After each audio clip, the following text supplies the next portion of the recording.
So what exactly is this parasite? Can we label it as such? Why does it cause men to explode? And could it be somewhat symbiotic?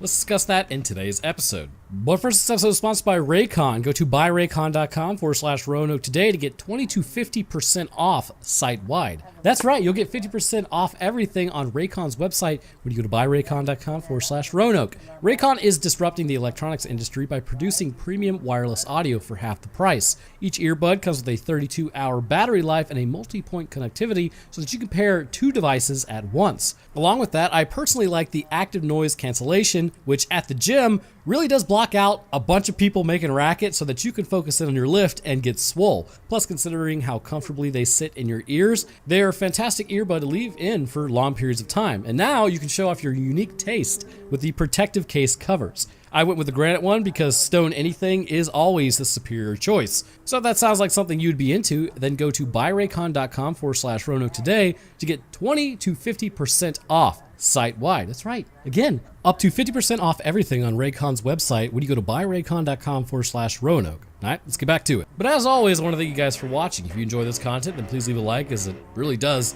kind of help out the channel, and subscribing lets you know when I post, allegedly. Also, come join my Discord, you giant nerds, so that we can all watch movies together that eventually I do cover on this channel. It's pretty lit. Links are all in the description for pretty much everything. So we kick off our story with it being 1814 in a Serbian territory. We're going way back to Napoleon's soldiers who just got pushed out of the Ilian provinces, and I'm sure there's going to be somebody from the area who's like, that's not how you pronounce it, but hey man, I'm from the southeast of the US, like, it is what it is. So everyone is on the verge of starvation, joy abound. As one disheveled man walks around with a musket, he appears to be looking for something. His compatriot is with him, but they clearly have no idea where they're supposed to be going or what they're really looking for, so as they pick a direction, just kind of go with it, they hear a twig snap. A woman begins walking by with a horse. It's a trap. The younger man then takes the horse as the woman begins noping out of there. They too leave with more nutritional needs for it. Wilbur! Continuing their wonderful trek through the woods, they return to their men's encampment. Taking a knife, I guess they aren't really using this thing to escape, they're just gonna try to eat the horse. Of course, I know absolutely nothing about the woman they purchased the horse from, but why not just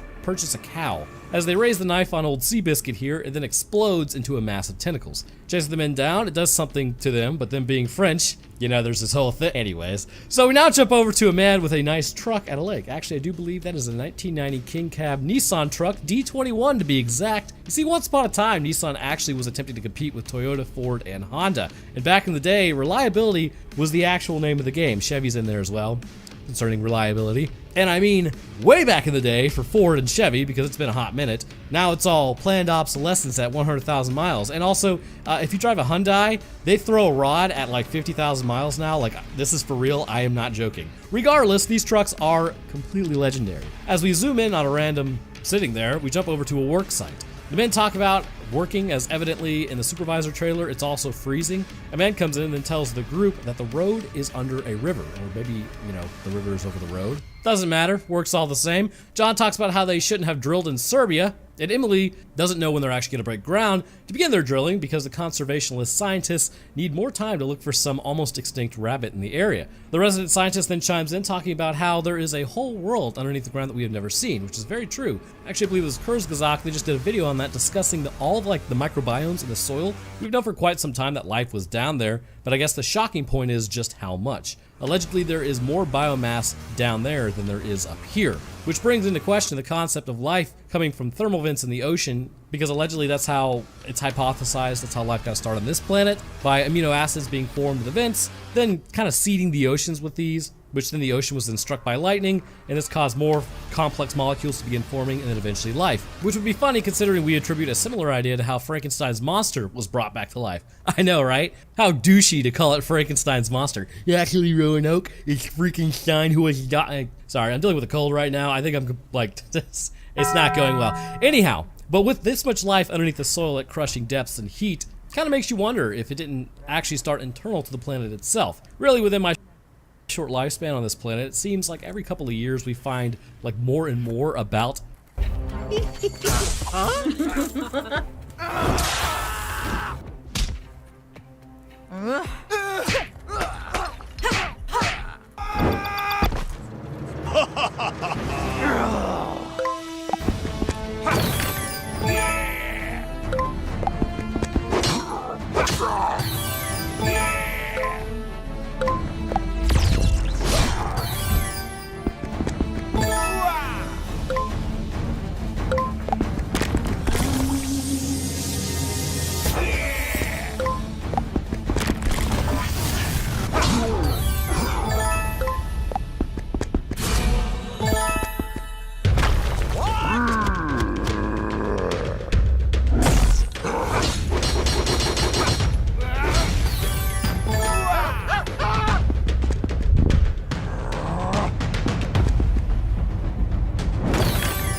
Zero accounting software helped put me on the right path. It's easy to find your numbers all in one place and get a clearer financial picture. So find the power in your numbers and open the right doors with Xero. This world that we live on that flies in the face of what we thought we knew, it's kind of interesting. Anyhow, so she goes on about medicine as John talks about where they were told to drill. They're there to frack oil out of the ground. Scientists then talk about picas being good as they can kind of indicate like the process, how it's affecting the environment or not. Which also, another fun fact, considering he found all these microorganisms below the soil, and this is just what I've read, so the oil purists out there don't like freak out, but allegedly we don't actually really know where oil comes from, and somebody fact check that in the comments because it's just what I've read. The point is that we assume it came from like dinosaurs and organic life, but really it could have just as easily come from microorganisms. And it's interesting to think about because if it does come from microorganisms, then that means it's possibly like a renewable resource, at least to a degree, and we are pulling it up from the ground where all these like microbiomes exist. Very, very strange. But if it did just come from dinosaurs, then it is incredibly finite. The point is, some people attribute it to be almost like diamonds, how it's like, oh, there's only a couple of diamonds, and that's why when you get an engagement ring, it's this expensive, but really there's, like, diamonds are about as common as granite rock. It's everywhere. Anyways, that was completely off topic, so the cook comes in and then he tells them what they will be eating. Looking gift horse in the mouth, this guy is going to be making some gourmet food, and evidently, according to Emily, the crew doesn't want it. Like, give it a chance. That sounds really good. So the cook then asks about the conservation people as he's interested in the woman named Sophia. Getting back to work, a drill then moves across the area as we may finally be doing some work. The conservationist people are there looking for endangered species of rabbit, as made mention, which has been slowing everything down. Back in the supervisor's trailer, the scientists come back as they hand in her report. They ask about the row, but they are trapped there for another day at least. Sophia then thanks Emily for the chance to come out there, and she evidently loves to cook, and she's interested in the cook, Teddy, as well. So Sophia heads to the kitchen to give him a hand, and outside, are we like drilling or what? They begin setting this thing up for about 10 years now, as then they finally start to do something, but as soon as they do, they immediately stop because they smell something organic. Determining it not to be methane, and then fire up the machine once again as they kill it once more, seeing smoke come out. Hearing something down below, they try to figure out if it's a gas break, as the scientist says they want to know what they are drilling into, so they need to cease. Teddy then gets backed up by Sophia to go and bury some trash. They pull the drill out as everyone once again stands around. Teddy goes off with Sophia and then starts hitting on her, which is Giga Chad behavior, and then they pull up the drill. Well, that doesn't look like something that's supposed to be coming out of the ground. Nicola then checks it out, and he doesn't think they're bunnies. Wow, you don't say. Over at the trash pit, Sophia then talks about her professor. See, Sophia's got a degree in biology, absolute Chad, with a specific focus in parasitology, which is actually not a bad focus, although virology is really the cool one, I guess. And again, I'm partial to it, but I'm sure my own STEM biases don't affect my judgment. Digging the hole, Teddy then tells them to stop as everyone is majorly concerned by what they found. Looking at it, they realize whatever it is stinks like the drill stinks. A pair of human hands then emerge as the guy looks around, speaking French. The man begins yelling, "Help me," in French, so they just cover him back up. Back at the supervisor's trailer, Emily and John don't know what to do with this guy. I mean, I just gave you guys a perfectly acceptable solution to dealing with the French. They have no signal, no accessible roads, no way to call out for help, and Emily says that they need to keep him warm and safe, while John elects to lock him up to keep themselves safe. Not because he's worried for any particular reason, but because he's French. Emily says they will dump this guy off on the Serbians as they don't want to deal with it, which is an excellent idea. Leave the problem to those who started it, the Europeans. So everyone continues to not work, but getting paid to do so, it's a pretty sweet gig. Granted, I think this is just how Europeans exist anyways. They've got an excellent vacation system out there. Heading into the abandoned building, they give the Frenchman some water as he's not looking so hot. Being sick right now, he feels like how I feel, I imagine. And I've also heard people ask why YouTubers mention they are sick during videos. It's only so you know that this is why I sound like crap. Otherwise, you get a ton of questions about why you sound different. I had somebody at one point ask if I used an AI that learned my voice. It's like, no, dude, I just feel like crap. So the man continues speaking to them, but only Teddy can sort of understand. Nicola then asks Teddy to translate and explain himself. Hearing French, the man then gets up as a worm emerges from his nose. Well, that's probably not ideal. Nicola then freaks out, asking if anyone else saw that. The man continues saying something is inside of him. Emily arrives as he tries to talk to her, but again, language barrier. He's speaking formally to Emily as she's old, evidently. The man then begins saying he's dead as everyone exits the room except for Teddy. Nicola begins telling the group something came out of his nose. Nicola also doesn't know what it looked like as He speaks Serbian. He says it looked like meat, but alive. They agree it's probably just a worm, as Sophia says they will grab some samples. Sophia then heads to go grab a kit as she goes and gets John. Taking a sample for the man, a tentacle then emerges from his ear as everyone saw the same thing this time. Teddy then goes to get the man some food as Emily elects to babysit the Frenchman. John then heads out to go get some food as the man continues just speaking French. Nobody understands you, bro. He really is committed to speaking a dead language, isn't he? Classic. Getting a drone shot of a building, we jump over to a grilled cheese being made. John says the French guy is off. You don't say. Teddy then says the French guy is asking him to kill himself. John then mentions how he doesn't want some parasite crawling in and out of his holes. Agreed. John is taking the aggressive approach. Headed back to the French quarters, John feeds the guy as Emily relents and then leaves. Handing the sandwich to the Frenchman, a culinary masterpiece known as the grilled cheese, he begins eating it. The Frenchman then requests the knife as he says, "Why don't you just use the knife on me?" Tired of waiting, Frenchie then grabs the knife from John as he turns it on himself. Holding it up to his neck, the parasites prevent him from doing anything as then they emerge from his mouth and eyes. For reasons unknown to this day, scholars haven't been able to figure this one out. John then grabs the dude to try to strangle him. Why? The French mistake then grabs him back, subduing John. In the process, the parasites begin emerging from his face. But more specifically, from the tail end. Oh, sweet lord. This immediately goes into the mouth of John. The demons are coming inside him, as he is now infected with this parasite. That has got to taste like pure ass. The Frenchman then begins rapidly aging as he flatlines out. So this will be explained later, but we need to kind of get to how this actually happens, which is kind of like, we're going to go over that here in a minute, so just hold your horses. So back in the eating quarters, Teddy says this feels wrong as John walks in saying he doesn't know if he's okay. Heading back to the Frenchman's quarters, he is completely desiccated. Finding John's knife, Emily asks how he got there, and John's like, I don't know. Great answer, brother. Emily then asks if John touched it. No, John got bad touched though, I'll tell you that. So John then begins lying about what actually happened. When tape doesn't pass the test, use Velcro brand Sticky Back Dots. Easy does it with Velcro brand hook and loop fasteners.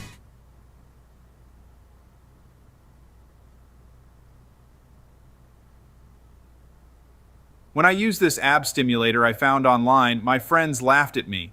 But when only 30 days later I was 24 pounds lighter, they shut up. And when you find out what this fat-burning ab machine really is, you'll understand why. This new Special Forces device turns men into beasts. It burns calories on autopilot by emulating 10,000 crunches in 10 minutes, melting belly fat without rigorous diets or lengthy workouts. It's called Tactical X-Abs, and it was created by a former Army officer and a bioengineer, Captain James Snipes. His invention took the military by storm and became a game changer for the Special Forces, boosting their strength and endurance like never before. And now it's helping thousands of people around the world burn belly fat and get in shape quickly. The story began when James was badly injured during a critical mission in the Middle East. After spending 3 months recovering in the hospital, he realized his body had weakened and he wouldn't have enough time to get back in shape for the next mission. That's when James remembered what he learned in the Army about using electric muscle stimulation and had a desperate idea. Using the EIMD phenomenon that powers all the muscle tissue growth in a human's body, he built a revolutionary device that uses military technology and an innovative type of stimulation to ignite rapid fat loss and explosive muscle gain.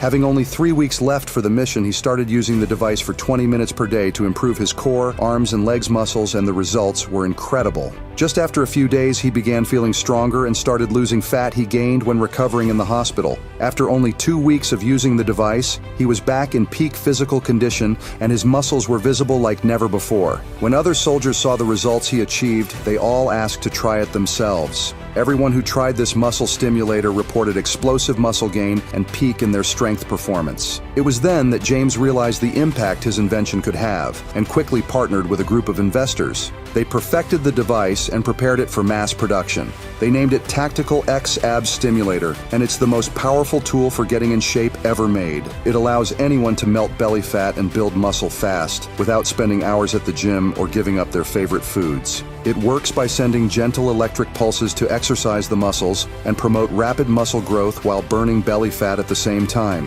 When your muscles receive the signal, they contract and flex, burning calories by replicating natural muscle contractions. It's like doing 10,000 crunches in 10 minutes, but from the comfort of your home, while watching TV, doing chores, or whatever you like. Just stick it on your belly, arms, and legs and select one of the 10 intensity levels. For best results, use it for 10 minutes every day, slowly increasing the intensity. No matter your age or fitness level, this fully natural solution will allow you to safely shed pound after pound of belly fat and reveal that six-pack abs you've always dreamed of.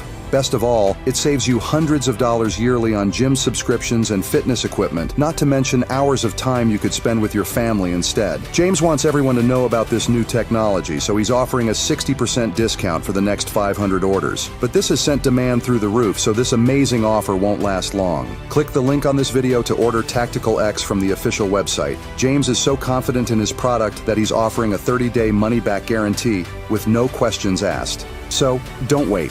The sooner you take action, the sooner you'll enjoy all the health benefits of a slim physique. Click the link to get yours with a 60% discount now.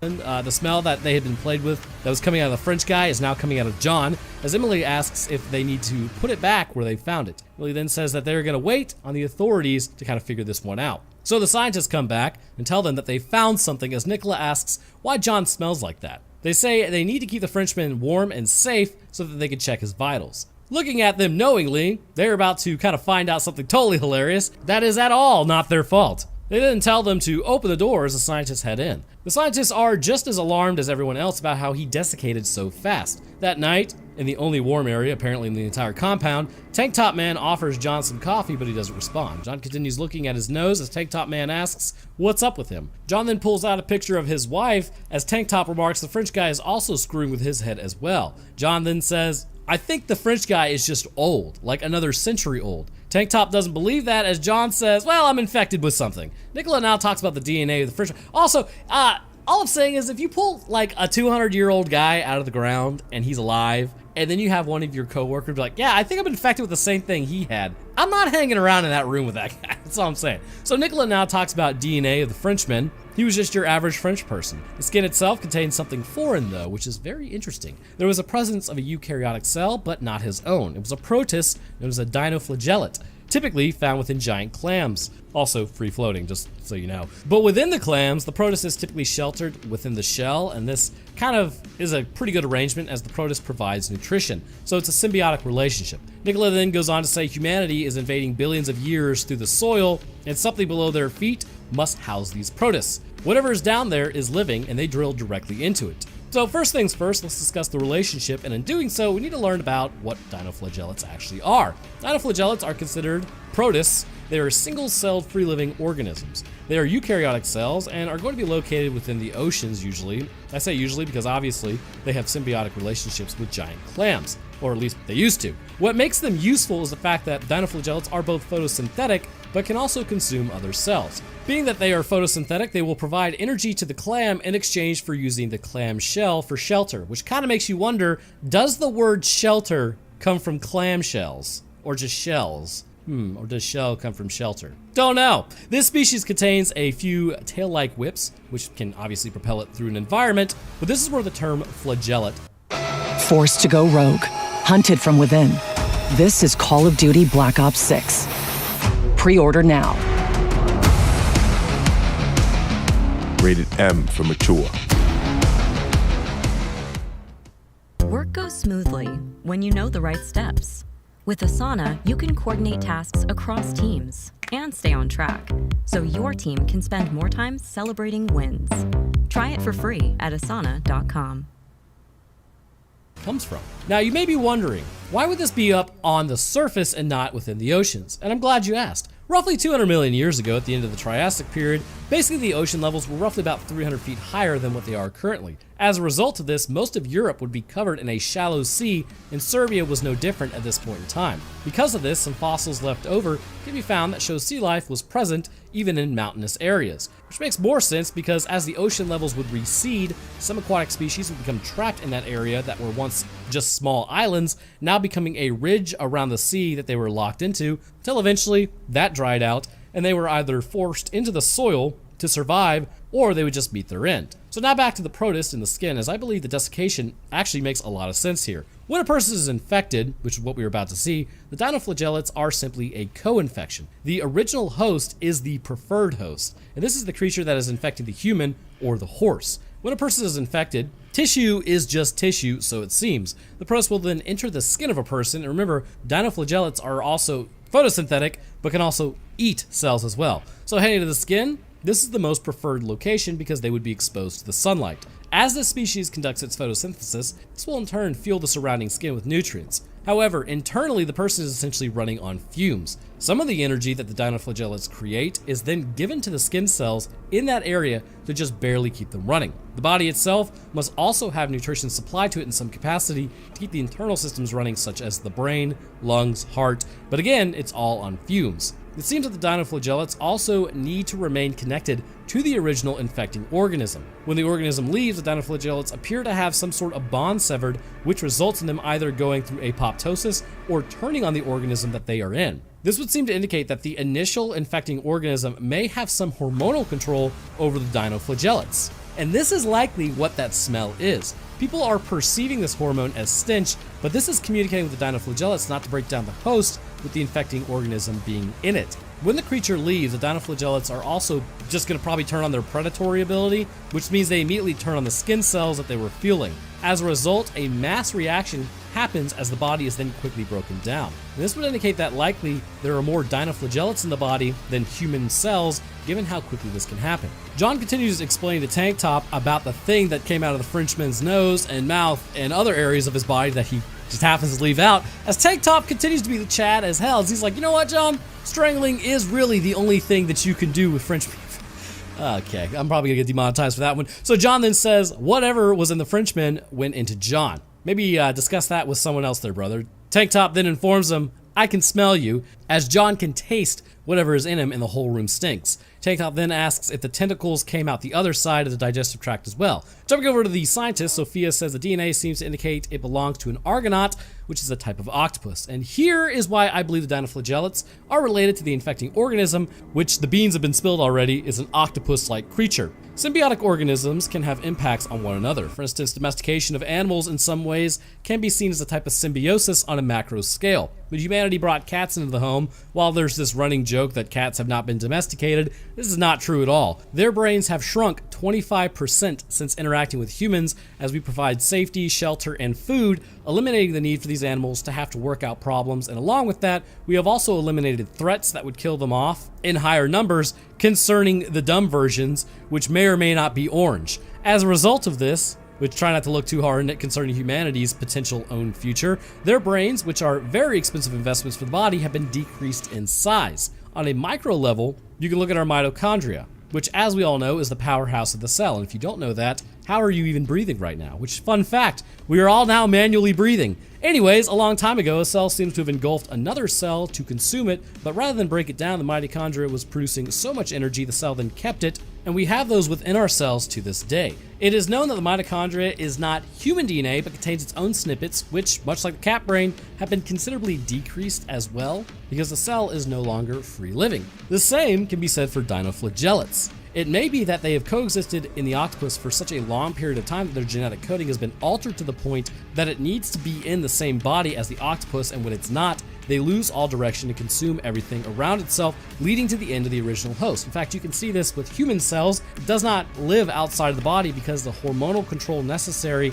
to cause the cell to basically behave in a way that secures its survival is predicated on hormonal signaling. So the question would be why, which it doesn't really appear to be a self-defense measure, but instead it appears to be something similar to how a mother octopus will prefer to eat itself after laying eggs rather than leave them and hunt. Octopus are apparently just hardcore for presumably no reason. So much like how the octopus sacrifices itself for its offspring, it seemingly does not have an issue doing so with others when it moves on to a different host. Interestingly, however, it does not always move on to another host, only when threatened, except for, I guess, no, it was threatened when the French guy, because John did try to strangle him. So because of this, it would choose to stay within one person, and this would be symbiotic to a degree. The dinoflagellates it provides fuel the host's body. However, it itself is not fully symbiotic, given it will sacrifice the host, which in turn makes it parasitic. This is a complicated relationship given that there are really, technically speaking, two infections happening simultaneously, but one cannot be without the other. So Sophia goes on it's a love triangle. So Sophia goes on suggesting they must have hit a brood chamber when they drilled, as they found evidence of an egg case. Tank Top then tries to clarify with John what exactly happened. Tank Top says he will arm wrestle John so that the parasite sees that he's stronger and then jump to him because he doesn't believe him. Tank Top then beats John instantly as he jokes about getting the parasite and how John needs to go take a shower, as then he gets punched in the face, which turns into a fight, with Tank Top actually mostly winning. Sophia continues to talk about the Argonaut. There's absolutely zero difference between being team captain of a championship football team and team captain of Old Smoky. Mash for men, condensed, distilled. I'm here to raise the jar. Natural ability. And how in the egg case the male will come by and then break off his gear, which then the female hangs onto until she's ready to fertilize the eggs. Damn, nature, you scary. The man was essentially inside of the egg case, as then they asked whose sperm the Argonaut was taking. John and Tank Top continue to fight, with it concluding as the Argonaut exits out of John and then attacks Tank Top, who then falls down completely bodied. Nicola then says the man was not hosting the eggs, which would mean that the man was a mollusk. Not likely, brother. I think you're kind of messed up on that one. So Nicola then says they saw that thing in the Frenchman's nose. With the Frenchman gone, though, that means the body is no longer sheltering the mollusk, which means it's somewhere else. Which, again, they call it an octopus already, so I'm not really sure why they're calling it a mollusk. This is a cephalopod. But glad we stuck through that. That night, as one man sits inside the Nissan King Cab truck, see, these bad boys came with either a 2.4 liter or a 3.0 V6, so while obviously the 2.4 was not really as powerful, they still had about 134 horsepower or 153 horsepower with a 6-cylinder. Now, considering they were also really light,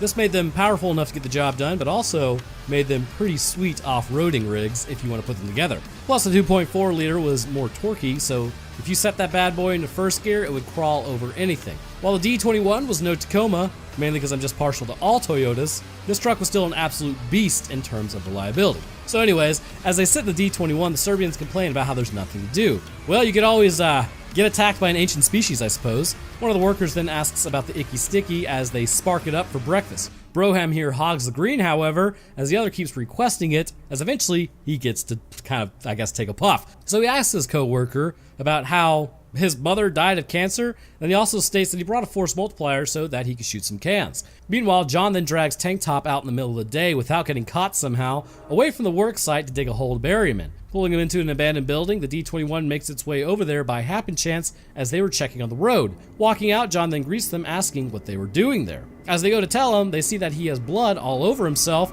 and looking over, then spot Tank Top Man as the worker pulls a force multiplier on John. The co-worker inadvertently takes out one of his friends in the process, as John then explodes with the parasite running away. So based on what we see, let's talk about the meat explosion for a moment. Later on, when Danko tries to take himself out, his arm will move, preventing him from actually taking the shot effectively. Along with this, it seems the parasite will react when threatened. This would seem to indicate that to a degree the parasite is interacting with the human nervous system, but also it must have the tentacles in the limbs as well. In order to interact with the nervous system, there must be a nervous system that is actually within the tentacles that can, kind of interact. But it's known that the octopus essentially have more than one brain. The arms will move autonomously from the central brain as there is a neuron node at the top of the arm, and because of this, the octopus, and it is an arm, not a tentacle, can have these nodes basically control the arms by themselves without input of the brain. Now, obviously, these nodes would need to interact with the human nervous system or the horse nervous system or really any other nervous system it comes across,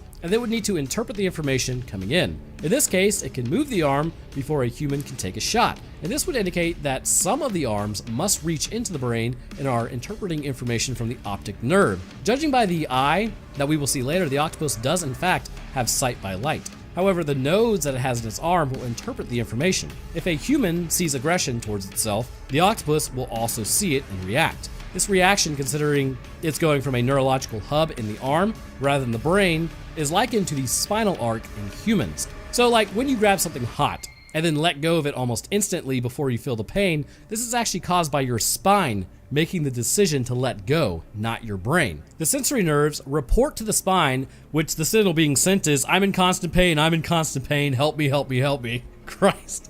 The spine will then make the executive decision to release the thing so that the damage is lessened. Then the brain will register the pain, which is actually pretty wild. The neurological nodes in the arm do the same thing. It's likely surprising that the person bursts apart to the octopus as well, which in turn appears to agitate it. This meat explosion is likely caused by the tentacles all emerging at once with great force from the person. It appears as though everything is mostly still there depending on how long you've been infected for, and this determines what degree you appear like a skeleton at its conclusion. In those relatively newly infected, there are less dinoflagellates to break down the person and thus less desiccation. So looking under the truck, High Times over here gets infected. Nice going, brother. Could have just shut the door and rolled up the windows, but electing to not go out like this, he tries to take himself out, but each time his hand moves as the parasite will not let him destroy himself. The rest of the workers arrive to wonder what he's even doing. Emily then takes the force multiplier away and does not follow his request to take him out. Finding meat on his feet,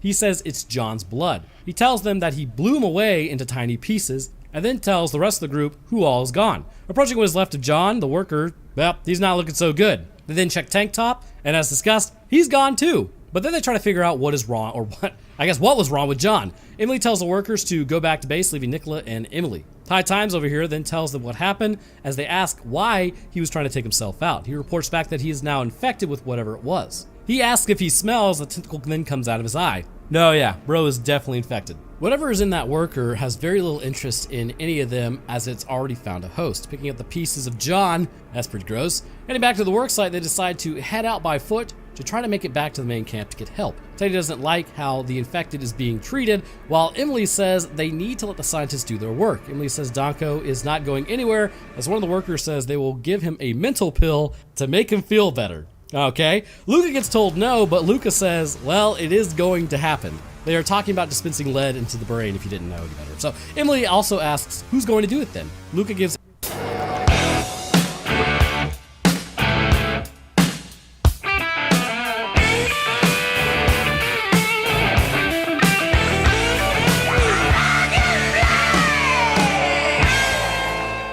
Emily 1 hour to come up with a better plan, otherwise they're going with Luca's plan. Heading over to Danko's holding area, Emily asks how big it is. Phrasing. He says it's small. Also phrasing. The parasite is trying to fill all the spaces it can, at least finding in his body. Phrasing. He says he's totally boned. Yes, I agree. She asks if it can hear them talking, and he says it can really just feel you. Before Danko could pull the trigger though, John burst like a piñata. It could tell he was about to get wasted, and it was angry when it was released. Danko says it isn't happy about being out in the world. Over at the scientist, Sophia then makes a discovery. Looking through a book, we then jump back over to Danko. Emily says this thing responds to aggression, but it doesn't respond to females. The parasite does not want to infect women, it wants to infect men. It feeds off only men to incubate within them. Sophia and Nicola then come back to tell Danko he's going to be legendary. Danko says he doesn't really want this thing in him. As they examine the tissue though from the wounded organism, the DNA evidently doesn't lie. The creature chose the Frenchman to fertilize the egg initially, which is a bit odd. But she ended up succeeding. The premature offspring then grew within the man and took shelter in Danko in order to survive. This would mean that to a degree, this octopus is using half of the genetic information from the animals that it infects, which means possibly that is how it's able to interact with the horse nervous system and the human nervous system. Now, obviously, this is a bit strange and would not happen at all considering the genes and gene loci would not link up properly. So it could be that this species lives haploid and then may just take on extra information from the animals that it infects in order to interact with those nervous systems. So basically like 2% of information pertaining to specifically neurons is kind of taken in. But this same creature took shelter in Danko in order to survive. Nicola then starts talking about like some serious Resident Evil nonsense about nourishing the species until it's ready to live outside of him. Danko says, take him out and it's all his. He doesn't want this thing. Nicola says no, as Sophia says it is a parasite. Nicola dismisses Sophia as Nicola also says he will defend Danko. I mean, somebody just punched this nerd. He can't be that strong. He's a professor. So outside, the worker team is about to enact their plan, which I am sure won't create a clusterfuck of a situation. Emily, Sophia, and Teddy then head outside to discuss as the worker team arrives. Luca and Tim are going to walk out of there. 30 kilometers out there is a village. They're going to take Danko to the police station. Emily says they can leave, but the professor is guarding Danko. Luca says they will take care of Nicola. That's not really a problem. I mean, he's just one, like, yeah, it shouldn't have been a problem for anybody. Tim then asks if Teddy can make the chicken hanjin, I think that's the way you pronounce it, before they leave. Sophia has a knife. Teddy doesn't have a force multiplier, but the workers are pretty much ready to take down a small village. So Emily informs Teddy this wasn't a negotiation, it was just them saying what was going to happen. So Emily read the situation pretty well. Cutting Donko free, Donko doesn't care as long as it's fast. Ivan then freaks out, saying Ivan is now infected. Donko says a virus sounds a lot better than what he actually has, and as someone currently fighting a virus, no it doesn't. I hate these things. They tell Donko it's time to go as Ivan keeps freaking out about touching Donko. They assume it's a virus, not a parasite. Emily then says to give Donko some space, like lots of space. The group then heads out as they walk to the village, unless this is really just a cover for them to take Donko out, and then they will be back. Teddy now talks to Sophia about if they are really just taking out an innocent creature. It's not the creature's fault, but it's also not a bear's fault for attacking humans who see a meal. Typically, they will run, but if they don't, humanity kind of has a habit of taking out things that take us out. Walking towards this village, they then start pushing Donko. Like, look, he's still kind of like your friend and or coworker. He's not a prisoner here. They discuss how they're going to do this as they agree on a firing squad. Donko says to give him more space as this is not a virus, it's a monster. They all begin to laugh at him, and again, why? For some reason, they just don't believe him. So as they raise the force multipliers on him, Donko then walks over to a tree and firing a shot, we jump over to Nicola. Or Nicola, not really sure why I pronounce it that way. They have him trapped in the gulag. So the shot they fired at Donko missed, however, they hit him this time as he explodes because he's hit. Everyone is a little shocked because, what was that? As the group kind of walks up to check their handiwork. Looking at him, he's nothing but a pile. The group then heads out to hunt whatever just blew out of Donko. As they search, another worker appears infected and is on the ground. He begins to laugh at them as he was actually never infected, but then they hear a noise, and then he is entered and infected by the creature. Ivan takes forever to fire as Nicola gets angrier and angrier back at base camp. He says Earth is finding a way to renew itself. I'm not sure what bro is going on here about. Like, the planet is ours. Nicola says it's two highly intelligent beings merged into one. How exactly? This seems straight up like a parasite. Like, I assume this octopus is relatively intelligent, but look, I don't see any statues that it's built, so I think humanity, it's trying to piggyback off us. So Nicola talks about how he would be honored if you were infected. Well, you may just get your chance, buddy. Emily then asks how many eggs octopus lay, which apparently are thousands. So back at the co-worker group, one guy then domes himself, releasing the creature, indicating there is a time frame needed before it takes over your body. As Ivan goes off on his own, the creature then jumps on him, infecting his meat suit. Raising the force multiplier, Ivan then explodes, leaving Tim as the creature then nopes out of there. Crawling up her pant leg, it realizes she's female, so it bails out as Luca then takes a shot at Tim, who he assumed was infected, but instead, she was not. So he just basically shot his friend. Bummer. She then looks up as the creature now approaches Luca. So back at the drill site, they have released Nicola as they agree they need to walk out of there. Luca approaches the group having been infected. Nicola asks where the living beings were as Luca then just kind of ignores him and walks away. The group now begins their walk out of the area towards this alleged village. Nicola asks how Luca is doing and then continues questioning about the parasite's features. Luca elects not to say anything, leaving Nicola totally hanging as Nicola kind of assumes Luca is infected at this point. Luca says that they didn't keep their distance from Donko and everyone else is dead. He kind of goes on to say it is a monster. Nicola then says, well, I can help you. Realizing his infection is going to persist, he says he cannot go home to his wife and offspring. Savor it all with Kim Crawford Sauvignon Blanc from New Zealand. Savor amazing. Nicola says, no, you just need to wait. It will leave the womb when it's done forming. Yeah, you explode. Luca says the water is a nice way to go, which I've heard when you breathe in, like when you're drowning and you breathe in water, it's euphoric for about 3 seconds. But the panic of having to breathe in water, I don't know, man. It doesn't sound like a nice way to go. That sounds just as bad as burning. Luca then tells Emily to tell his wife that he drowned because he was never a strong swimmer anyways. Heading towards the water, Nicola continues to protest, but it falls on deaf ears. As Luca enters the water, everyone just sort of watches. Submerging himself entirely, Nicola goes towards the water, followed by Sophia, and as they watch, Luca just straight explodes as the tentacles emerge. Sophia says it's time to go as Nicola gets grabbed, as now Nicola wants to kill the creature. Sophia accidentally slices Nicola by accident, which gives his guts some fresh air, as the creature then enters through his guts, as Teddy then runs away, leaving the two women. Tentacles begin to emerge as it exits and then realizes Emily is not the desired host. It begins looking for Teddy as Sophia and him are running away. It catches up with him almost immediately as we jump forward with Sophia sitting with Teddy. The newspaper on the ground talks about the mysterious oil rig incident and thus concludes Hellhole. So the last thing we need to discuss is the feasibility of this and what this creature really is. Judging by the fact that it is an octopus, which is a cephalopod and not a mollusk, I'm not really sure why they call it a mollusk several times, this would put it as fairly intelligent. It appears this particular species of octopus has likely been in the area for some time, and much like the African lungfish that buries itself during the dry season in mud and mucus in order to survive the drying up of their waters, this species may have existed in the same way, creating an area in the ground. Whether the water levels began to drop or this brood chamber would keep them alive is unknown. However, it should be noted that this species is also accomplished on land, more so than what we have seen with other octopus who just kind of like slide their way across. This species appears to have developed enough muscular strength in their arms to gallop across the land. This would indicate that this species is actually only semi-aquatic in nature and has developed the ability to survive on land for some time. This would put them on a similar level to amphibians, able to survive on land for extended periods of time, but relying on the water to keep their skin moist.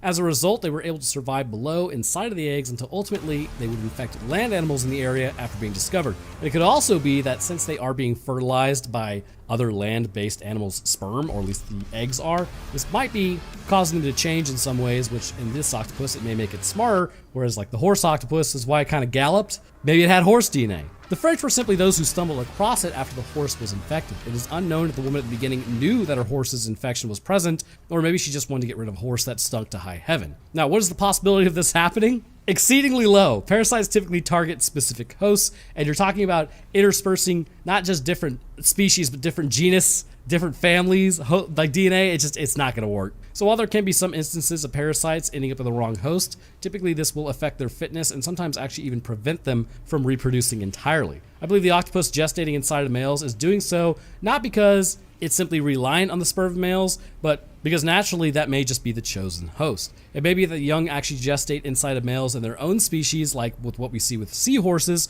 so testosterone levels that are higher are naturally chosen. This happening in real life would mean this species would have to adapt at infecting all species more so than just gestating within its own, and along with that being able to read the neurological systems of the body and exist within them without injuring the host. Coupled with this, the body would also not have to have some like major immunological reaction to the dinoflagella. It's absolutely invading the body, which, let's be real here, is highly unlikely. Either way though, this thing infects you in the worst way possible, and you know what? I think maybe I'd try to take myself out too. Hey guys, so my new merchandise is finally launching for Halloween, like this shirt right here, which is pretty sweet, and a coffee mug, of course, and then also this shirt. Wow, would you look at that? Amazing.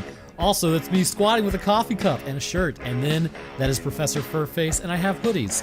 So if you would like to support the channel, check out RoanokeMerch.com. But anyhow, I want to thank you guys for watching. If you enjoyed, then leaving a like would be great of you, and subscribing is a great way to stay up to date when I post. I'll drop my Twitter, Discord, Patreon, and Roanoke Games, as well as Roanoke Tales channel link in the description. But speaking of patrons, I want to thank mine real quick. First, I'd like to thank our Astrophysicist, Death Dancer, and Feather. Thank you guys. Next, I'd like to thank our scientists, Dakota23, Invictus Echo, Lucian Dragon, Metric System, and Virix Hellstrom. Thank you guys as well. And the rest of my patrons, I appreciate you guys, and you are absolute ballers. All right, that's going to do it for me. I hope everyone enjoyed, and I'll see y'all in the next one.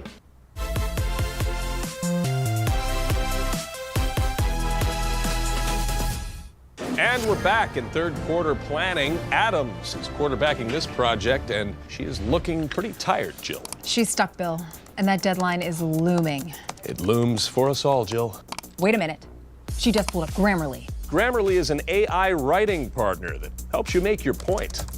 She just asked Grammarly to help her write a summary of her doc, and she's shortening it. Look at that. She's done. And it's in! It's in! It's a touchdown! Download Grammarly for free.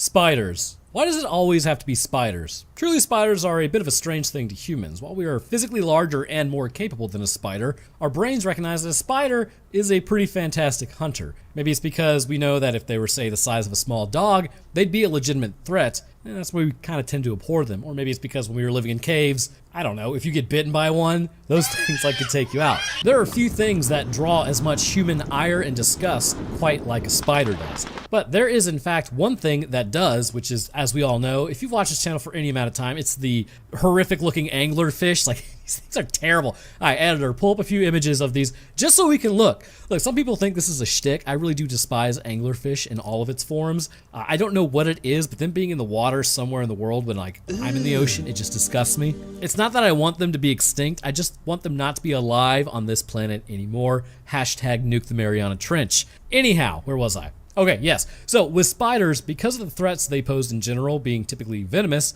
there is only really one kind of good spider, and that's a dead spider, or I guess there's really two good types of spiders, and that's a falcidae, which I think that's how you pronounce it, but is more colloquially known as a daddy long legs, second only to the much better mommy wide thighs. Remind me to never say anything like that again. In the events of Sting, an alien race of spiders would touch down, and as a result, its growth pattern, ability to attack, and mimicry were beyond anything that has ever evolved on Earth. But how did this species survive? Why is its body structure so similar to spiders on Earth? And how does it grow the way that it does? Well, let's discuss that in today's episode, along with many other things. Hey guys, so my new merchandise is finally launching for Halloween, like this shirt right here, which is pretty sweet, and a coffee mug, of course. And also this shirt. Wow, would you look at that? Amazing. Also, that's me squatting with a coffee cup and a shirt. And then that is Professor Furface, and I have hoodies.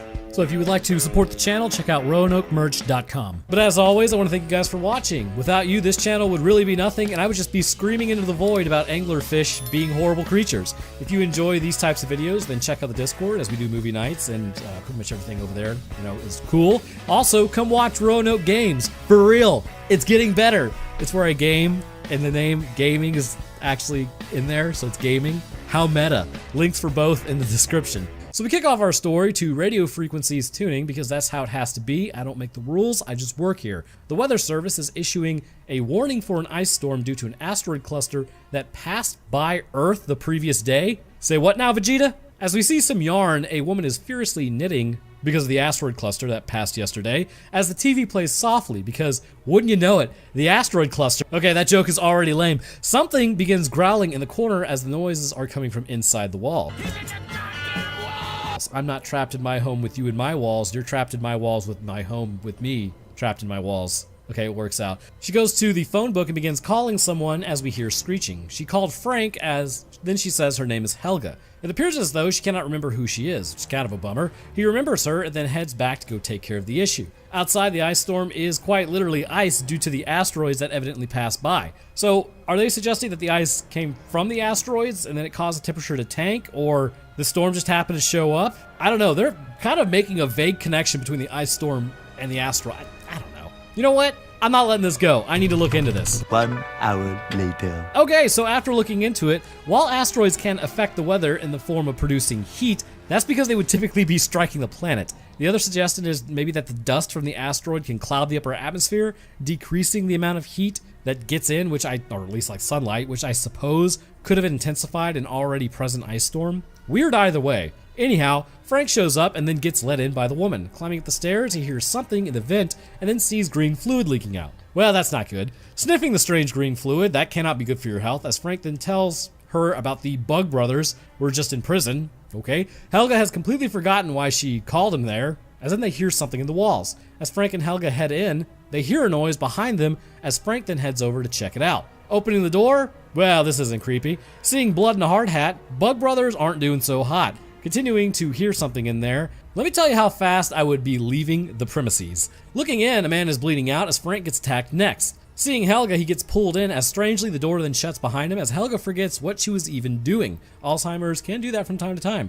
Actually, it literally does that every time. Frank gets pulled in the vent next as she can hear someone. Concerned about the noise, she then calls the next exterminator. So now it's 4 days earlier. One of the meteors graduates and becomes a meteorite because it had the right stuff to make it to the ground, as an egg releases a spider. Why do I keep doing this to myself? I hate spiders. See, in the immortalized words of Damon Baird, as usual, humans are hardwired to react to things that scuttle, and brother, my wiring works perfectly. Then we get the intro card, Sting.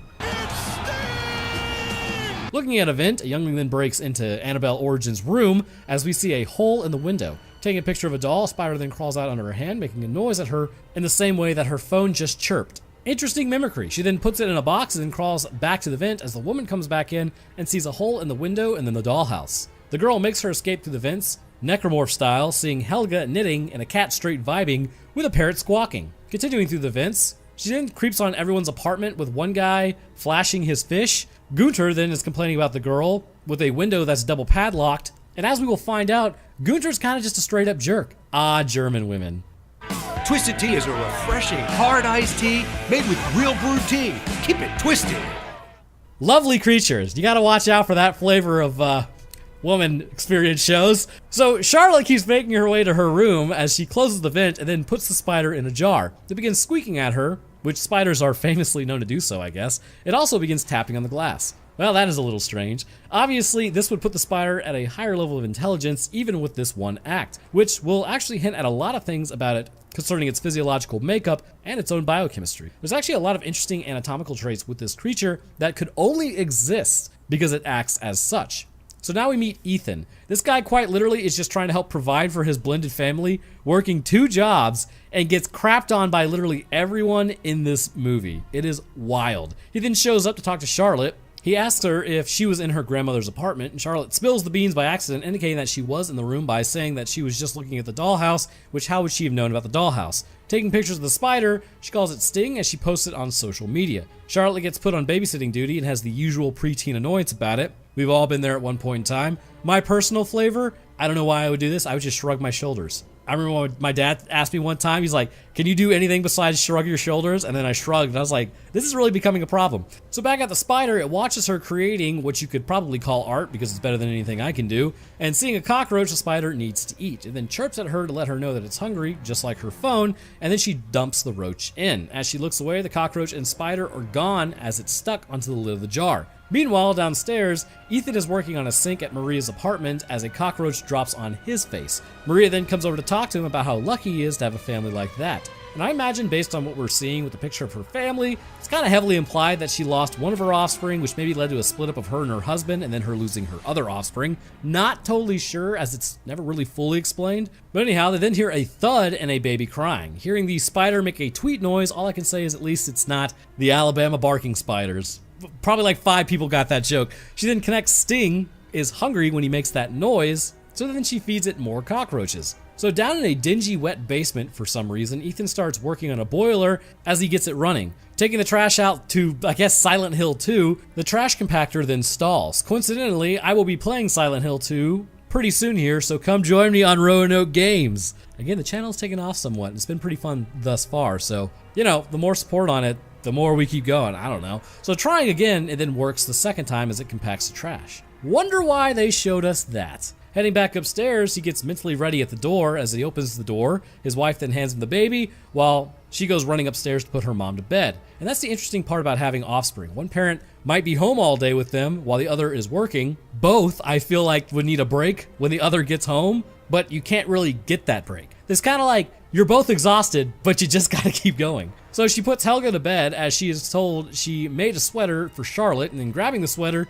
it stinks of mothballs. Okay, so we'll run it through a washer. So apparently, we have an ice thunderstorm now as Charlotte looks at a comic book she made with her stepdad having illustrated it. Breaking his pencil, Charlotte then comes down and hands him the sharpener, and he tells her about how her comic book could probably go mainstream. So then Charlotte draws eyes on the guy because it's supposed to represent her dad, like her real dad, as in the mom kind of breaks up the moment. She's like, wow, that was a nice moment. I needed that. Like, okay, creepy McCreepster. Also, again, nice job interrupting that bonding moment, which for real, I hate to be this guy, I don't like Heather. And there is plenty of good reasons of why I don't. And I tried to fix it after the fact, after I wrote this, but I didn't really highlight it. So basically she interrupts bonding moments between step parent and step offspring, saying she needed that. Later, she doesn't step in when the offspring is going absolutely ham on the stepdad for telling her the truth about her own father, then gets angry at him for telling the truth. And in general, Heather is just mega self-absorbed. I wouldn't say she's a full-blown Amy, but she definitely is living on the same street as Amy.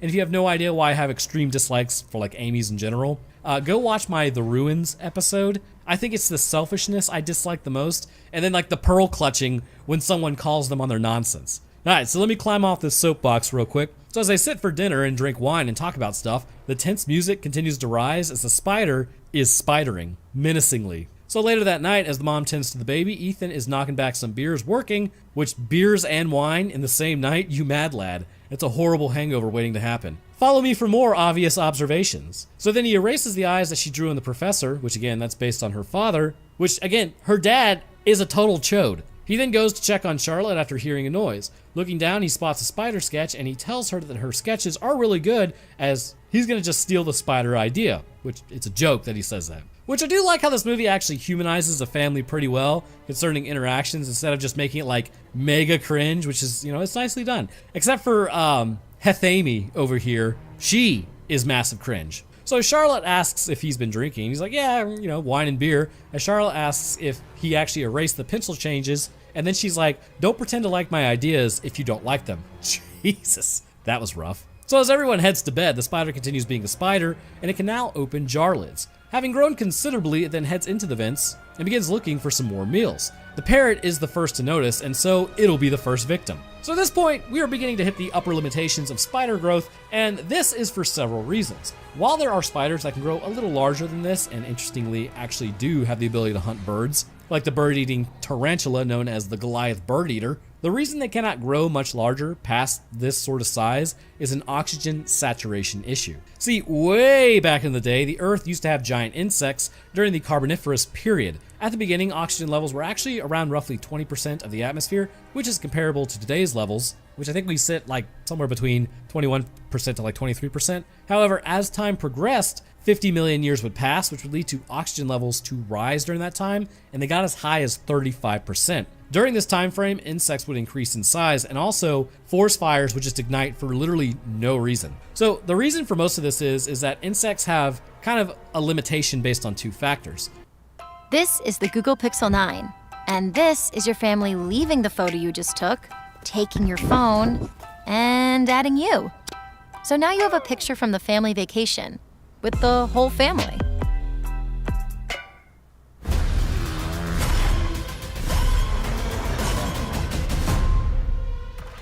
Their body shape is the first limitation, and oxygen perfusion is the second. Due to their open circulatory system, which relies on contracting internal diaphragms, this will move around the body fluid and with it oxygen taken in from the atmosphere. The main crux of the issue is, however, is that this fluid quickly runs out of oxygen depending on the levels in the air. So the intake portion of the insects gets like plenty of oxygen. The other end of their body may not receive as much, or it's extremely like lowered because it's already been used. This open circulatory system was massively inefficient, and as a result, the body size of the animal is largely tied to the oxygen in the air. Along with this means neurologically, an insect's brain is exceedingly primitive by human standards. To run a larger brain properly and perfuse it with oxygen, you would need a closed circulatory system, which is what larger animals use at this point, and it can deliver a fair amount of oxygen to all parts of the body equally, allowing for the atmosphere's composition fluctuations to not have as massive of an impact on your body so radically. Now, there will be changes. For instance,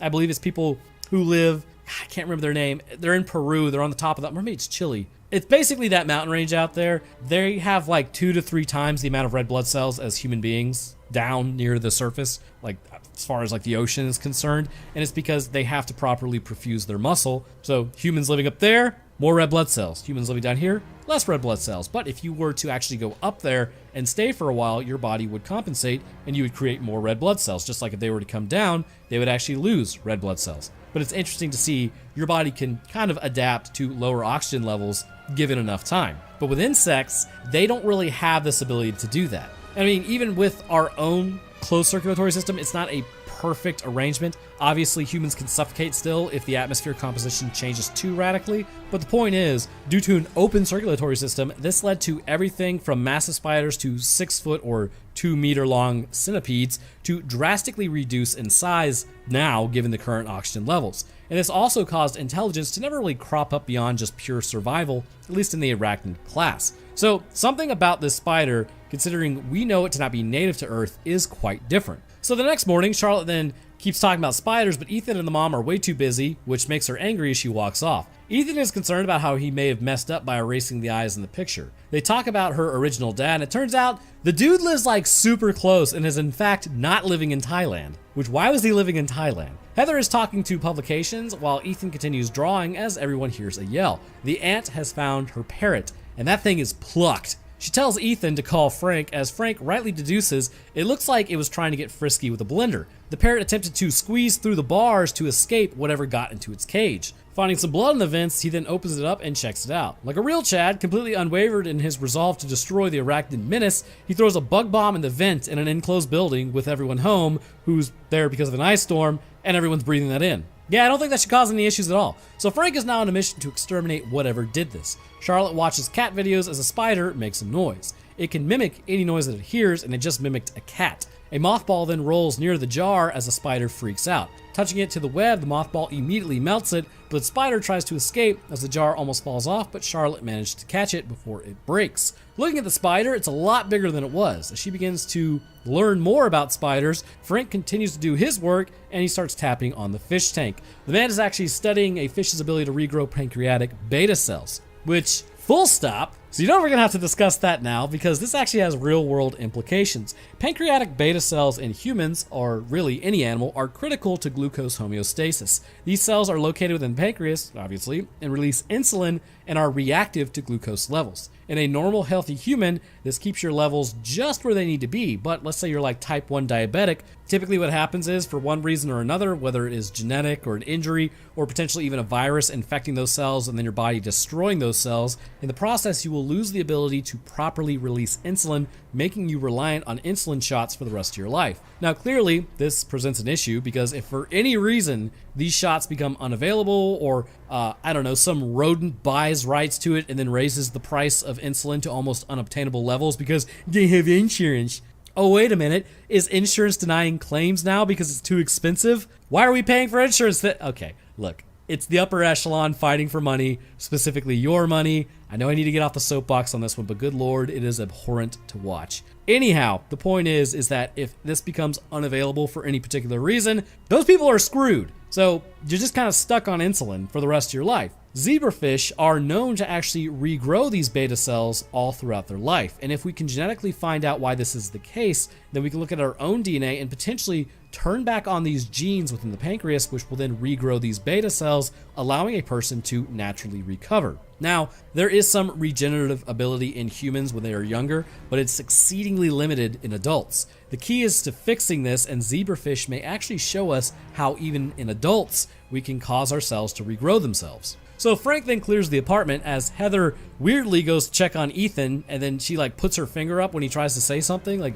why did you interrupt in the first place? I don't like you, Heather. And it's just simply because of what Heather does. Frank then enters Charlotte's room, seeing the spider drawings as he checks the vent. Charlotte then comes in, seeing him, and says Sting won't like him spraying in there. Frank says spiders don't make good pets because they don't have the capacity to love and they don't have vocal cords. See, I was on Frank's side at the beginning, but then he incorrectly states that cats only have half an ability to love. Wrongo! Professor Furface is a Chad when it comes to love. Dr. Mambo? I don't know, he's a little bit of a weirdo. So, showing the spider to Frank, he then shines a light on it as it scuttles at him. Gah! Charlotte then says, he doesn't like you. And then Gunther then yells about how Frank is charging too much, and she says she'll only pay half and that's all. Pretty sure you just get sued for that. So Frank gets stiffed on the price as then he hears something in the vent but just says screw it and leaves. As Gunther then tells Ethan he should be doing this, which I'm not sure about that one over there, gal. You're in New York. They probably have regulations upon regulations about why you can't, I don't know, fart in your bathroom or something without paying a tax. So as the ice storm continues to ice storm, the spider is taking over the jar.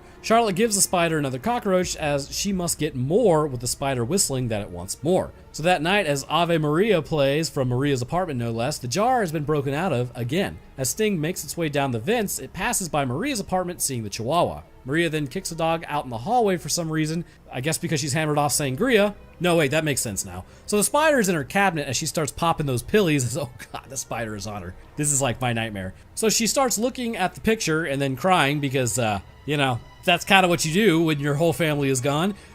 Also, look at the Photoshop on this picture. It is terrible. So the spider is on the backside of that thing as it comes up and then jumps on her face, biting her. Ouchies. So she starts bleeding, like a lot for that type of injury, and then heading into the bathroom, she sees her bite is almost instantly necrosing. As she starts throwing up, she then passes out, or at least for a moment, falls backwards and smashes her neck on the bathtub, resulting in a very meaty crack, which then paralyzes her. The spider then crawls into her mouth and crawls down her throat, and at this point it appears to go to her abdomen where it slices her open. So Maria is donezo. The next morning, Charlotte then heads downstairs to buy a fish tank for her spider. She discusses the spider with Eric and how fast it's growing. He then asks if her parents know that she's here. She whistles at the spider and it mimics back. She says that's its feeding call. Eric says spiders don't have vocal cords, so this is not a spider. Charlotte then holds up a cockroach as Eric says he wants to see what the spider looks like. Eric says that he will lend a fish tank, but he needs to make sure it's the right type of environment, and then he will bring it back to her. So back upstairs, Heather then talks to Ethan about, getting a new job offer, and we get this really weird response She's like, oh, I'm accepting a job, meaning we can get out of here and we can fix Charlotte's teeth. And then Ethan's like, well, no, her teeth are probably fine. She's like, well, I bet if it was Liam's teeth, you would have fixed it. Dude, that is your offspring too. Like, this guy is working 2 jobs to provide for his family. He's trying to connect with Charlotte as her father because her real dad doesn't want anything to do with her and he's a chode. I'm just saying, if you abandon your blood offspring, you're a chode. And Heather is like what we in the business like to call a monstrous douche. So I think Heather should probably suck a railroad spike, but while arguing, Ethan then hears a noise in the vent. Opening it up, he can hear echoes as something crawls at him. It is the Chihuahua. Grabbing the dog, Bienvenidos a la vida más fina. he then heads downstairs to Maria's, which how did the dog get up a floor? Those vents were sheer drops of them. Also, why did Maria, again, put her dog in the hallway? Sangria, I know, but opening the door, he releases the dog back in there as he goes to investigate as to why she didn't respond to the knocking. Looking at the ground, he then spots the blood trail. Following it into the bathroom, the dog is barking at something as then he sees Maria. She is totally got and in really rough shape, so she gets hauled off in a body bag as the cop asks if she was acting strangely. I mean, maybe, but that's a little much for depression, right? The cop then asks how he got in there as Ethan tells him that he has a skeleton key, so now apparently he's suspicious. Eric then calls Ethan to tell him about Charlotte. He reports that they should not be keeping the spider in their apartment. He suspects it's a highly venomous arachnid. He thinks it's a killer, and it's some type of spider that he's never seen before. Tapping on the jar lid, the spider then drops and squares up on Ethan. Heading back home, Ethan asks when Charlotte was going to tell them about hiding this highly venomous spider. And then she's like really attached to the spider, so Charlotte has a freak out over the professor being killed off in the comics, and it's obviously because of her old man. And Ethan says, look, your dad lives across the bridge, which is like a 25-minute drive, which he refuses to see you. So Heather, or Mom of the Year as I like to call her, or Amy 2.0, my hatred has grown as I've watched this movie, has literally hid this from Charlotte up until this point. And you know, there's always the question of like, should you tell your offspring about how crappy a parent is, or should you just let them figure it out by themselves? But if they start developing like unhealthy ideas around them, you probably need to tell them the truth. So Charlotte gets mad over this, and then Heather blames Ethan like, dog, you should have told your daughter the truth about all of this crap going on. You orchestrated this entire problem through your cowardice and muddying of the waters when it came to her own father. So the reality is, because you refused to tell her the truth, you built up this false image of who her father was in her head, preventing her from properly dealing with the unpleasantness of it, resulting in a more visceral reaction because it's all being told to her at once. To her, if he's so great, why did he abandon the family? Obviously, that would be pretty perplexing to a young one. So, see, you're getting like armchair psychologist Roanoke right now. When you refuse to be honest with your offspring, it is only because you don't want to deal with the awkwardness. It's sort of like sex ed. It's going to be awkward, but you're going to have to talk to them about it because they need to hear it from you. Otherwise, they're going to maybe hear it from some weirdo. Who knows? But it's in the same vein as telling them anything uncomfortable. Trust me, you're not doing your offspring a favor by hiding anything from them. So anyways, I seriously dislike Heather. So Eric begins feeding the spider, adding a ton of animals to its enclosure, causing it to grow larger and larger. Back to biologist Roanoke. Anybody who clicked off is not going to see this. I don't blame you for clicking off during that tirade. Everybody else who stayed, appreciate you listening to my nonsense. Because of the spider's rapid growth and the intelligence seen thus far, we can assume a few things. First, its internal biology. This species appears to have a version of indeterminate growth. This means the longer it is alive and the more food that it eats, the larger it will grow. You can see this trait in like snakes, goldfish, crocodiles, sharks, but more to the point, you can see it in lobsters. Lobsters are closely related to insects, which are not arachnids, but in the same vein, so to speak. Because of this growth, it would clearly put it in violation of an open circulatory system. It would mean that it does, in fact, have a closed circulatory system if its body operates in a similar way to the species here. And given that it can function at our oxygen levels that it is breathing in, and it's not metabolizing dinitrogen or N2. And I'm saying that right now because nitrogen with nitrogen is triple bonded, and that would take way too much energy, more so than it would get back with any type of metabolism. And this means it would need to transport oxygen more efficiently around its body. And this says many things about what sort of organs it has as well, and what level of intelligence it can reach. Given its ability to mimic several different animals and recreate the noises that it hears, this would mean its brain would be quite complex and beyond just a standard species on Earth. This can only be fueled by a closed circulatory system, as the oxygen requirements would be more than what an open circulatory system could handle. And this would also mean it would need something like lungs, and a heart in order to properly perfuse its blood and effectively move it around the body. All of this comes from its xenobiology, but the question is, what would its own world look like? Well, we'll get to that in a moment as we see something kind of interesting with its blood here soon. So later that night, Ethan then wakes up seeing that he thought there was a spider there. Charlotte reads a comic about Fangirl where evidently Ethan wrote in there about him being called Dad, and that night as everyone goes to bed, Eric sleeps with his door open like a serial killer as the spider has outgrown its tank already. That is not a good sign. It then breaks through that thing pretty much immediately as Heather brushes Helga's hair. Gunther then comes in to check on them as her cat looks exactly like her. Down in the boiler room, Ethan then gets a call from Sandy saying the pages just aren't coming in fast enough, so they're going to have another person start working on the pages as well, which means basically Ethan is being kind of let go.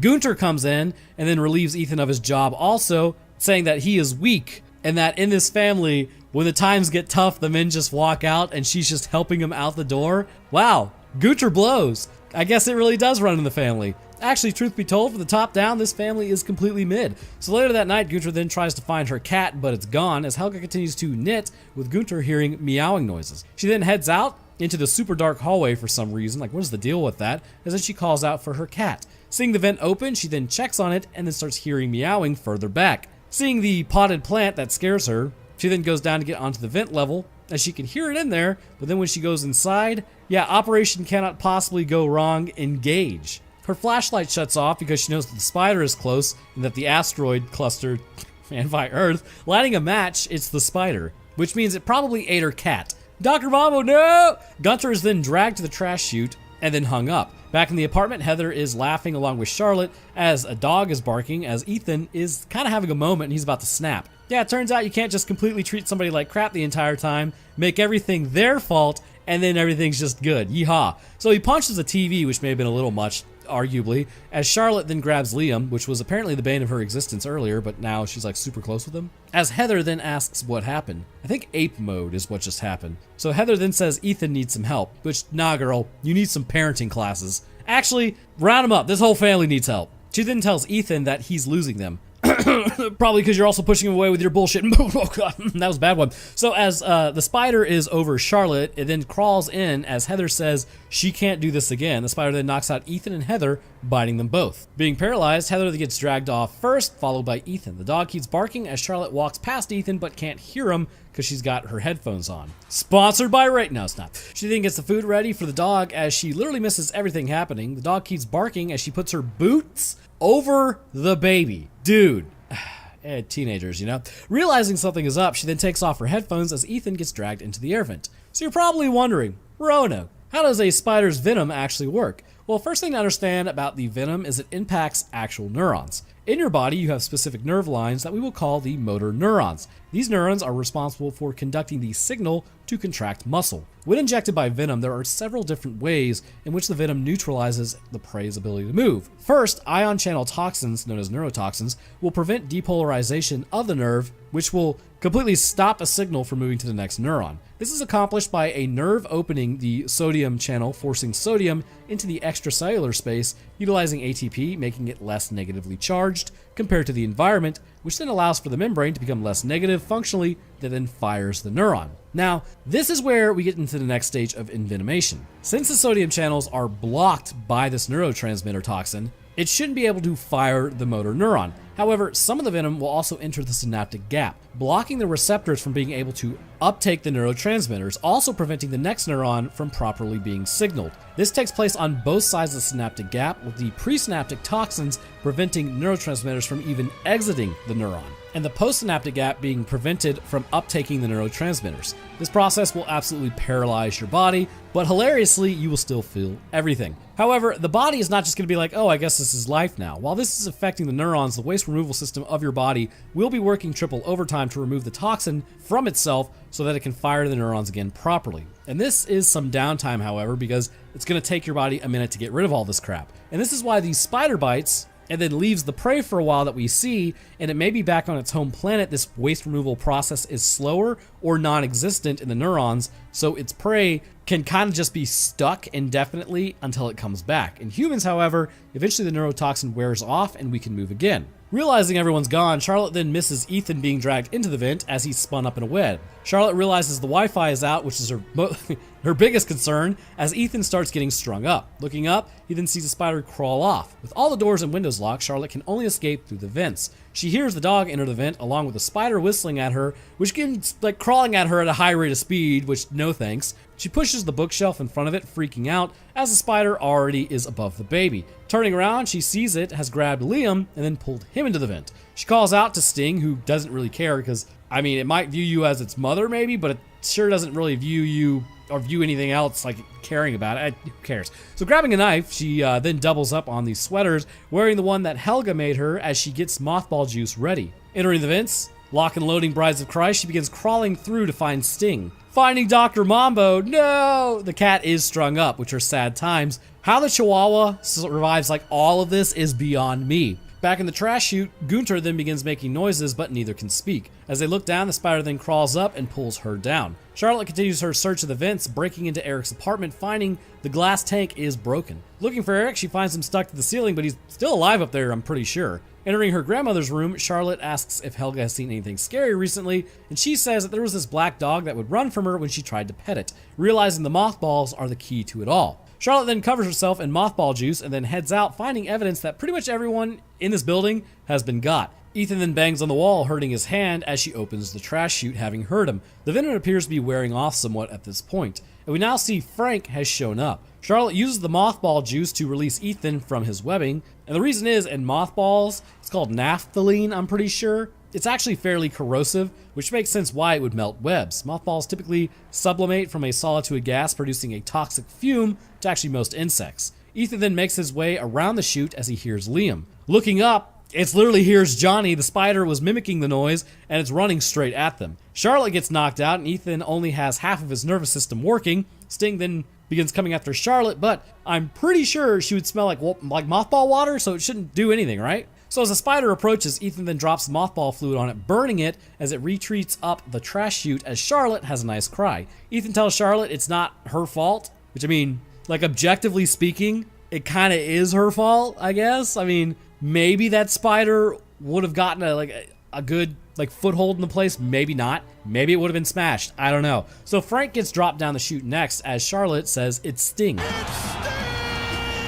Frank runs off to try to help Helga or escape, I'm not really sure, as Charlotte says they are trapped, with Frank asking for the key. Charlotte says the mothball water hurt the spider, as Frank pulls out his nail gun saying, I'm just gonna take shots at it because this is really gonna hurt it. However, in taking those pot shots, the sprinklers come on, washing away all the mothball juice, which, I mean, I'm gonna tell you, Frank is reaching levels of Isaac Clarke with the nail gun that shouldn't even be possible. So Sting begins bleeding blue, which interestingly, this type of blood puts it in line with a certain species of arthropod. And this would be a copper-based blood known as hemocyanin. This copper, while less efficient at carrying oxygen, is still quite capable of doing so, and this would mean that potentially this species could be somewhat aquatic, which obviously would make the indeterminate growth quite useful because the bigger you get, the harder you are to eat. So as Charlotte realizes the water is washing off the mothball juice, Frank gets grabbed and then brought up to the vent where, good lord, I don't know, his head explodes or something? Ethan then tells Charlotte to get in the garbage compactor as then he jumps in and finds Heather and Liam in there, which, wow, that was lucky.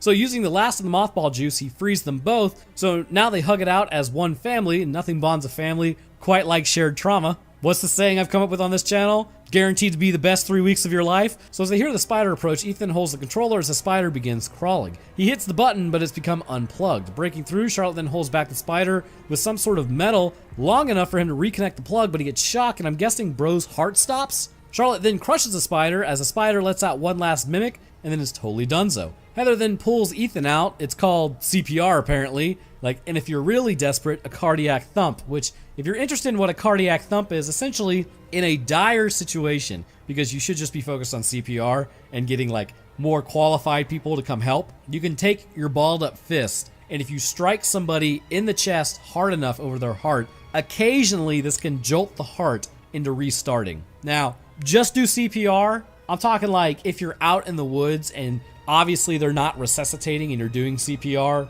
you can't just do that forever. So cardiac thump may be a good way to go. But if you're in a city or something, just keep doing CPR. That'll perfuse everything adequately until better help arrives. So performing the world's worst CPR, Charlotte then closes her eyes and counts to 3, as evidently that works. I have no idea what they were referencing in the movie.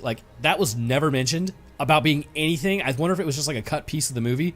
I got you, homie. But what's even more surprising is Heather's horrific CPR worked. So they say they love each other, as then she calls him dad, but then he's like, no, that jackass is 25 minutes away. No, he didn't say that. However, eggs have already been laid, which means this species produces asexually, which is not ideal, but thus concludes Sting. Also, the dog survived in the credits. Why not Dr. Mambo? So this species appears to hail from a world where oxygen levels are not too dissimilar from our own. This is evident based on the circulatory system it must possess and the hemocyanin it possesses as well within its blood, which actually transports the oxygen. Given this is a passing asteroid band, it is likely that this world that they hail from ended up being hit by something that knocked off either a chunk of the crust or like a bunch of the water, or maybe the planet was even destroyed. It could be everything. Either way, the crust contained some of the water as well, which then broke off into orbit and then drifted away from there. By happen chance, some of the eggs in that crust or in the ocean, which may have protected it from the radiation of the galaxy once it froze over beyond their own solar system's heliosphere, this is what allowed the spiders to survive. Upon landing into the relatively more temperate environment of winter in New York, it was able to emerge from the egg to a very habitable environment. At this point, a major issue would be this species establishing a foothold on our world. But the biggest thing is once humanity took notice, the reality is, like with any other animal that we don't want in our environment, we could pretty much eradicate it once we put our minds to it. However, prior to that, the problem would affect quite a few ecosystems, which would not be great for the native fauna of this planet. But anyhow, I want to thank you guys for watching. If you enjoyed, then leave me a like, would be great of you, and subscribing is a great way to stay up to date on when I post. I'll drop my Twitter, Discord, Roanoke Games, and Tails channel link, as well as like merch in the comments. Speaking of merch, I have new merch. And speaking of patrons, I'd like to thank mine real quick. First, I'd like to thank our Astrophysicist, Death Dancer, and Feather. Thank you guys. Next, I'd like to thank our scientists, Dakota23, Invictus Echo, Lucian Dragon, Metric System, and Virix Hellstrom. Thank you guys as well. And the rest of my patrons, I thank you. You guys are absolute ballers. All right, that's going to do it for me. I hope everyone enjoyed, and I'll see y'all in the next one. So first things first, I'm a realist. If you haven't seen this movie yet, it's actually quite good, and you should go check it out because this, along with the movie Haunt on Hulu right now, they're actually like shockingly watchable. All right, so now that guy's gone, in the events of No One Will Save You, a woman, along with the rest of the town, are straight up besieged by an alien menace. Unfortunately, these are not the hot Quarian women that we were promised. Big sad hours. With seemingly a goal beyond our comprehension, they would begin snatching people and moving them back down to the planet as the invasion continued to really a complete lack of awareness by anyone in the town who hadn't been turned yet. One woman named Bryn, a small town outcast, would be the only one stacking bodies throughout the whole ordeal. But with that said, are the aliens actually the real enemy, or is something else controlling them, and what are even their motives to begin with? Or maybe this is just a crackpot theory from yours truly. Only one way to find out, because that's what this channel is for. So let's discuss the alien physiology as well as the throat controller over in today's episode covering No One Will Save You. And now for something completely different. Mexico unveiled saying that they had an alien, which was kind of hilarious. There's now a way in which you can actually see if somebody's really putting too much spin on a particular topic with Ground News. Ground News was created by a former NASA engineer, which gives readers a transparent, data-driven way to read the news, with a visual breakdown on the news outlets reporting on matters, their political bias, and how reliable they actually are, as well as who owns them. Kind of like how Washington Post is owned by Jeff Bezos, because let's be real, American news has basically turned into propaganda at this point, and it's massive cringe. With the US entering presidential election season, it's worth checking out. So if you're ready to compare news sources in an effort to gain a more clear understanding of what is happening on this rock without the opinion of somebody else in the way, then by heading to the link ground.news/Roanoke, you can start sifting through the absolute dumpster fire that is American media and what it has become and likely to go further in the coming months. Alright, let's get back to it. We kick off this episode with two things. First, a zoom in of a house I would 487% be down to live in near the woods because it also looks like it has a few acres. A man can dream. But secondly, I'm instituting a sigh counter. My wife suggested I do this after we watched this last night because good lord, does this woman sigh and sigh and sigh again. It's wild. So now that I've oversold that, it can never live up to the hype. Here we go. As we zoom in, we get the title screen, No One Will Save You. We meet Bryn smiling and waving as she sighs. That's the first one. She sighs again and shivers. Sigh 2. She picks out her outfit and then heads downstairs to the small model town that she's built. Now, I'm not found flicks or like film explained or whatever, but I'm pretty sure the town represents some sort of fantasy that she's built because the rest of the town around are just a bunch of like absolute clowns to her. She then begins putting together a dress for someone, as I'm pretty sure this is how she affords to live where she is, seeing as she probably isn't going to be getting hired by anybody in town. Alarmingly, this is where we see the first horror trope. The package is headed to Ohio. Ohio now has the return address. Coincidence that the town gets taken over shortly after? I think not. There's a map that perfectly explains how there's only an illusion of safety concerning what state you're in from being attacked by Ohio. Hopefully my editor actually throws that up on screen, otherwise I sound insane. Alright, moving on. She heads to the front door where a circle of dead grass is out there. She sprays it with some water and then goes to get in her car where she sighs. 3. As she looks in the mirror, she smiles again and then sighs. 4. This isn't a joke. I'm actually counting how many sighs because I'm actually curious myself. I know this does let up here pretty soon because once things kick off, it turns into panicked breathing. As she drives by the house, she waves at a guy and then he blows her off because he's a mega tool. She sighs again. 5. Driving through town, she covers her face and then drops the packages off before heading to her mom's grave where she sighs. 6. She hears people laughing as she packs up and then heads out, waving to a group of people at a graveyard who don't wave back at her, so she sighs. 7. But apparently there is some try waving like that in a small town sort of nonsense because everyone is just largely against her. It's ridiculous. That is some focused hatred right there. She then spots the Collins as she sighs. 8. And then she hides behind a car so they do not spot her, where she begins crying. She then heads back home to write Maud a letter on the dock as she sighs. 9. She continues to write as she hears the mailman throw a package like a clown before she sighs. 10. And then sighs again after that when he finishes throwing the package. 11. See, I don't even think the mailman dislikes her or anything. That's just a regular postal service, at least near my house. I've watched someone yeet a package onto my doorstep right in front of my Ring doorbell. Thank God it was only made out of glass, otherwise that would have been disastrous. Back in her house, she begins practicing dancing. She pops open that wine as the phone rings. We begin to get a sense that the town, again, really does not like her despite everything else that we have seen. So I guess we already had that sense. But anyhow, this appears to be a nightly occurrence as she picks up the phone and whoever's on the other line is like, and then she just hangs up. But obviously, she's pretty used to this. I don't know, man. You ever considered like leaving town and going somewhere new, greener pastures and all that? Why would you want to stay here? So she finishes her letter in size 12, and then she addresses a letter as we see a picture. Clearly, she's still in mourning, and then 13 with a sigh. She goes to bed and hears a noise and then shuts off the light, followed by a dog barking and yelping in the distance. As she sleeps, all the lights in the house turn on and her music also turns back on before shutting back off. So I did want to talk about this simply because it's an interesting concept. With the lights turning back on despite the switch in the line of electricity to the actual bulb being disconnected, that would imply that the ships that are currently near the property have the ability to emit a metric buttload of electricity. Sort of like how humanity just recently figured out how to wirelessly charge by sending an electrical current, I believe in like rapid pulses, which creates a weak field of influence that can charge a battery. In the future, it may be possible that we have no electronics with cords, as you could in theory have the same sort of technology either in the walls or at a central point of the house that spreads outwards to power all different electronics that you actually have. Although currently for our species, it is incredibly inefficient, and if I remember, it uses roughly about double the amount of power to charge something as opposed to just plugging it in. So this may help to explain how the ship even moves in the first place though, and I know this isn't biology, but I do have an interest in science in general, so here we go. Magnetic levitation, or as it's sometimes referred to as magnetic suspension, is just as the name implies. It's how a magnet is able to levitate above something. Now typically this requires the magnet to also be below it and another magnet to achieve this, but could it be possible that with enough juice flowing through an electromagnet on the underside of a ship that a planet's own magnetic field could allow for the ship to operate in the skies? If yes, it's something humanity hasn't achieved yet. Maybe it's possible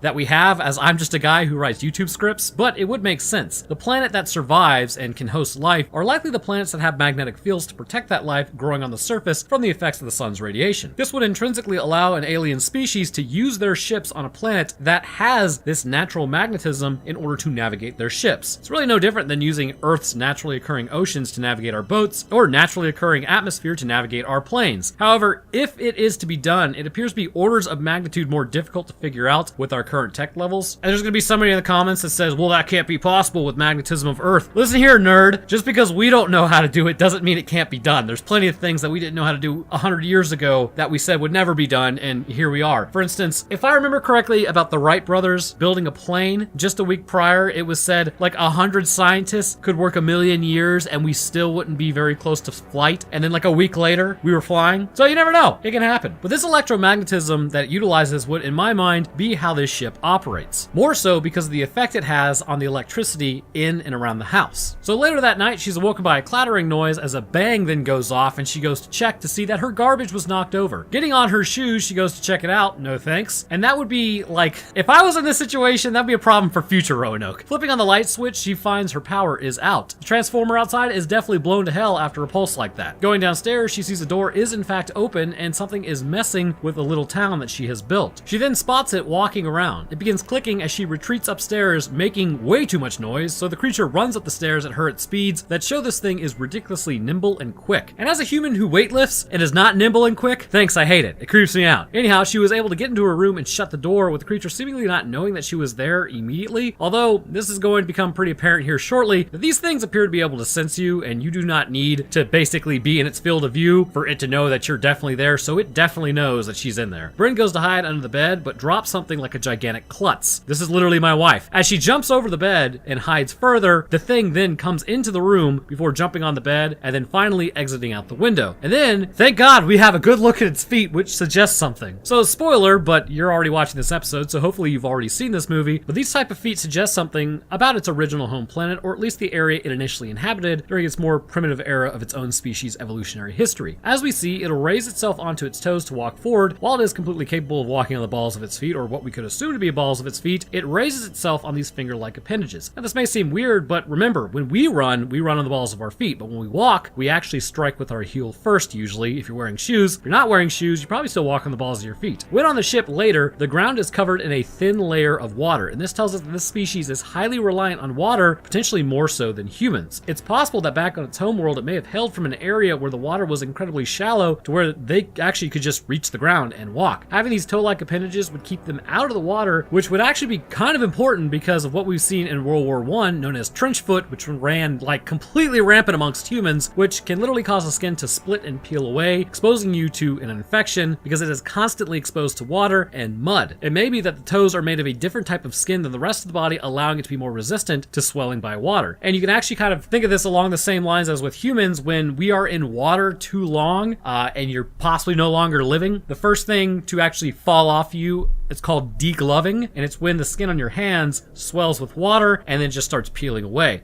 So there are different types of skin on our body, and how they react to water at least. But it's still all skin. But this would keep them out of the water and still allow them to run should they need to. It is unknown if these aliens are carnivorous or not, but given that typically prey animals are on the lower side of intelligence, with their brains more interested in deciphering incoming sensory information to survive, and somebody's gonna say, well, what about elephants? It's not all prey animals, just some. And even then, pretty sure nothing's preying on elephants too often. However, horses, for instance, horses can be smart, but a lot of people don't seem to think horses are very intelligent because they're more prey-driven animals, even though they're big. But again, this is because their brains are interested in deciphering incoming sensory information to survive, whereas predators are more concerned with problem solving in order to obtain food. I would have to assume that this species is a hunter though, and does eat meat for several reasons. Given they're structurally similar to humans except smaller, the brain needs a lot of protein in order to grow, even more so to the size the greys have appeared that theirs are. This would mean likely in the millions of years of being a species, far outclassing humanity's time on Earth, they have eaten meat to continue to develop their brains. I would also like to point out that this is why everything they do is strange. Not because it doesn't make sense to anything, but because it doesn't make sense to us why they do what they do.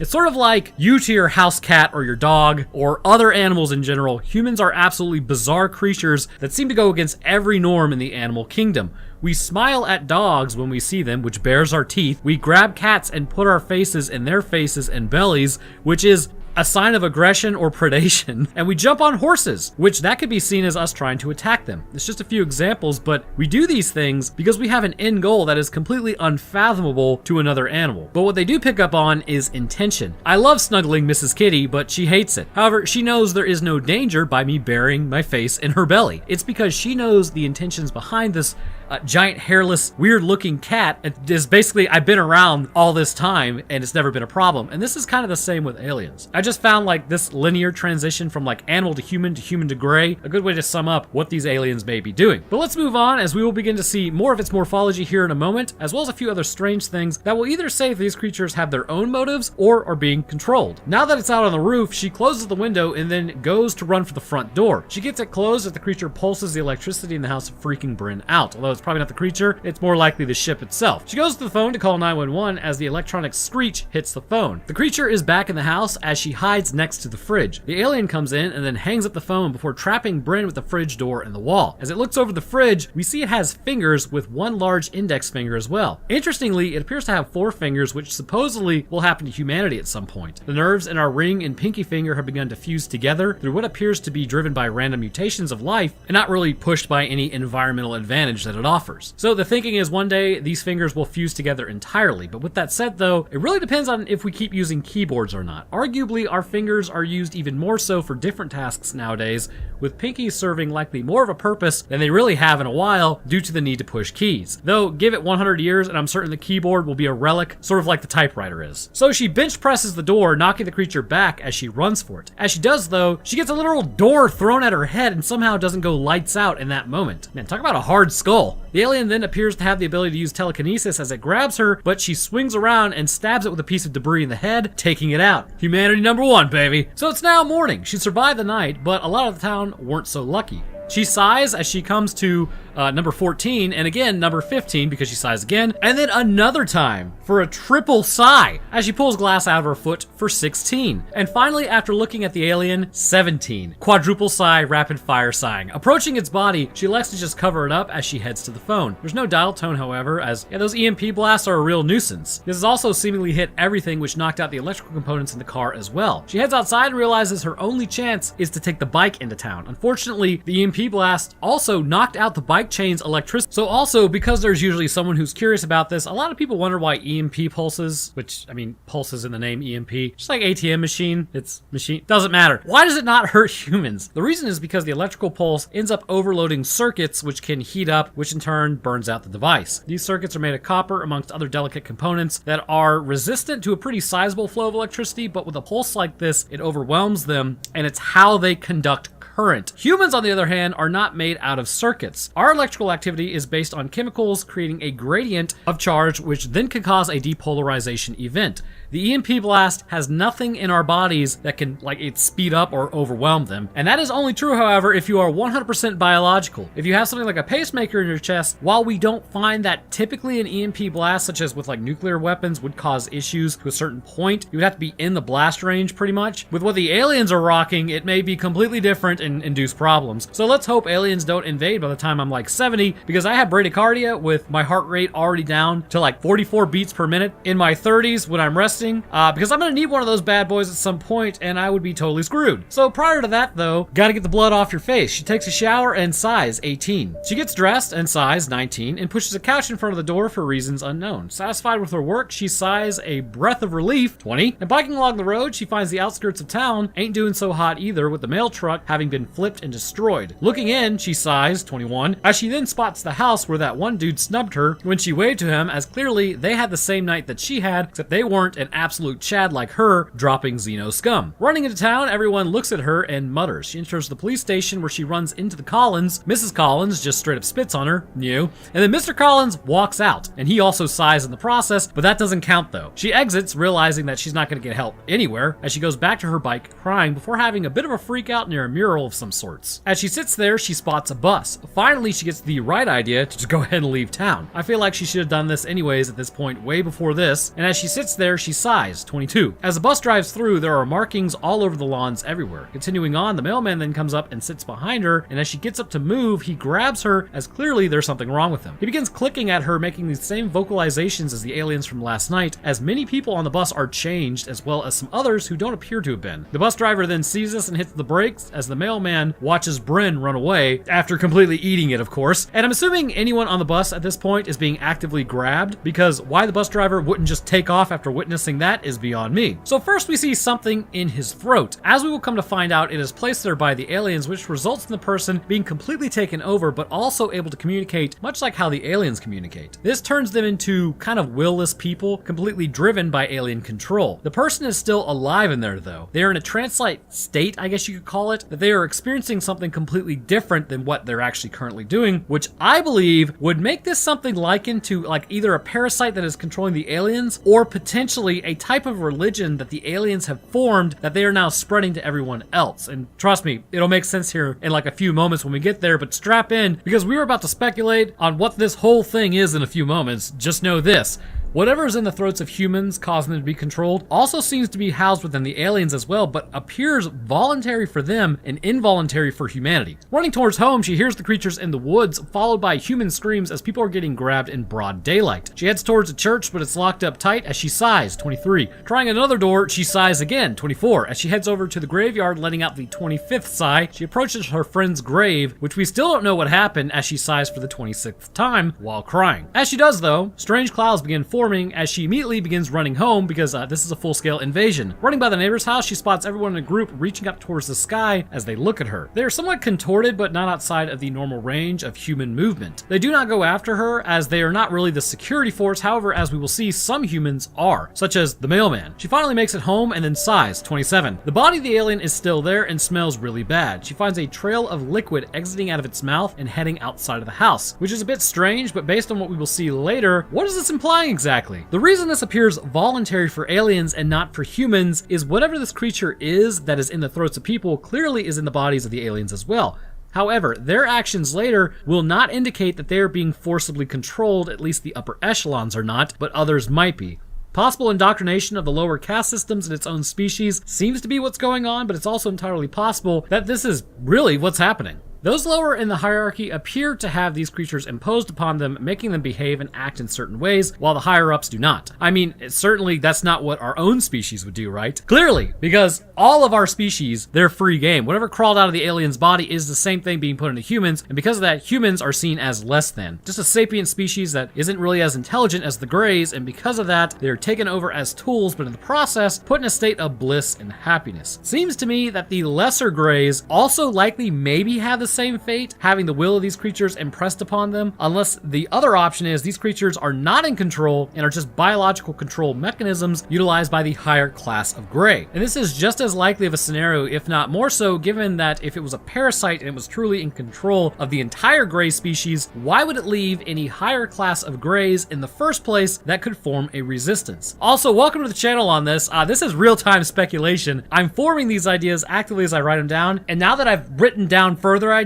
I think I know what this is, but we'll get there. Heading outside, she can't seem to find whatever it was, as the clouds now move in on her own house. She calms herself and then starts locking down the house, getting Home Alone traps set up, as well as putting a blanket over the door. Meanwhile, searchlights move around the house. She heads downstairs and immediately notices that the nails are being pushed out of the door as a bloom light beams in. It hits the body of the alien and then takes it out of the house, which is not a good sign. She moves down to the basement as one of the aliens drops down onto the front porch. She heads towards the cellar door, but they are just outside of it. The alien then walks down and it turns into a game of keep away. Getting an excellent look at its physiology through this scene, we will see in a moment that there are different physical classifications of Greys, or more likely, they are different species. This one appears to be more in line with your standard build that humans have reported seeing for quite some time in real life. They are slender, with a similar build to humans at around 4 feet tall. Their skin is smooth and gray, and they walk upright like man does, which again hints that evolutionarily speaking, they probably developed very similarly to humans. When they walk, you can sometimes though hear their bones, which is very strange as this implies their bodies are struggling for some reason. But this does mean that they have internal skeletal systems, which their heads move over their spines, which allows for their brains to actually grow in size. Their faces are quite gaunt, having an incredibly small mouth and a mandible compared to humans, but it's still also very small. However, their eyes are massive and black, likely giving them the ability to see in the dark quite well. There is no hair anywhere on their body, or even similar structures that we can point to that we have on Earth. But we can equate them to almost like a salamander concerning their skin, which on their home world, given that what we see also on their ship, means that they would be a lot like amphibians in terms of their bodily need for water. From what I have seen, their legs appear to be plantigrade given also how they walk, with the obvious toe appendages offering 2 modes of traversing, with a third one being just straight up levitation. So we can see their ability to perform telekinesis with objects overpowering the muscle of humans. Now, telekinesis itself requires manipulation of the actual universe utilizing one's own mind, which, where do you even start with that? The process is so far beyond areas of our brain and what we would even be capable of that it's even hard to conceptualize what it would take. But essentially for telekinesis to actually work, it would involve the brain itself bending the laws of physics to its own will. And to do so would require the brain to operate at a capacity that while it was contained within the universe and the Grey's body, its ability would not be restrained by the universal laws that confine the rest of existence. Sort of like having the brain inside of the universe while also outside of it, manipulating it at the same time. And to reach this level of intelligence, it's just so completely outside of our species' current understanding understanding of biology and physics, that's about what it would take. You would need to be able to think about the very fabric of reality and not only understand it, but be able to manipulate it to the desired effect that you were going for. Humanity is nowhere close to doing this, and it could be argued it's not even really a knowledge of how you would do it, but probably more like a feeling. Sort of like when you throw a baseball to someone, are you thinking about how much power to apply to the ball to get it to go exactly where it needs to go, or are you just kind of feeling it? I think it would be compared to that. So she grabs some scissors as it stops and looks at pictures before knocking down a mannequin and immediately finding her hiding and just kind of standing there looking at her. So you might be inclined to think that the aliens can only affect metal, which, if they control electromagnetism, might seem like the answer. But remember, not only were they able to blast the door off of its hinges, but they were able to outright immobilize the human meat suit. The alien chitters at her as it pulls the knife away from her and then grabs the picture of her and Maud. This perplexes the alien as she tries to hang on to it, and it looks at the picture as she runs upstairs. As she gets upstairs, I don't even know what that thing is. It just starts stalking her in the background. It's like a much more feral looking gray than the one in the basement. She bites it as it attacks her and then goes to throw boiling water on it and then hits it with the pan. Light ends up crushing the pan as the creature comes towards her. And this part makes very little sense. It symbolizes something with its arms as she walks into the bathroom, and then it immediately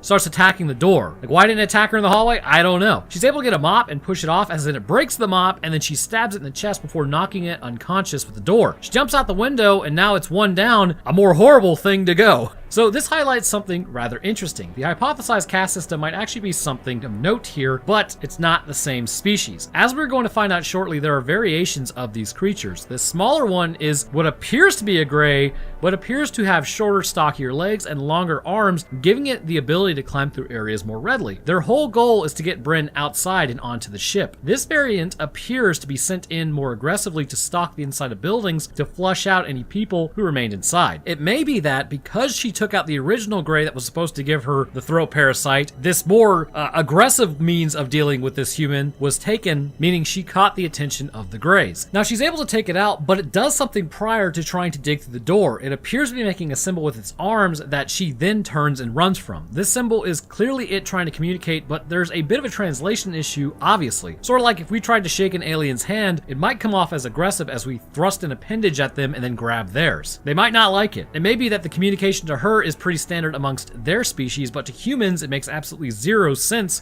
because it has no meaning apart from just being strange. And given it was just trying to attack her, it may make it more odd. Not to mention, when it immediately attacks the door, she closes it, it just seems like a giant miscommunication may have angered it. But this thing appears to be a subspecies of other grays, as we will see, given that the standard gray appears like mostly what we see. And this isn't too far-fetched to imagine, as there are primates on this planet that to an alien species, they might look like they're related to humans quite easily, which according to theory of evolution would be the case. And this may be a related species to the gray, albeit a more primitive one. It may also be the hypothesized created version for a specific job as well when invading a planet. It's just not really said. The warbling noise in the woods from earlier, which is literally what they said is warbling, whatever that is this creature on the roof that has found her. It appears to be a hunter of sorts with longer limbs. This creature, again, either has to be a subspecies of gray or an altered version of their own genetics for specifically hunting outside, but given its longer limbs, it can outrun humans quite easily. She turns as she runs into the mailman, who begins dragging her to the ship overhead. It begins throwing up signs to the ship, and now what's interesting is as it does this, you can also, again, hear its bones cracking. Now you have to ask yourself, what sort of species body would evolve in such a way that its bones will crack with every movement? Seems kind of unnatural, doesn't it?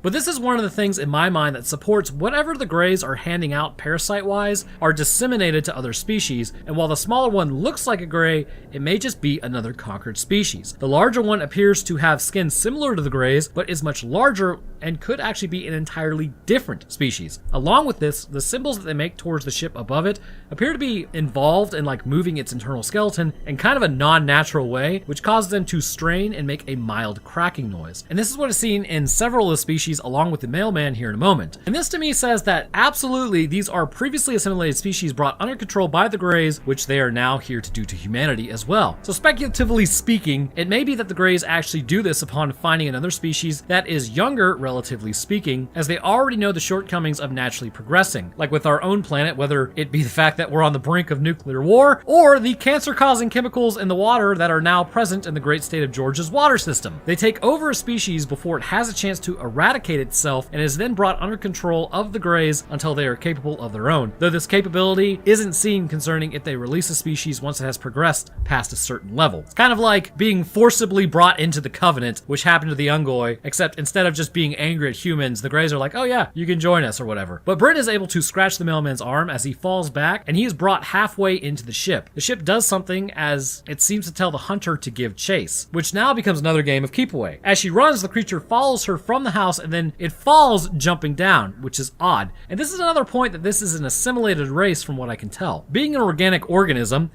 we're liable to make mistakes. I mean, humans trip all the time, so obviously these things can trip as well. But if the same parasite that is in the human's throat is controlling the larger alien, then it's not too unlikely that it would be clumsy. We saw the same thing with the mailman with the bus stop. These accidents happen because the parasite controls the person, and it's not a perfect bond that we will see with Bryn momentarily. From here, others begin screaming in the distance, but the creature gets back up and runs at her and then gets stuck in the car. It severs the fuel line as Bryn is able to light it, blowing up the creature and taking it out, and as I said, stacking bodies. A beam then appears, attempting to grab her as she runs upstairs and hides. The alien immediately goes to the door that she's behind and opens it to begin its search. And this is a super dark movie, so maybe there's like a way to lighten it up, but as it enters, it begins looking at all the pictures and letters Bryn has written.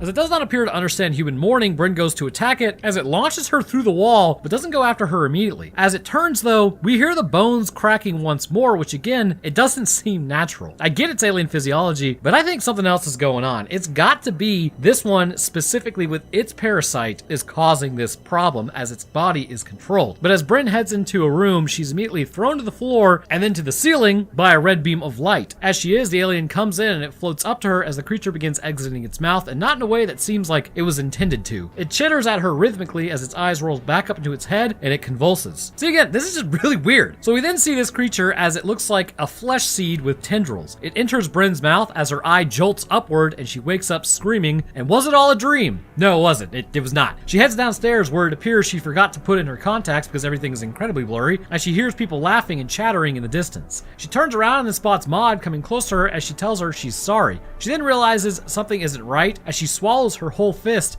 and tears the creature out while Maud yells at her and then throws it out on the front lawn. So what in the name of all that is holy was that? Humanity is currently being assimilated, as we can all guess. The other creatures that are with the Greys do not appear to be exactly the same species, but may hail from the same planet given their similarities. So here's how I believe it works. The Greys potentially naturally produce this tendril creature. It could be something like a symbiotic relationship to them. The Greys may have had these things naturally on their planet where they figured out they could transfer them to others and control them. It's really hard to say exactly how it works, but the nervous system of the host species is absolutely controlled, albeit not perfectly so. When the thing enters your mouth, it hangs out near your throat. The tendrils would clearly wrap around to the backside of your neck where they interface with your spinal cord where it appears to control the body. But what's interesting is, despite it being in control, each host is put into a state of bliss. This to the Greys may be a religious matter, and this could in theory be a crusade of sorts. The Greys want to spread the influence of these creatures and likely still have their minds under control somewhat, but they are still altered. To the Greys, they may be a benevolent form of helping because it removes the possibility of another species from going extinct. It will also remove all the bad feelings and disharmonious behaviors between another species, which we will see at the end. So now we're getting way out there with this, but let's get into it. I believe the Greys are at least somewhat influenced by the symbiotic organism because to them, they want to spread its influence, yet they can still make decisions that would absolutely run counter to what a true parasite would want, which is to spread as far as possible. However, they are still spreading the creature nonetheless. Should they succumb, the creature will then leave the body and go back to the ship. And when infecting another species, you have to ask yourself, what is the point of putting them in a state of bliss? Why care what the host is experiencing if you control the body? It would seem to be like a waste of time and resources because it would have to basically reach into the human brain and then start triggering memories to the point that it could create like a cohesive vision. But that's why I believe there's something going on concerning species preservation beyond just a takeover. If you wanted to do like a catch and release of a species when it's evolved past a point of warring with itself, you wouldn't want to like just torment it to the point that it hates you. So the creature essentially alters humans' view of the world, even bringing back loved ones so that you can talk to them again. I mean, it's all in your head, but likely this would have a twofold effect. If my idea about this being a benevolent invasion that looks hostile is correct, this would mean that having the species actually like thank you and eventually understand why you did what you did would be important. The second part is it may lower the host's resistances to being controlled by the creature. By making you think that you were sleeping or everything is great and there's no pain, it's very unlikely that a host would fight very hard to go back to the real world, which would allow it to control the host more effectively. It could be that the control is once again tenuous and mistakes are made by the parasite. I mean, it is organic. This grasp is also why when Brynn realizes this isn't real, she's able to pull the parasite out, likely because it was clearly in the embedding process, but it could not stop her from controlling her body, even though it did have partial control, at least concerning her brain. The other more nefarious possibility is that this initial bliss does not last. Once it has full control over you, the charade is over and you are brought back to consciousness, now with the creature in complete control of your body, but there's not really much to support that apart from me just guessing that it could always be a possibility. Taking the creature, she loses a hold of it and the ship then assaults her ears with a really loud noise. It puts a beam on the tendrils as the creature then appears to be forming a human in the process. Brynn then takes off running as then the tendril monster enters a cloned Brynn. In the woods, she hears footsteps come up on her as she spots herself. The clone approaches Brynn as she shivs her in the guts.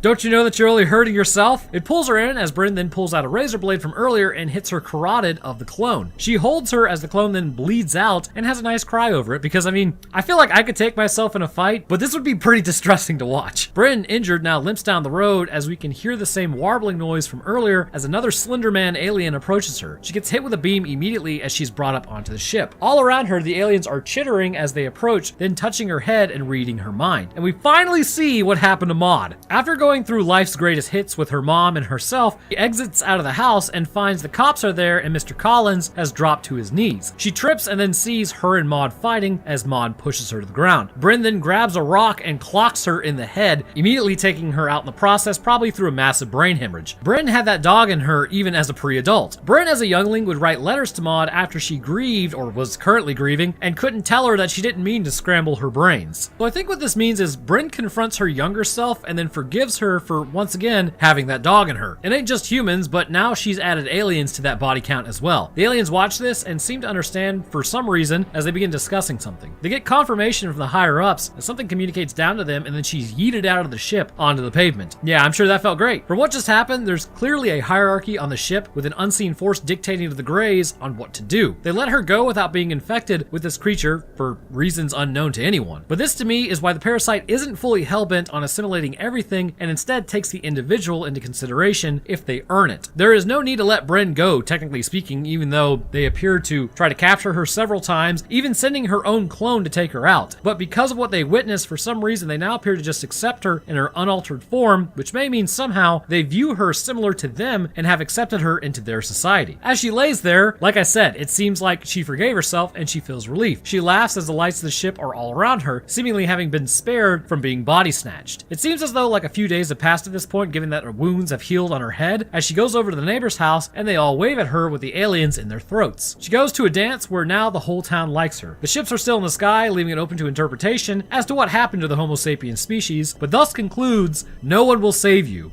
You have to save yourself. Also, she sighed 27 times. This does not appear to really be a parasitic infection. Instead, while beyond human comprehension, this is likely due to the fact that coming across any young species, they're unlikely to just be assimilated easily into an alien society. And, you know, there'd be a massive communication issue as well. And given humanity's apparent encounters with Greys for hundreds of years, it may be that a unilateral decision to stop humanity from destroying itself was decided, and this seemed to be the best course of action from not only destroying ourselves, but from destroying a habitable world as well. Because clearly these things can breathe our air. And this is why it would appear aggressive from the outside, but I mean, what do humans do when we want to preserve a species? We capture them, which initially terrifies the animal despite our intentions being good. And I think potentially that's what's happening here. But I want to hear what you guys think. This one is so open-ended that it's really hard to say what their intentions are or why they are making the choices they are, but it appears that while there is collateral damage, it could be a possibility that they're here to actually preserve the human race. Let me know what you think down in the comments. If you enjoyed, then leaving a like is great as it gets the video out in the algorithm, and subscribing is also pretty cool as we're closing in on 1 million subscribers. I'll drop my Twitter, Discord, Patreon, and Roanoke Tales channel link, where last week we talked about the Taos hum, which is that weird noise detected by a lot of people and equipment, but nobody really seems to know where it's coming from. But also, speaking of patrons, I'd like to thank mine real quick. First, I'd like to thank our astronaut, Rosie Kinch. Thank you very much. I'd also like to thank our astrophysicist, Death Dancer, as well as Zach Smith, and our scientists, Argent Sentinel, Chad the Enjoyer of Scientific explanations of B-grade horror movies, Florian, Logan Satome, Lucian Dragon, and Tyson Nakanishi. And the rest of my patrons, I thank you guys as well. Your help goes a long way towards keeping this channel running and is greatly appreciated. Alright, so that's gonna do it for me. I hope everyone enjoyed, and I will see y'all in the next one.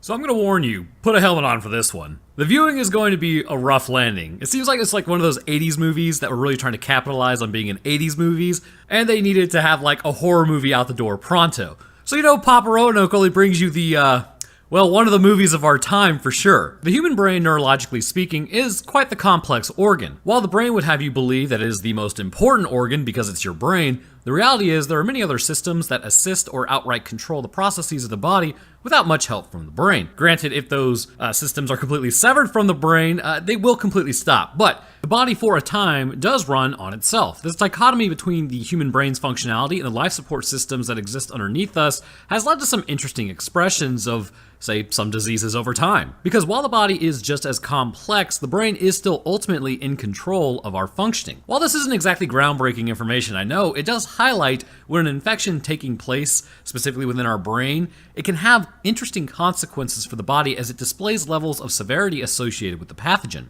In 1988, a college campus would be besieged by an outbreak of a disease that would threaten to go well beyond just the confines of the campus if not properly controlled and put down. It would result in violent students with increased strength and zero regard for human life. However, what was more alarming is it would appear that the brain was still slightly functional, giving them the ability to think through plans, and if they recognize the victim, they might be even able to control themselves to some degree or react even more aggressively. And this would just take place for only about a moment before, ape brain takes over. This specific pathogen would affect critical areas of the brain associated with behavioral control, which would ultimately lead to the host to become hostile towards everyone that they came across, and in some cases, against the other infected that might stand in their way. Well, what exactly is the pathophysiology of this disease in Primal Rage? Let's discuss that in today's episode. And also, it's called Primal Rage. I always get questions from people asking, well, what's the movie name? It's Primal Rage. But first, this episode is sponsored by everyone's favorite mobile game, Raid Shadow Legends. Professor Death Knight here with a lesson about Live Arena, the new PvP mode where you can fight against other players in real time. Sounds terrifying? Well, so's going to the dentist. You should still do it. Live Arena has a draft feature where you can pick and ban champions to fight for you. Teamwork. When you win matches, you'll get Live Arena crests towards unlocking special area bonuses, or so I hear. I'm too afraid to try any of this out. All right, class. Any questions? So, Professor Death Knight, what is your strategy for, a Live Arena? Well, everyone thinks I'll go in fighting, but nobody expects my charm. My best strength is the gift of gab. So when they try to attack, I'll just be like, nice weather we're having, eh? Nobody will see it coming. Well, Professor Death Knight, how do you feel about banning champions from the Live Arena? I hate it. I wish everybody could play. Back in school, I would always get picked last. This is just like when someone pointed at me and said, you can't even play and your bones look weird. But rules are rules, so. Now, most importantly, how do you actually talk to women? Okay. All right, thanks for your contribution. I don't totally know what you were asking, but I loved that you had the courage to ask it. I hope you use this knowledge you've gained here today about Live Arena to head off and do battle. Live! Make this whole Dead Bones Professor proud, folks. Class dismissed. Do we have a bell? Oh, we should totally get a bell. So right now, Raid Call of the Arbiter is in full swing, and to celebrate, there are some new characters from the series in-game as champions, such as Artak, a mighty Wark Warlord, and it's cool because he's available for free, and all you have to do is log into Raid for 7 days between now and July 24th. And if you've seen episode 1 of Call of the Arbiter, you'll definitely want this guy, and if you haven't seen it, what are you waiting for? Go check it out, and then remember to log in for 7 days, and you get Artak. And what's that? You haven't started playing Raid but are interested? Using the link in my description or scanning my QR code up on screen right now, you can get some insane bonuses. Bonuses like the epic champion Talia and other useful things. Once you are in-game crushing your enemies, you can come find me under the name Roanoke, and if you're fast enough, you can even join my clan. Just hit the link in the description, and I'll see you on the battlefield.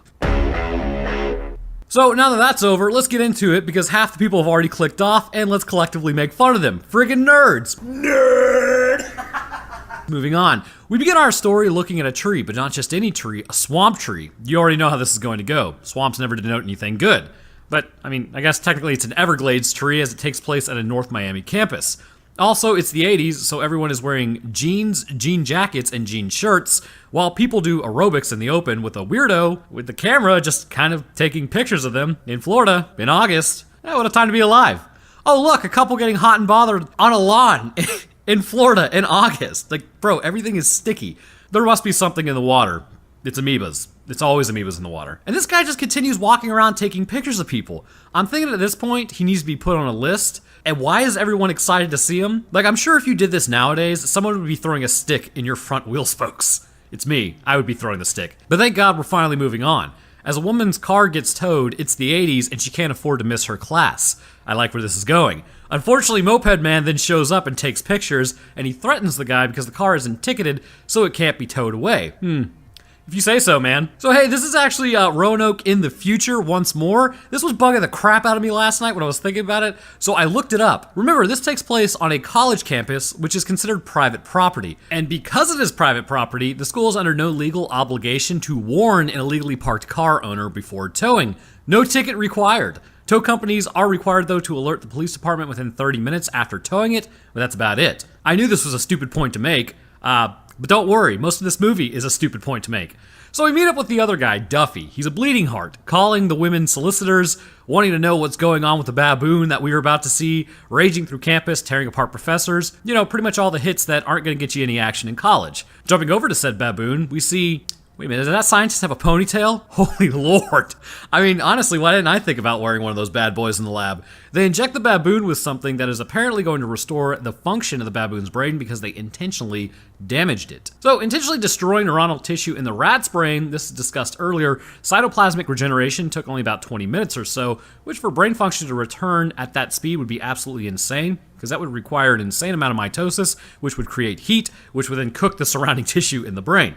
But we'll kind of go over that in a second concerning neuroplasticity. Now, baboon brains are a little more complicated. They expect that it will probably regain about 100% of its brain function, and it's definitely not going to be the inspiration for the movie 28 Days Later. Where would you get that idea? Is it because it's a baboon raging? I don't know. So moving back over to the neuroplasticity for a moment, whoever figures out how to accelerate healing in the human brain will be the first trillionaire of our time. The brain is notoriously slow in its ability to kind of self-repair after an event that has caused it damage, but this does not mean that it cannot, attempt to heal itself, along with what has developed at least other ways to remain functional, although most times this can be kind of resulting in a decreased capacity to even function to begin with. The first way in which the brain will adapt to damage incurred, which results in the death of some tissues, will be to reroute the function. Areas of the brain will actually take over other areas that are no longer functional. For instance, strokes associated with Broca's area of the brain, just behind the prefrontal cortex, where this is essentially how you speak, strokes will actually render you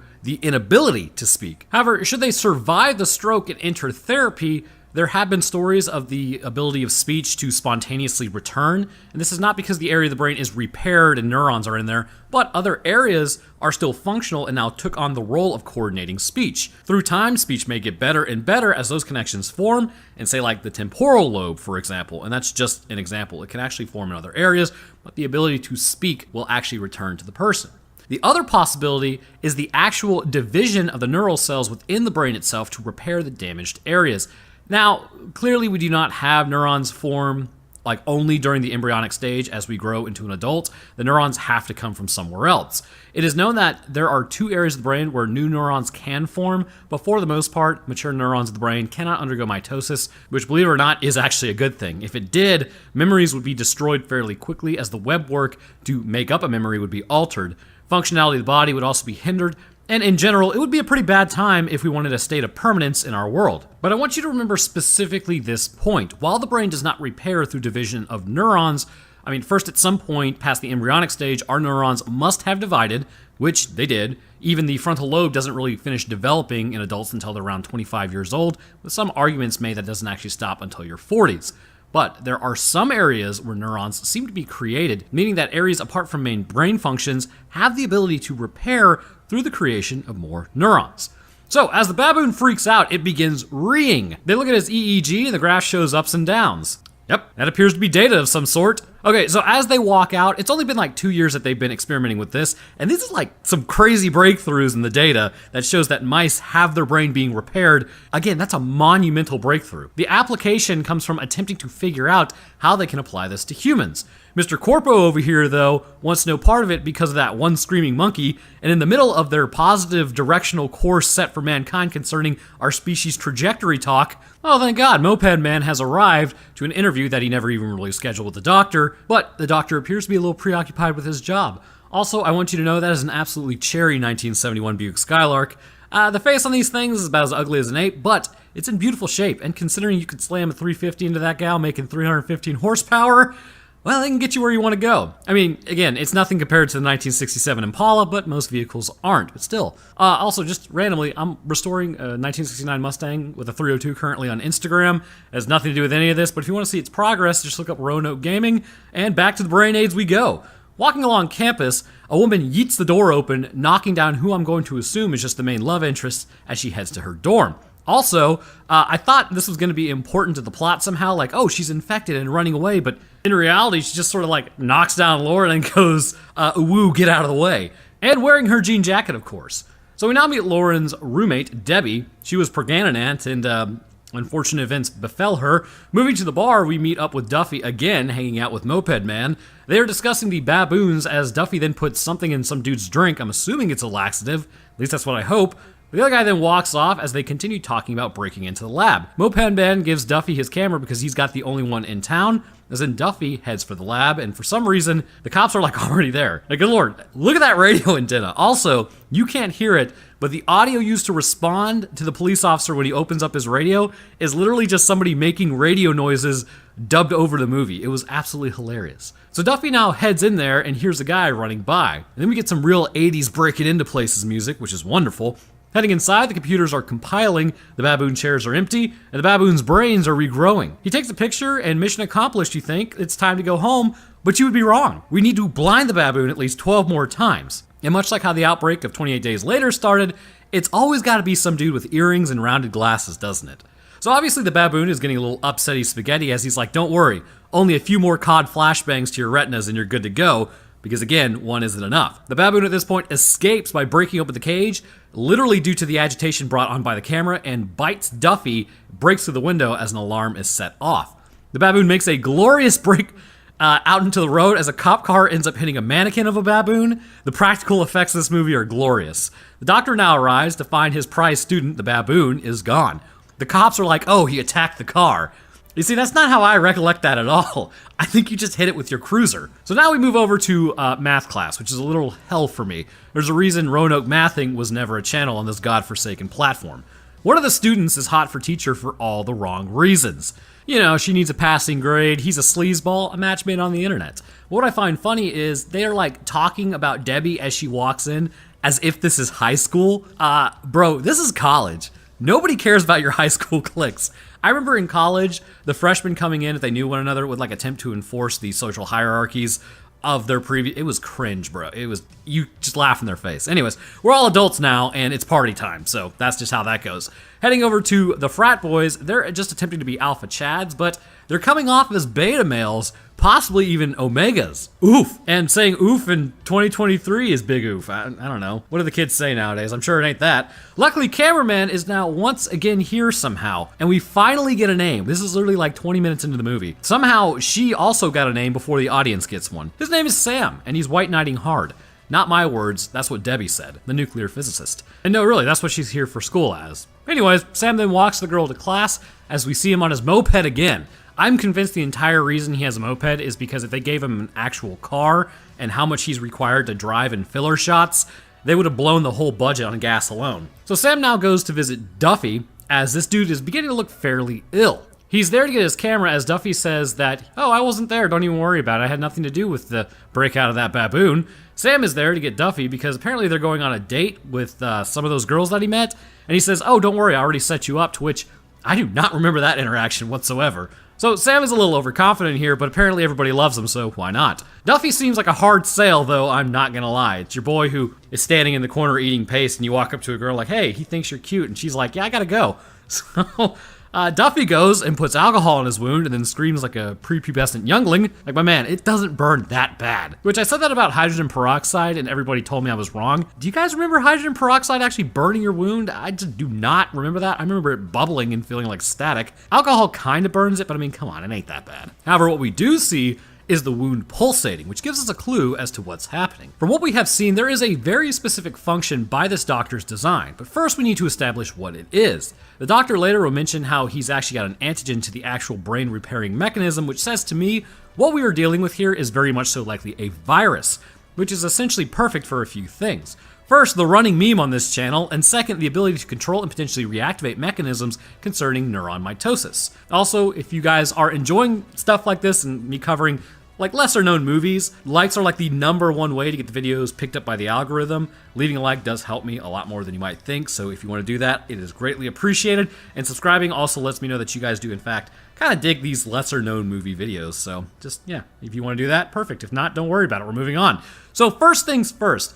This is very clearly a virus of sorts that we are dealing with as mentioned, but it's a special type of virus that would prefer to infect the central nervous system over other parts of the meat in the body. Because of this, you're gonna love this, because I do. It appears to be a repurposed rabies virus. You don't say! Now don't click off yet. What the doctor's been able to do with the virus is highly interesting. The natural form of rabies, which is heavily known by frequent watchers of this channel, but for all you new nerds out there, let's get into it real quick. In the wild type variant, it will enter the body through broken skin, typically through a bite wound or scratch, where it will then enter the peripheral nervous system, essentially drawn to the neuronal tissue. Using protein transporter mechanisms, it is then rocketed to the spinal column as it enters the cerebral spinal fluid, or CSF. From here, it will head towards the central and most important area of the central nervous system, the brain. Once it has infected the brain, it will cause the meninges to swell, putting pressure on the brain itself, increasing aggression in animals as they are in pain, and biting just really comes natural to them. In humans, there have really been no cases of a person just completely losing control emotionally of themselves and attacking another person. So it should be known that humans have more control and outlets for our actions. As this disease progresses, it will result in things like hydrophobia, for instance, or the inability to drink water, because of the coordination required for the esophagus to properly function. This will be disrupted by the virus, causing issues with the neurons firing and communicating. Eventually, this does result in the end of whatever animal it infects, except for bats apparently. And to me, rabies is one of the more horrifying diseases because a lot of people will contract it without ever even knowing they were bitten by bats in the night because they never actually feel it. But the point is, this family of lyssaviruses will target this nervous system directly, and that's exactly what the doctor wants, which as we move along in this movie, we'll get more in depth with this viral explanation. So Dr. Feelgood at this point with a ponytail gets a call as his investor is quite angry that the baboon is gone. While he's lost in thought, the doctor gets the tape and then watches and discovers it was Duffy flashbanging the baboon. He immediately calls the police, one of the more sensible things to happen in an 80s movie, to be honest. That night at the bar, it's violently 80s in here. People are slow dancing to 80s music. How many times can I mention 80s in a sentence? But I really think more importantly, how can you slow dance to 80s music? That might be the strangest thing in this movie. Meanwhile, Duffy is sitting there sweating like a prostitute on Judgment Day. As the men leave to go use the bathroom together, alright, the frat boys see their opportunity to head over. As a former frat boy, I disavow these losers. They're big cringe. Also, while they're in the bathroom, Duffy and Sam have like a really close relationship, and Duffy continues to not look so hot. Frat boy sits down with the girls as Duffy then grabs one of the dude's arms when he comes back, looking a little grumpy and almost breaking his radius and ulna bone. I'm looking for gains like that myself. Now, how is this possible? Well, it's clear to me that, as mentioned, since the virus is targeting the actual nervous system of the individual, there may be a few things going on. First, it should be known that the doctor appears to have found an early example of gene editing utilizing viruses as the vector in order to deliver this capability. Rabies being a natural choice due to its propensity to target the nervous system upon injecting the specifically formulated kind of enzyme that he would have created or genetic material. This information would enter the nerve cells specifically, and it likely contains a transcription factor. But what is a transcription factor? I'm glad you asked. Essentially, these are the gatekeepers for the operation of genes. Their operation involves the switching on and off of certain genes. Neurons do have the capability in their genes to divide regardless of maturity levels or how long they have been around. That's the point to remember, because while those genes are naturally switched off for us now, it is still there. And this is because at one point they were required to divide to create you. That information is still going to be housed within those cells. By utilizing this transcription factor, the neuron's mitotic abilities have been flipped back on, allowing for the cell to divide, which, much like with the mice, would cause the brain to repair itself over time, as damaged or dead neurons would be replaced by living new neurons. Now, this sounds all well and good until you look at the results. We see the increased strength is shown in Duffy. This strength would likely signal there is an issue with the amount of neurons dividing. Motor neurons send all the electrical currents to the muscles, causing them to contract. It would appear that after the infection, all neurons would continue to divide. Sounds great until you realize there are several issues with too many electrical signals contracting the muscles of the body. When this happens, it would increase strength in Duffy as more muscles being utilized in a single contraction, but this would in turn cause a person to have their muscles break down more quickly, damaging it as well, as every action that the muscle must contract with would be contracting it at its full potential, which causes damage. This is very bad for your joints, longevity, as well as just your bones in general, and your ability for your muscle to survive. Sam and Lauren then head back to Sam's because it's college and bringing a girl back to your dorm is just par for the course. Memories. Lauren then asks Sam, so what are we? After one date, sealing the deal like you would not believe. They share a kiss, and Sam's worried about Duffy. Okay, then can't say that'd be me thinking about my friend during a time like that, but hey, again, maybe that's just me. Debbie then acknowledges Duffy's sweating, which made me laugh because when I first met my wife, the first time we ever hung out, it was, I believe, August in Georgia on campus, and I walked across campus to go meet up with her somewhere, and I started sweating really bad because A, I was nervous, and B, it was really hot outside. And I get there and she asked me if I need a beach towel. Not one of my more alpha Chad moments. Anyways, Debbie's backstory is now depressing as they sit down and talk by a pool. Mom ran bad checks and is in jail. Dad got caught up in a real estate scam and is in jail. Dog ran away and now is in the pound. Nice, bro. Debbie is pretty hot and bothered, though, as a guy stood up for her, so they make out as one does, but then he bites her. All right, man, that might be a little much for the first date, but hey, you do you, because she's like, okay, never mind, that's totally fine. So the next morning, everyone at the university clinic is undoubtedly there for a gonorrhea test to be done, as Duffy continues looking at his pulsating arm. He ends up freaking out a bit and becoming majorly angry. He finds a bat and, for some reason, the guy in the baseball uniform is carrying a bat with them. Why did he bring his bat? Anyway, I don't know. But he ends up swinging away Meryl and running outside as a giant blood welt bursts on his face. We'll get to why that's the case. So now we have an understanding that likely the neurons of the body are all dividing. We need to understand further why this would cause issues. As the increased strength of information is coming in for the neurons to basically contract muscle more vigorously, the muscles would begin breaking down, known as rhabdomyolysis. This is when muscle cells begin dying from overuse or overworked, and it's not really good. A lot of people can get it from bodybuilding or just picking up an exercise too soon. I've never had it, but I do have a friend who ended up working out so much that she just basically got it out of nowhere, and comparatively to how much I lift, it was interesting because she wasn't really working out more than me. It's just you must know that some people are just genetically predispositioned to have rhabdomyolysis. So anyways, it has far-reaching consequences for the body, and what's more alarming, it's more common than people might actually realize. As the muscles break down, the kidneys will attempt to filter your blood containing the broken down components of the muscle in your bloodstream. This can damage the kidneys, in turn causing a potential buildup of toxins in the bloodstream, leading to blood vessel damage. And this may be why we see the blood vessels turning a dark color, as his natural filtration system is overwhelmed by all the breaking down muscle. As the degradation of the body continues, this would in turn cause blood vessels to burst, creating blood welts fairly quickly. And this is why it bursts from the skin. The body would begin to decompensate quite rapidly at this point, because we can also assume the same damage is being presented to the rest, or at least being presented on the outside of the body. The rest of the circulatory system is dealing with the same issues, so in the brain, for instance, or in the liver.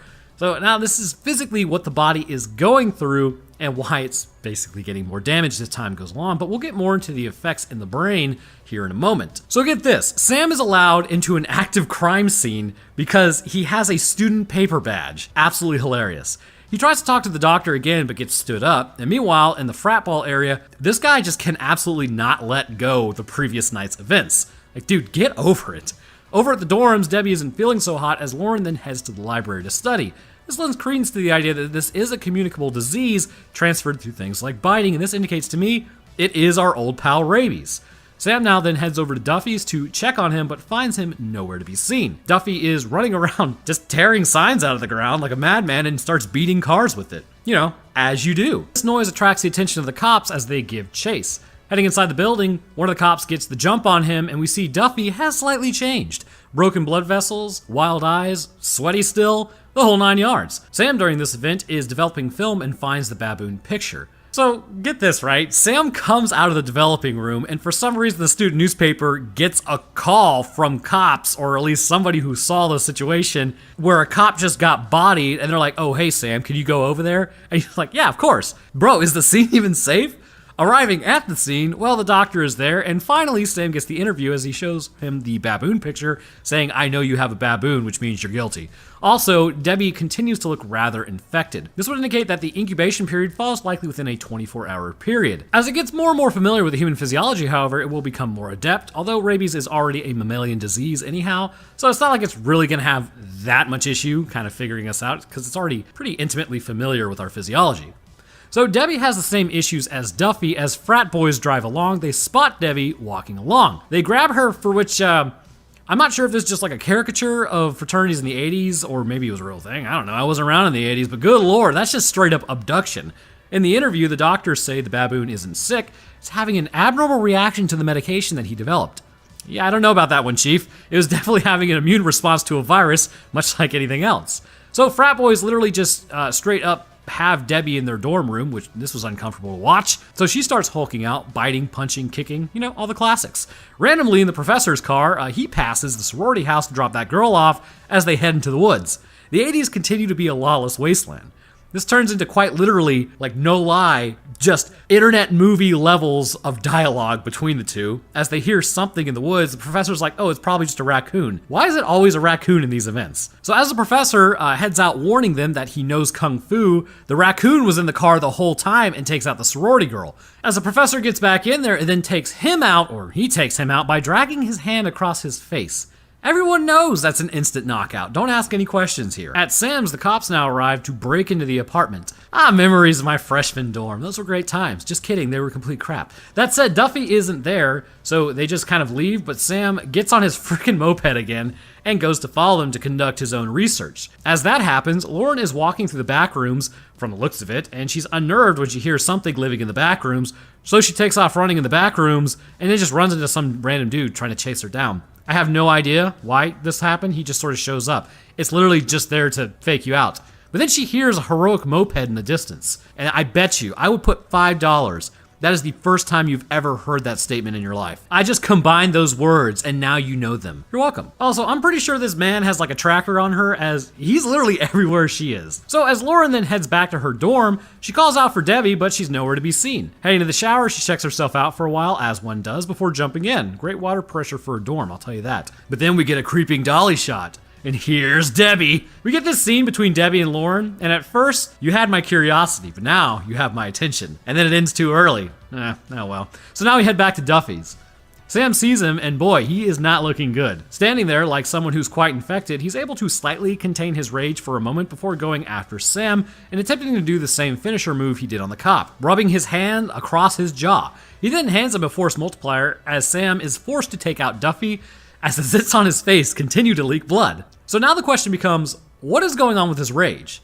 Now, there are several things in the brain that require a very intricate balance to properly function. Emotional control is no easy task for the brain, which can be highlighted by things like mental disorders, as if even one chemical is absent in the right amount, this can cause a person to essentially struggle with this control. But there are also physical parameters to the brain that must be in balance to properly function. The concept of, well, if we want to be smarter, why don't we just add neurons, is what a lot of people inherently think, but brain size does not always equal intelligence. The brain-body mass ratio is something that is still argued about to this day amongst neurologists. This example I like to point to most often is how Einstein's brain was actually smaller than normal in terms of mass, but it had an extra gyri fold in the frontal cortex to number 4 rather than the standard 3 that humans have. And that's off the top of my brain. It might be different, but basically he had more folds in his brain. However, again, the brain was smaller than average, yet obviously he was highly intelligent. A case could be made, for instance, for efficiency over size. More neurons present an issue in the human brain. The more tissue a signal has to travel through, the slower it takes. This means that if you needed to make like a quick decision, it could take longer, which could impact your chances of surviving. Our brain is fine-tuned to utilize neurons, as that's what it has to communicate with, and the functions to operate must fall within standard parameters.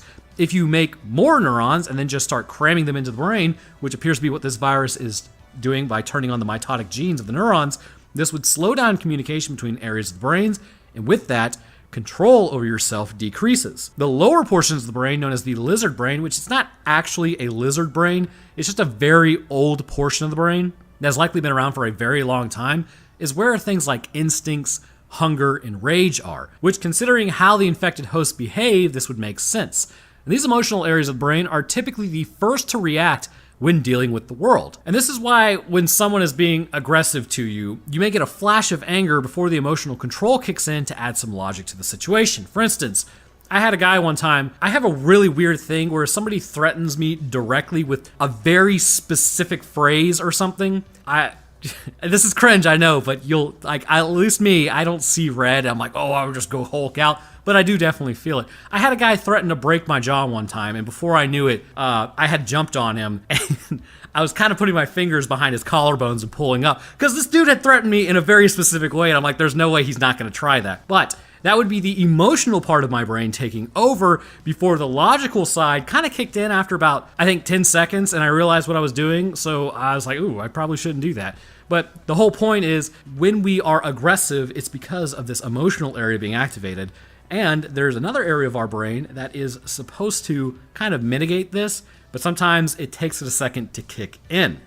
As neurons in the brain continue to divide, the emotional control center of the brain in the frontal cortex, despite not being that far distance-wise, at least from what we would think, from the emotional centers of the brain, such as the amygdala, it would have difficulty controlling the emotional response of the host due to all the tissue quite literally being in the way, causing them to behave more aggressively. On top of this, we can assume with neurons dividing and connecting, connections are becoming more dense, leading to a bleed-over effect, such as, say, if you felt any emotion while infected, this could cause anger as the amygdala becomes activated as well. This anger, accompanied with the infection, making the person overall not feel well with the increased muscular contractional strength, would make the infected person a formidable foe. The control center of the brain would also not keep the amygdala in check as readily as the person would become more and more aggressive. Ultimately, this results in a person who is violent, strong, and ruthless. That said, if they recognize a person as a former friend, there are other ways which they might be able to interact, which we will kind of get there in a second and how that works. In the doctor's laboratory, Sam calls him saying that Duffy is donezo. Sam hangs up on him because he says that he must do an autopsy. I think that'll get you sent to jail, but hey, what do I know? Also, it's near Halloween, and apparently the entire campus knows about Duffy despite it just happening like literal minutes ago. Lauren then tells Debbie that she looks sick as well, and then Debbie's like, yeah, I got a bite from Duffy, which kind of activates Sam's almonds. They head over to her dorm, finding it torn apart due to the fact that Debbie's jimmies were rustled to the 9th dimension. Sam then tells her to get out of there, as then they go to the living room, and look, they got as far as they could, I guess. So Debbie then launches her attack as she was still in there on the two, taking out Sam pretty quickly, as then she goes after Lauren, but she hits her head with a timer, and then Sam then calls a doctor and then checks on her status. He administers a sedative to kind of knock her out and then carry her literal body to his lab. No way he's getting past the front desk, but somehow he does. So now we are in the lab. You see, the doctor was working on an antigen for the medication. He requests being left alone with her. Yeah, I don't know about that one, Doc, but he injects her with the mystery concoction, and it's now the next morning. Lauren starts talking about if they are infected, and I mean, anything is possible, but Sam then straight tells Lauren, yeah, I shot Duffy. Then I set his place on fire. You see, Mercury was in microwave, and I'm a Pleurodon or something like that. I don't know. I don't believe astrology. So he has a good cry about it. Well, not in the movie, that is. He actually has to turn away from the camera because his character can't cry. But oh, look! Sam's roommate has shown up, and we never see this guy again. That's the whole joke. He just kind of shows up. So the doctor continues to test as he notes that the T cells are not being produced. And if you were any self-respecting doctor, you would know that the adaptive immune system takes days to respond to an infection, not 24 hours. And in this case, you just administered it late last night, so it's probably been like 6 hours. So he says it's too late to save her. This guy gets hot and bothered by the prospect of research, as we will call it, and he says, since you are no longer of sound body and mind, I've made the decision for you. Bro is definitely going to jail for medical crimes, for sure. So over at Fratopia, which apparently is only just these three guys and nobody else, One guy is doing bicep curls with horrible form. Look at it, he's like throwing it up with momentum. And there's an argument that when you're tired, you can use momentum. No. I mean, then again, I'm not a bodybuilder, but you know what? I do lift. So I'm just going to go ahead and say you need control. So the other guy in the skeleton costume has a fairly gnarly infection on his pectoral. And this does denote at some point concerning like the entry of the body, that the body will launch an immune response of sorts, but is quickly overwhelmed. This further indicates that this is a pathogenic issue such as a virus, although some bacteria is likely in there as well because it's broken skin. That said, they all look like pretty rough, like sweating really bad. And their aggression levels are rising, and they want to get trashed. Honestly, combining those two things, what could possibly go wrong? So at this point, Debbie also breaks free and attacks the doctor, biting him and catching him with a needle Dead Space 2 style. Meanwhile, at the party, Sam and Lauren then sit at the party, not even dressed as anything, and discuss the situation. They decide to go call the doctor to see how the whole thing is going. The doctor, however, has his ocular cavity pierced and is busy with that. The frat guys at this point are also hammered and just knocking down doors for some reason. Actually, you know what? That sounds completely normal for a Thursday night back at my fraternity house. Ask me how I know. It's because I was the treasurer and I had to write checks to fix all of that. I'll tell you what though, those dues got cranked up if you broke something. Anyways, where was I? Yes. So going to the doctor's office, they then find Debbie missing and a random rat on the floor, which, okay, sure. Over the parking lot, frat boys then get stopped by somebody calling them a doucher, and check out that 73 Duster. Again, the 70s weren't great for vehicles, but there were some high points. The Duster, however, was a midpoint. Still though, looks better than most vehicles do now. And as he says that, the frat boys literally tear apart his car and then he just kind of runs off and does a smart thing. Debbie is also hulking out on one dude in a baby costume. He's like, hey, nice costume. And then gets scalped for the crime of that. Tough break, man. So at the party, despite all the endings in the surrounding area, they still have it. And they are now having like cops at the party. And one of the cops then finds Debbie hyperventilating in the back. She grabs him and she rips off something. I'm not sure what it was, but yeah. So the frat boys also are just straight up ripping dudes' tracheas out along the way. And now we go into this 80s random concert on campus. I'm not sure what the frat boys' plans are at this point. The costumes look absolutely sick. The music is absolutely mid. The frat boys just start literally taking out people with nobody noticing because it's a Halloween party in college. And I'm 100% sure everyone is very sober. But they tank their way through the mobs as they spot Lauren and then go after her. Cornering her, they start breathing like a madman as player 3 has now entered the game. Debbie goes after Skeletor as another one then finds Sam as then he runs away. Now, this specific point further indicates the human brain is in some form or fashion kind of operational. Despite the connections becoming more dense through what is essentially an entire brain cancer issue, the ability to communicate decreasing some former feelings are still going to exist. The frat boys do not like Sam and they just kind of want to go after Lauren. So what would likely feel like dragging a concrete bucket through sand, the recognition of Lauren does cause Debbie to play a more defensive role, which can still be influenced by anger. But at this point, it just comes down to physical strength. While Debbie does possess strength similar to an uninfected man due to the more dense neuronal connections in the muscle, at the end of the day, she still has roughly 30% less muscle mass than a male would. Because of this, her contractional strength is less than that of one of the frat boys who are infected, and she is eventually overwhelmed. Running to the bleachers, the guy continues to give chase as those are retractable bleachers. I wonder how this is gonna go. Yes, retracting the bleachers. Skellington doesn't get out of the way in time and gets absolutely got, which was fantastic. Lauren now hides in what I assume is the coach's room as there's still one skeleton man left. The clothes refuse to stop moving as he walks around the corner but gets bashed in the face. Sam then finds Debbie just absolutely destroyed. To tear a person in half like this would require an insane amount of strength.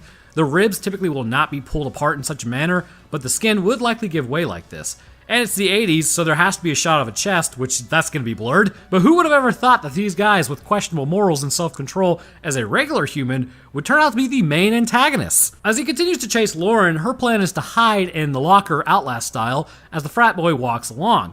He ends up passing her, but of course she accidentally makes a noise, so he returns back to the locker as then he rips the door open as Sam comes in with the axe.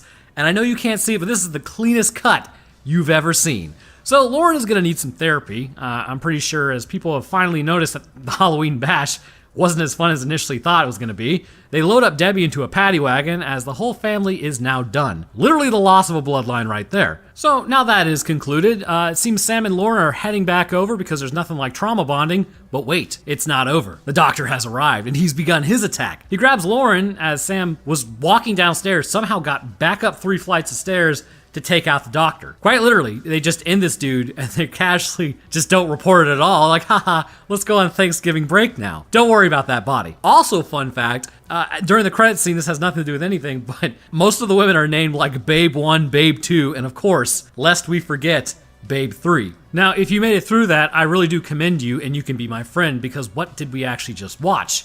Along with that, as I write this now, I'm listening to some horrendous song for the 9th time. I gotta tell you, like, it really doesn't get any better. In fact, at the end of the movie, there is a black screen for over 1.5 minutes with just this song playing. They really wanted you to know about this song, but thus concludes Primal Rage. The Primal Rage virus to me appears to be a form of rabies due to its propensity to target the central nervous system. However, it was never really ready for human testing, and it was more accidentally leaked into the human environment. It becomes clear that while this may have worked on mice and possibly even a baboon in some cases, in humans, due to the rapid growth of neurons in an already healthy brain, this would put pressure on the brain as well as disrupt emotional control. Upon this happening, the person would become highly aggressive and fall back into a more primitive state because more neurons doesn't always equal more better. And in this case, it disrupts the fine-tuned ability of the brain to operate. Ultimately, for an infected person, they would not be long for this world. If the rhabdomyolysis, in fact, didn't get them, and which this would cause kidney failure, where they would reach MODS or multiple organ dysfunction syndrome, and the blood would just become more toxic. They would continue to destroy blood vessels, and then more alarmingly, what would really get them is what's happening in the brain, which would lead to several issues, like pressure on the brain. But even if this weren't the case, the neurons dividing in the brain, the space is exceedingly limited, and you would start decompensating at a point where there's so much pressure in the brain introduced by the addition of other neurons that tissue would begin dying off in droves, leading to a vegetative state, in just a few days, coma, and ultimately your end. The doctor overall had the beginnings of a good idea. Forcing mitosis into damaged area of the brains to help it heal with a localized application of this could fix things like stroke damage or paralysis, or even other diseases of the brain such as dementia and Alzheimer's. The issue is, however, with a runaway growth like this, what he has effectively done is create a transmissible form of brain cancer that, if allowed to spread, would likely require the nuking of an entire area before it spreads, as these people are still able to somewhat think. They've just become more aggressive. And that means, because they can almost think, they can plan. And, you know, it really sort of reminds me of the movie The Crazies, actually. But anyhow, I want to thank you guys for watching. If you want to leave a like because you want to get this into the algorithm, that is greatly appreciated. And subscribing is a great way to stay up to date on when I post. I'll drop my Twitter, Discord, Patreon, and Roanoke Tales channel links in the description for all those interested. And speaking of patrons, I'd like to thank mine real quick. First, huge thank you to our astrophysicist, Des Dancer. Thank you for your continued support, bro. I'd also like to thank our scientists, Chad W., Lakune, Logan Satome, and Tyson Nakanishi. And the rest of my patrons, I thank you guys as well. Your support goes a long way towards keeping everything running and is greatly appreciated. So that's going to do it for me. Jurassic Park next week. Until then, I'll see y'all in the next one.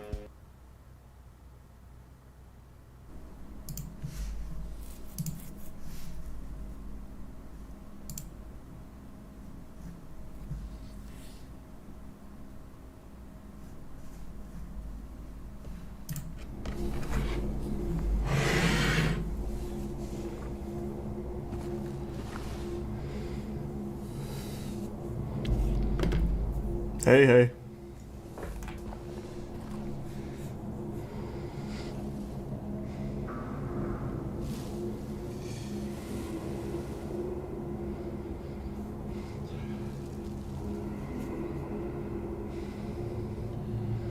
Have you seen the video with the talking dog? Can't say I have. Seems pretty vague though. I feel like there's a lot of videos with talking dogs.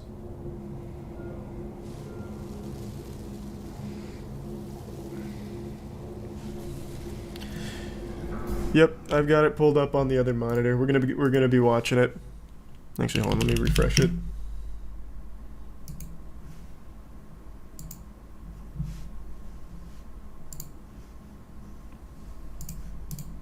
Yeah, I was still behind. Actually, let me go to the official one. No, you know what? Never mind. I changed my mind again. Back ears. And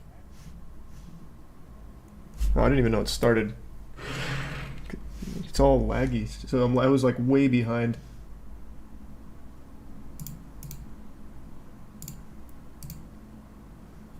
Thanks, membership retro. It's not playing. Is this laggy for you or is it just me? Hold on.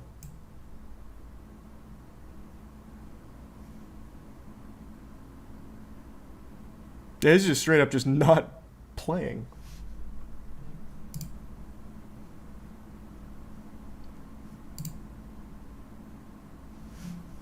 I know why.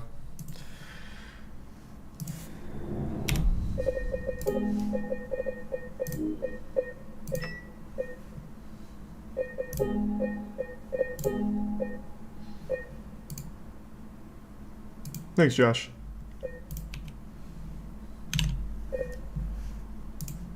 Let me try reloading.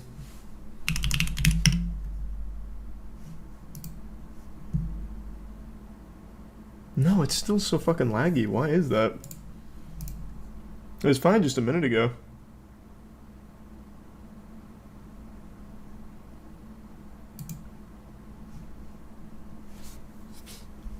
Yeah, Duskmourn's great. I don't know why I can't get this to play smoothly.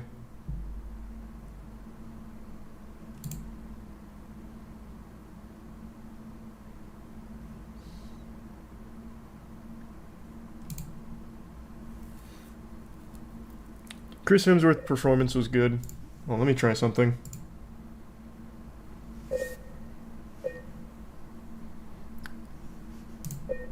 Yeah, the game and everything is fine. It's just Twitch. Like, the actual Twitch is so laggy. I don't get why. Thanks for your Sebastray. I don't know how to fix that either.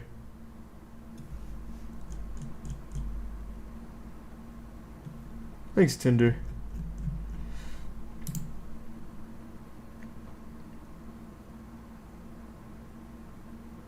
You're subcryptic. No, I'm not talking about, like, my stream. I was going to pull up Grand Finals, because Light's playing in it right now for a tournament. But I can't get the Twitch player to work. Like, it's not functioning. Thanks, membership, Natty.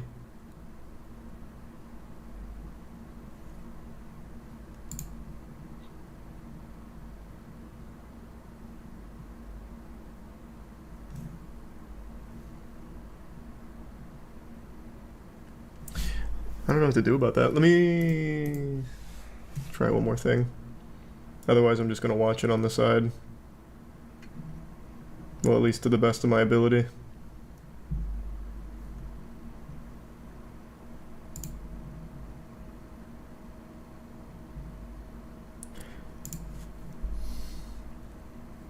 No, I'm staying in Tampa. I'm not evacuating. And thanks, Riza. Appreciate it, Code. Wait, does Sparking Zero come out tomorrow? I thought it came out on the 12th. Am I misremembering?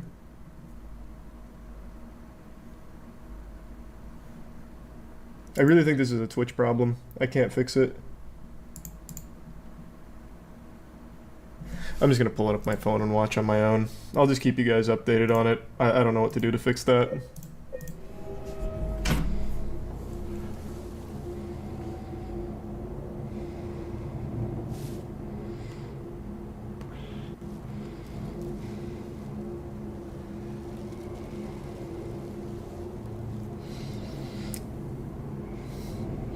Yeah, there's a big hurricane on the way, and no, I haven't seen Terrifier 3.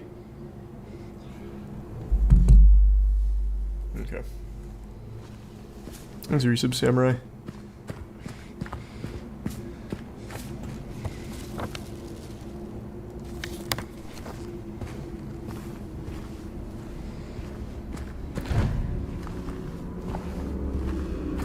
The hurricane hasn't hit yet. It hits on Wednesday.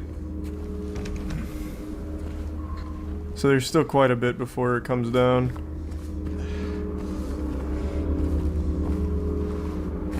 I don't think so, Spartan. I think it's fine. It hits Tuesday night now. I'm doing alright. Hope you're doing well, Justin.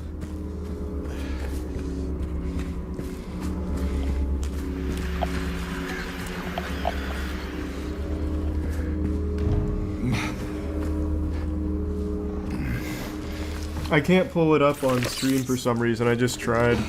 So I've got the grand finals up on my phone. God damn it. Okay. Okay. Alright.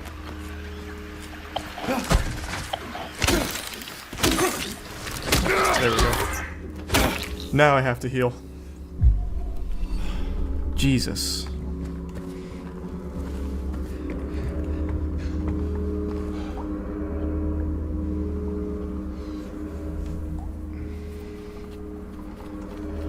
Hey, you stay safe as well, Ryan. And the game's good so far. I wasn't expecting it to be good, but it is. The reviews were right. So far it is good.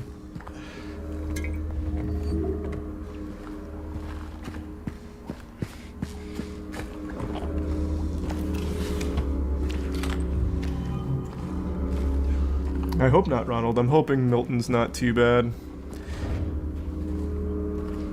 Maybe it changes course and nobody gets hit. That'd be great.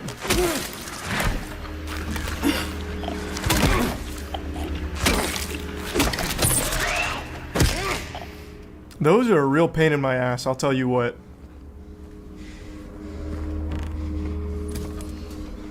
I have not seen the movie Fractured.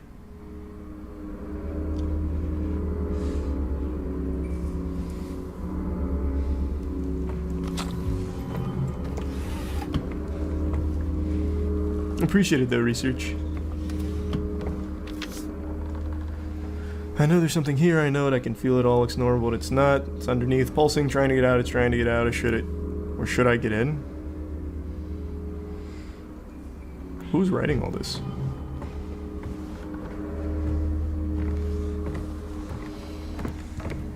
I'm gonna be a cat 3 to 4. Is it? I haven't seen like the latest forecast on it. Last I heard was potential cat 2, but that definitely doesn't sound good. Is it Prime Roy?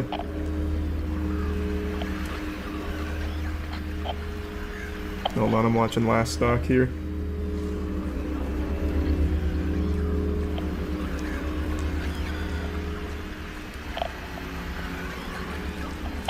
What do you think of the combat so far? It's better than I expected, but I can definitely feel that it'll get a little more boring towards the end. But I haven't really been shooting much. I've been mainly doing the melee combat, preserving ammo for Silent Hill 3 Remake.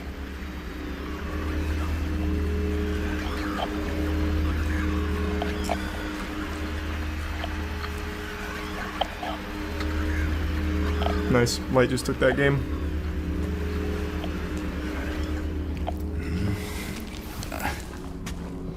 I saw the Halo news. They're renaming their studio.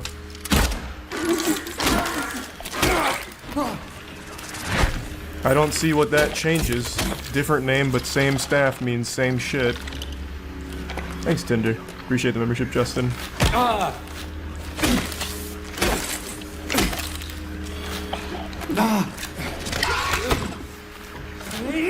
come on. That's not what I wanted.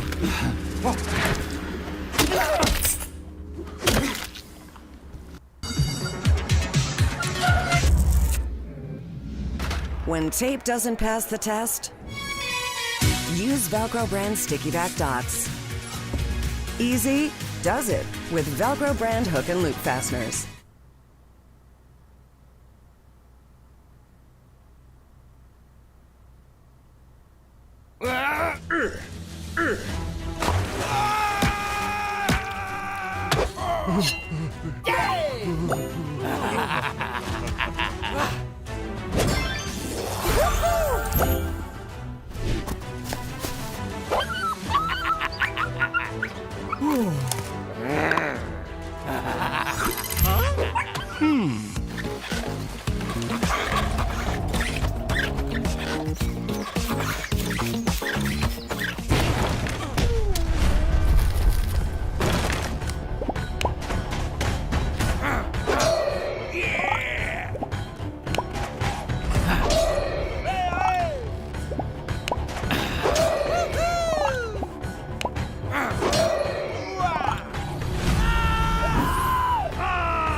Thanks, Resub Rewind. They're changing their name to Halo Studio. Everyone lost faith in 343, so they rebranded. They nuked the higher-ups 2 years ago. 343 is not the old 343, that's why they're changing, since 343 is tainted. Thanks, membership, Jay.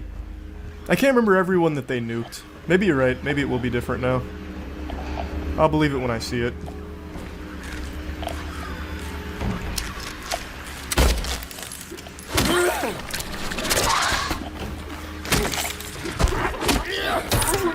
That was clean. There's Brian Mushed.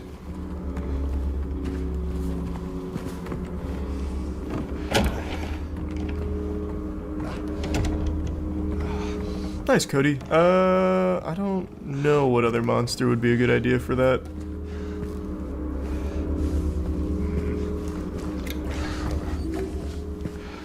Thanks, Solar. Hope you have a good night. I was wrong. No, I wasn't. But I wasn't entirely right. I need to peel off more. Something more blood close. Whatever, goofball. Hey, Andrew.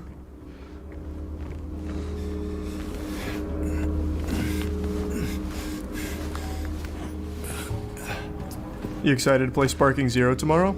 I didn't know it came out tomorrow.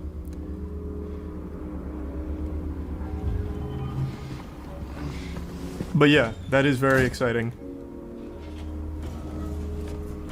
What does putting this canned juice in the dumbwaiter do for me? Oh, it's not the dumbwaiter, that's just a trash chute.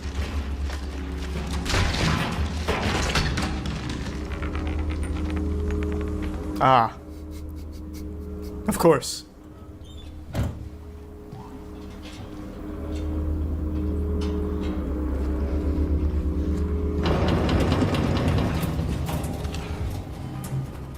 You see the new Uzumaki episode, actual Ninja Kamui levels of falling off? Don't tell me that.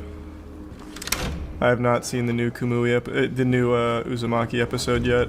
I really like the first one. It's horrendous. Oh. What a shame. I appreciate it, Teddy. Thanks for that. And the resub Valaka.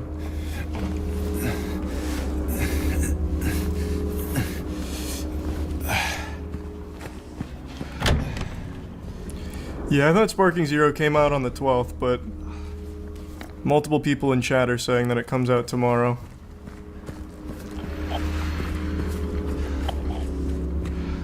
Yeah, I watched the first episode of Dan to Dan.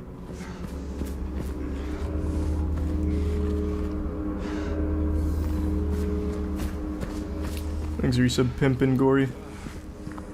No, I don't think so, Patrick. Just wait. 3-day early access if you pay $100.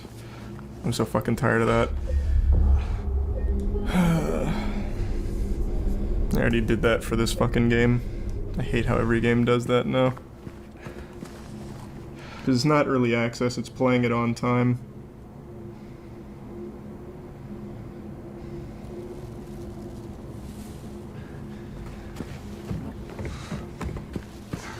I don't know what it is, London. Favorite color is cyan.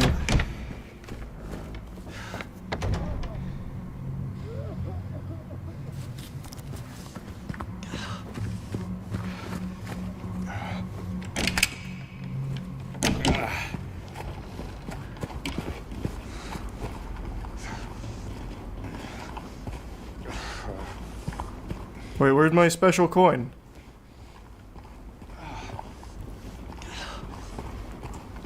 I don't need to heal, I'm fine.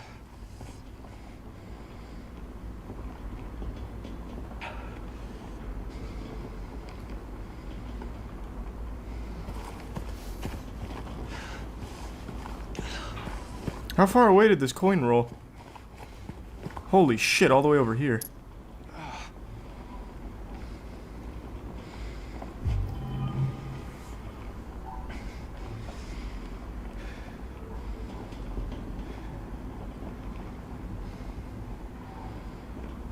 Sorry, I'm still watching Grand Finals for Smash. Light just won. Fucking huge. I would have liked to have that up on stream, but for some reason the Twitch player just was not working. Twitch mobile's fine though, which is rare.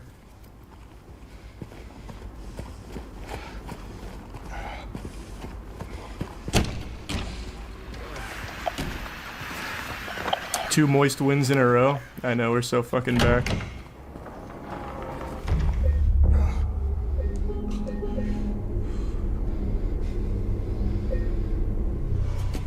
Very respectful pop-off.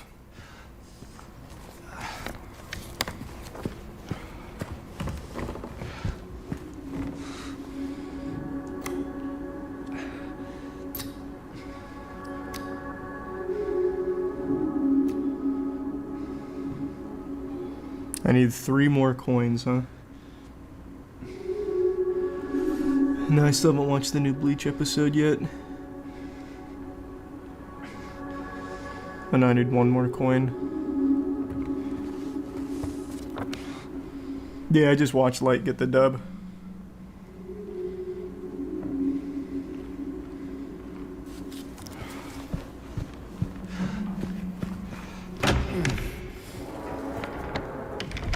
Was the other coin at Rosewater Park? Not here.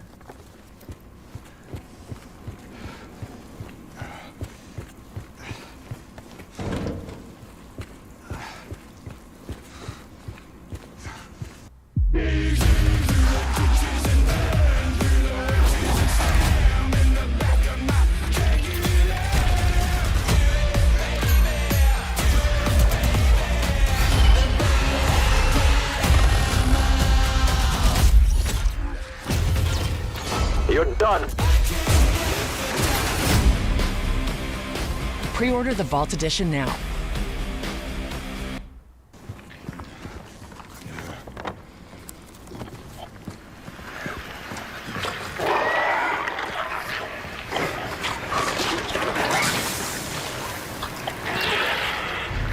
Oh, that was not good.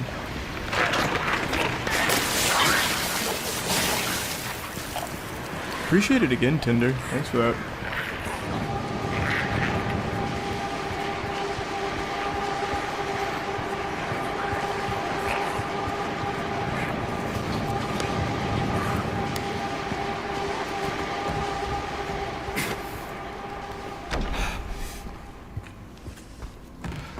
I cannot remember where all I've been here. Where is the other coin I need? Do I just need to go back out there and go to Rosewater? Must be it.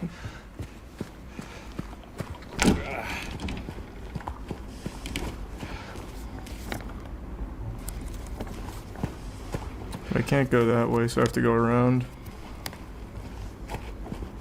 Yeah, the back-to-back moist dubs are huge.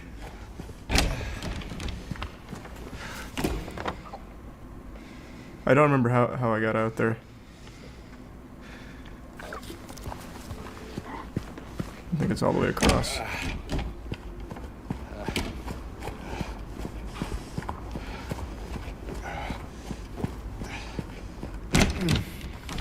You missed the door where the enemies were?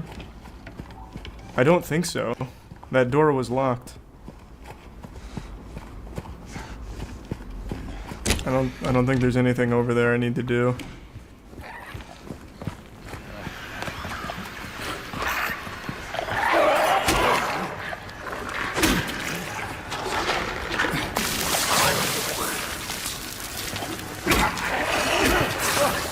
No fucking way.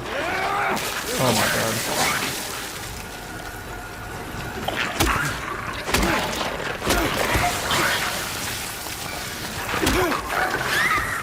Okay.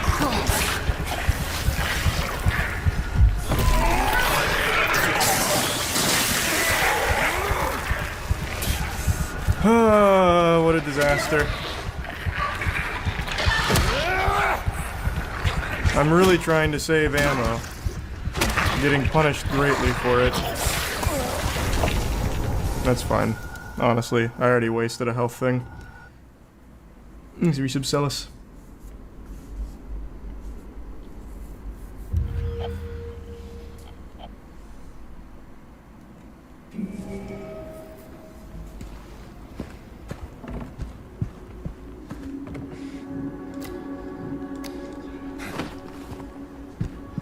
Charles, Nick.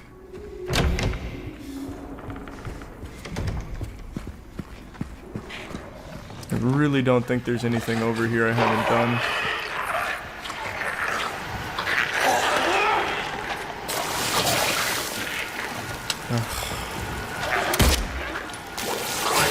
I thought that would knock him over. Fighting in a hallway against these is... What? What the fuck? How? How? Huh?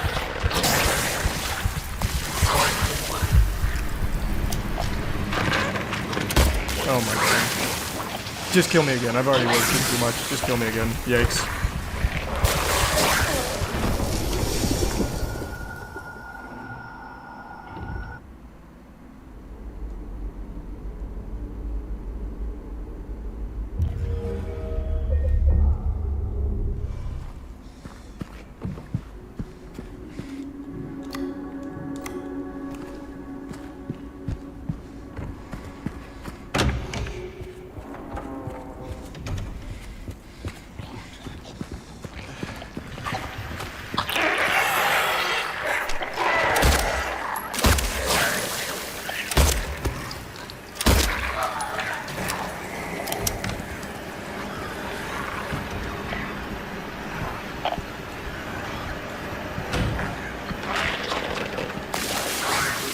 Maybe prime cornball.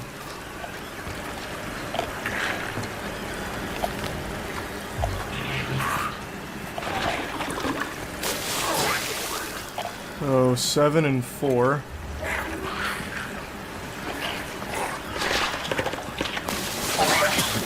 What? What? Oh, I didn't even hear it. I thought that was coming from outside.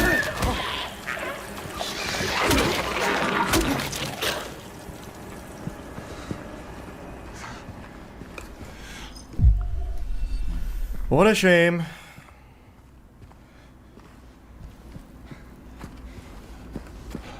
Oh, you played the trash remake? It's not trash, it's actually, like, really good. I thought it was gonna be trash, but it's not. I think people make their mind up on a game, like, based off of, like, trailers and shit, which is understandable, and then when the game comes out, they just immediately write it off. Like, even, like, if they play it, they'll just convince themselves it's actually bad, because that's how they went into it. Thanks, GameStop. You're subbing selling game. Oh, that's fucking awful, Bob.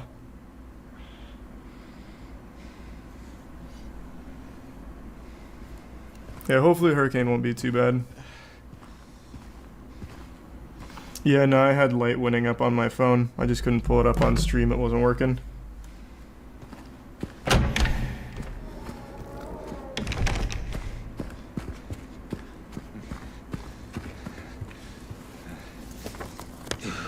I do not remember how to get outside there. Do I have to go all the way around?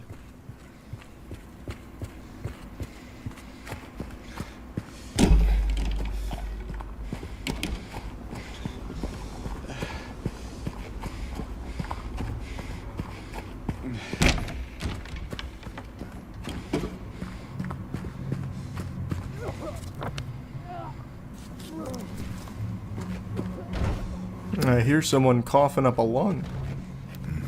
Like a human being. That's rare.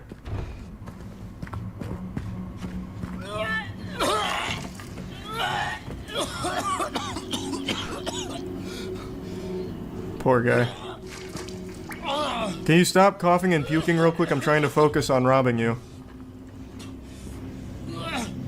Alright, now I'm coming. Hey, who's there? It wasn't me. I didn't do it. I didn't do it, I swear. Hey, are you okay? I didn't do anything. He was like that when I got here. He...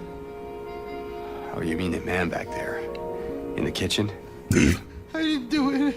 I swear I didn't kill him. Yeah, it's all right. I'm not saying that you did. Look, my name is James. James Sunderland. Eddie. Eddie, okay. Soon, Poop. So, do you live People here? within... Alright, No. the games are fine. I'm not even from this town. It's just... Something brought you here.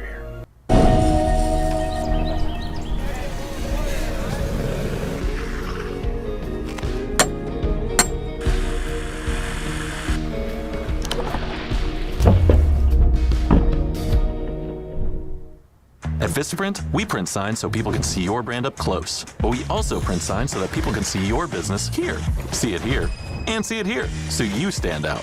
Even when they're way back here. Get 20% off signs and banners at Vistaprint.com. Yeah.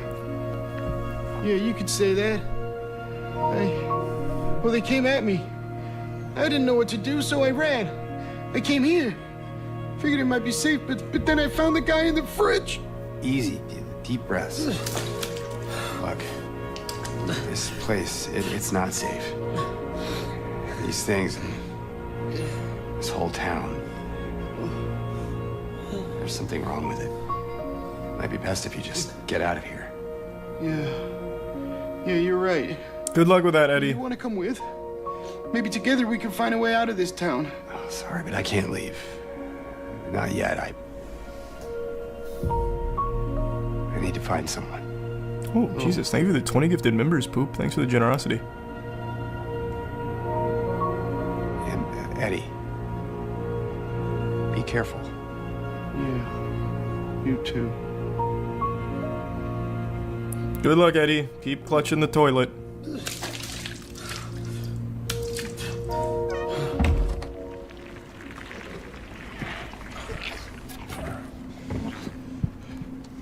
The last clue is probably going to be in here.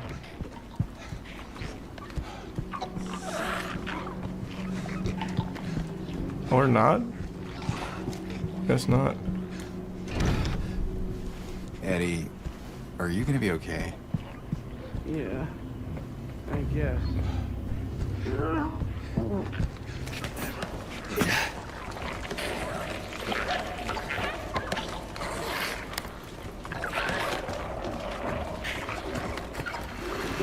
A lot of bad guys here.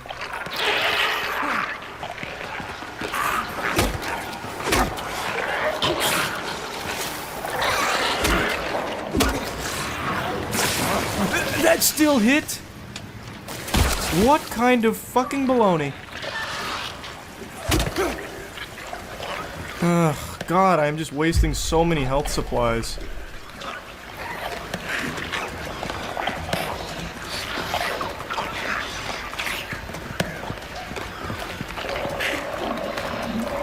I can't jump down here. Oh, now I can. Fuck it. I thought that would one-shot them since they're already... What? Fuck it. They're out here just like fucking dancing on me.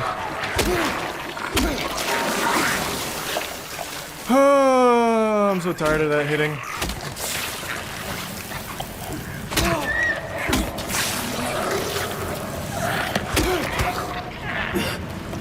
No, how?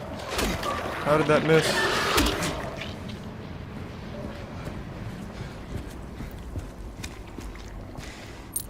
There we go. I think that's the last coin, because I only needed 3.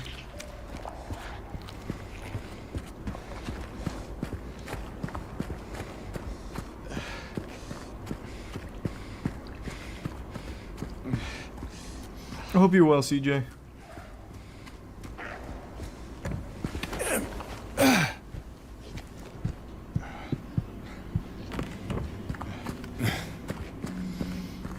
Yeah, true, Analyzer.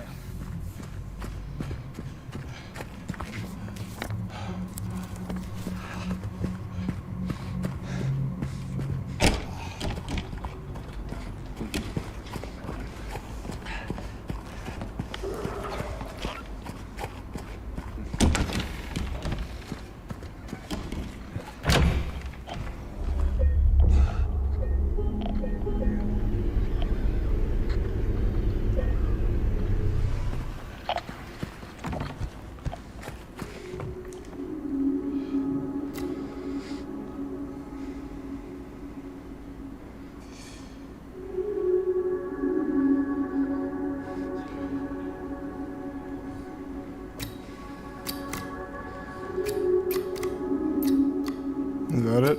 Oh, wait.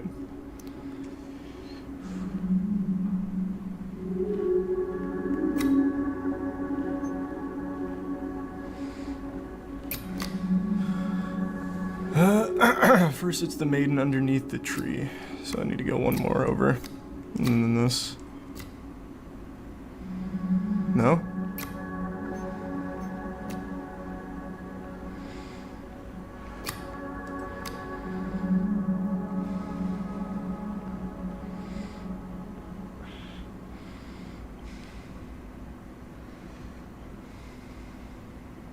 Oh, I got it backwards. I didn't even I see.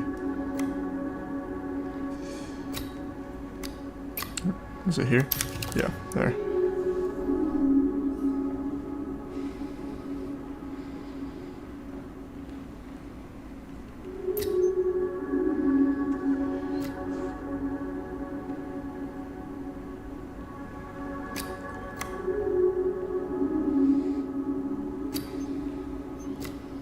Away from the man doth the maiden flee, towards the flower away from the tree. Is that, what did I get? Oh, does it go like this? Yeah, one more over.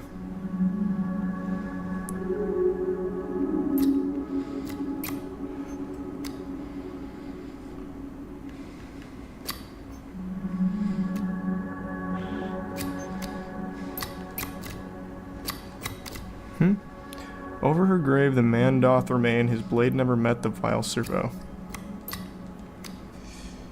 Wait, what? Or was the... Oh, no, I wasn't replacing the flower with that. It's like this. Jesus Christ, we're still going. There's a resub strand.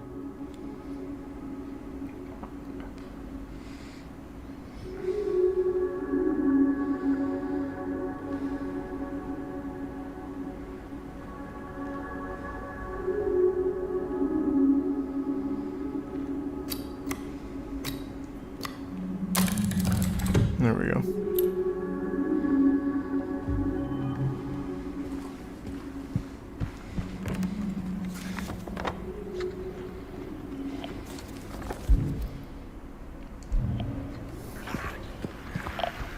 I don't feel like doing that all again, just in case. Yeah, the game's good so far.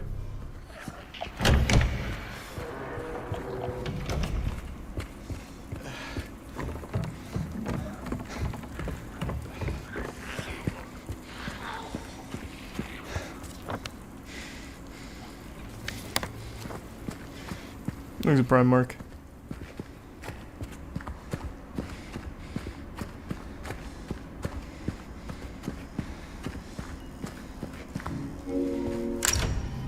I'm home.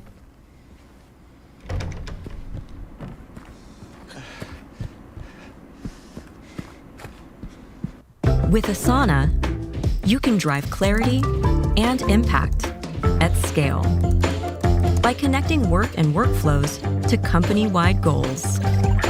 Asana, a smarter way to work. Try it for free.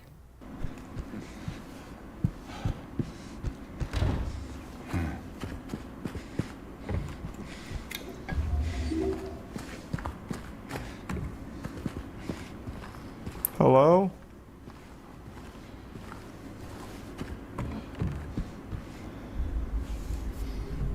Thanks for the bits, Rocky?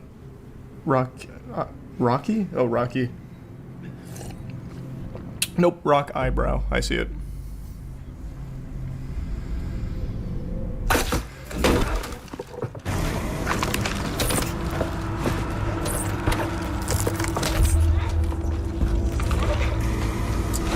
Oh, jeez. Pyramid Head. Holy shit.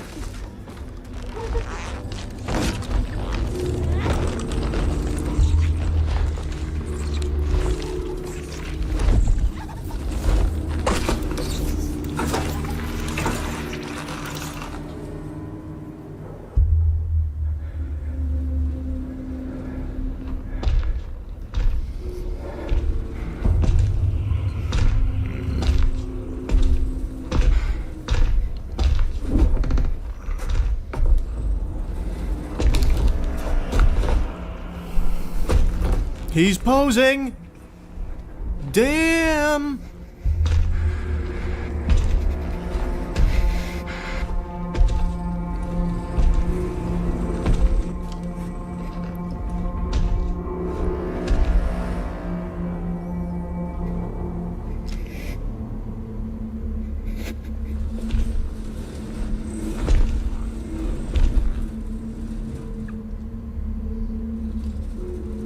There's one well-placed shot. That's all it takes. That's not gonna do it. James, you stupid?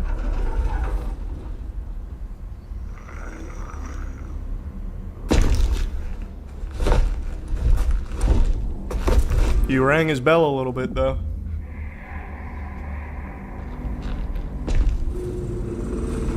Ah, must have been the wind.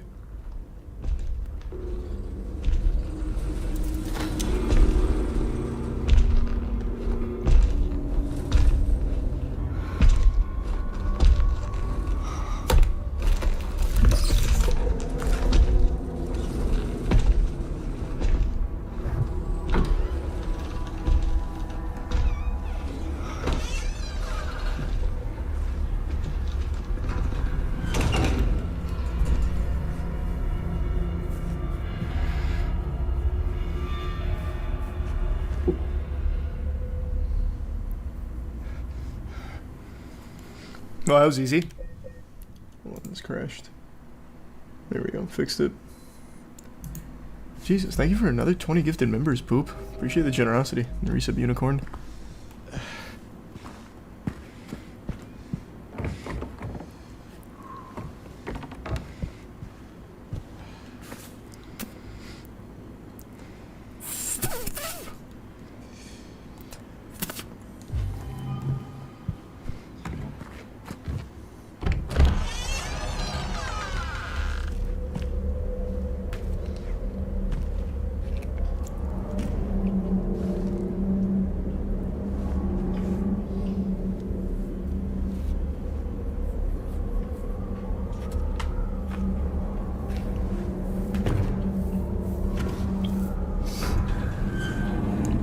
Not really, Will.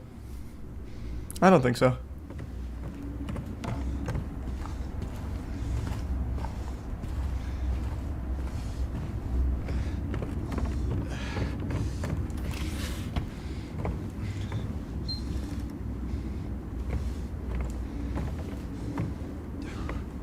Things are getting tender.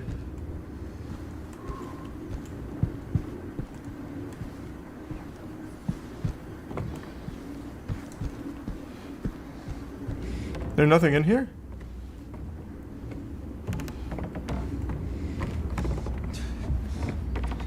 No? Thought for sure there'd be like ammo or something. Oh, here's some ammo. Where's the fact this sub's Johnny?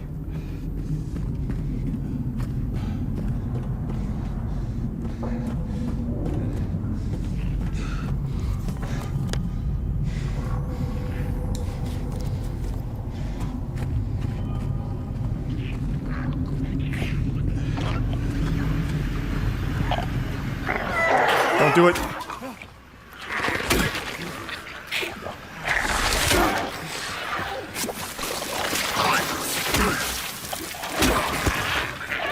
go.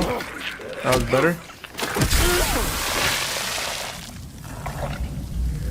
These memberships slow.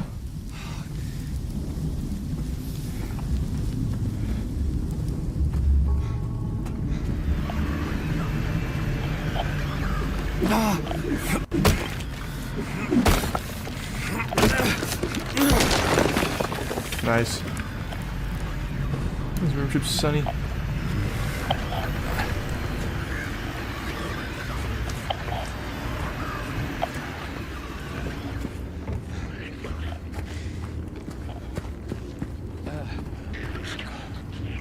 I'm sorry to hear that, Jordan. You'll find someone better. That's no good though.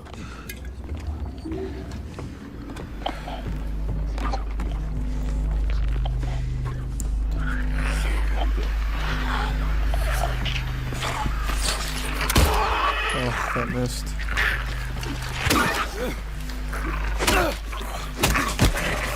Oh god, there's another one.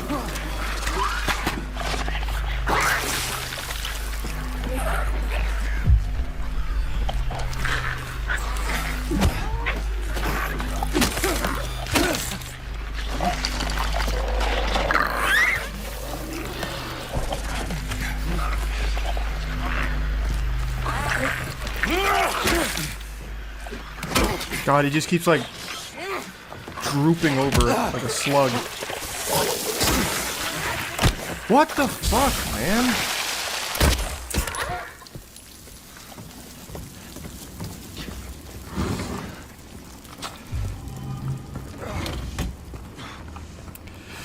Gotta take another one.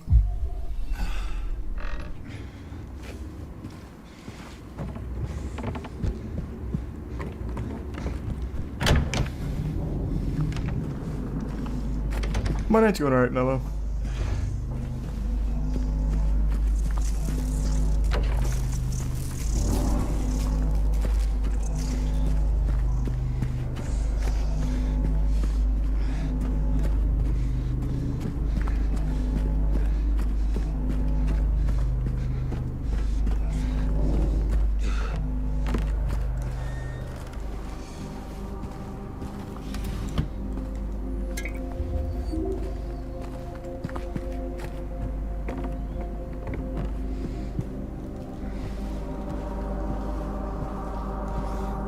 Scott.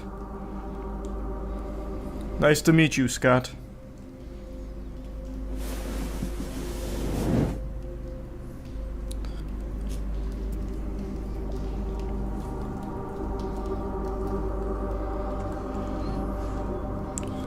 Need to find clock hands.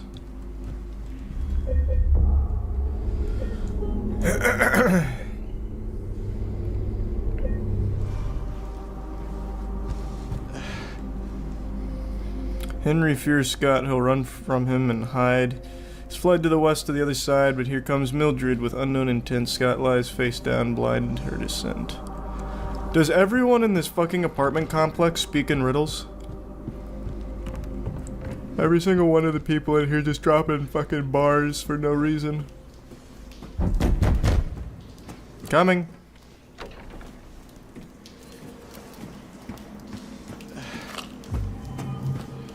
Someone was knocking.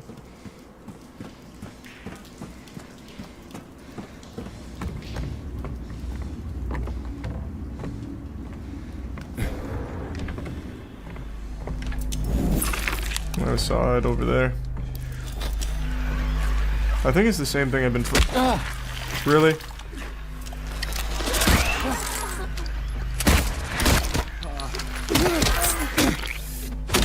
Great. God damn it. Thanks, Cloud. Oh, sweet. Thanks for that kill switch. Hope you're well.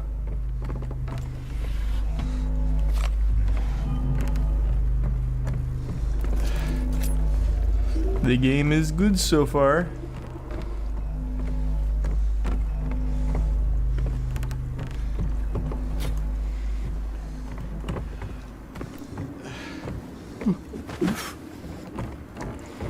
Oh, this is breakable.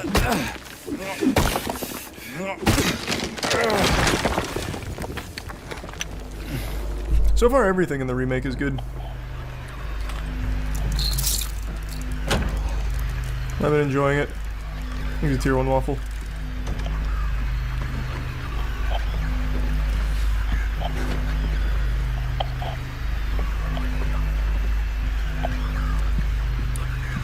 I'm hearing a lot of radio noise, which means there's a bad guy. There it is.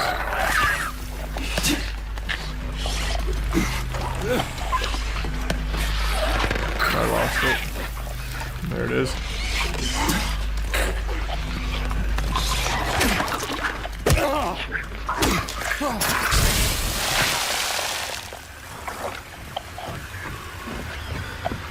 Let's use a bomb.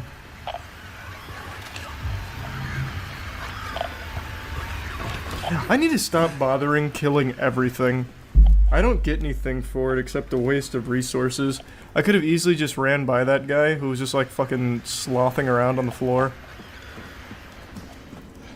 I need to start doing that. Which horror games have actually scared you? As an adult, none. When I was a child, though, anything horror adjacent was scary to me.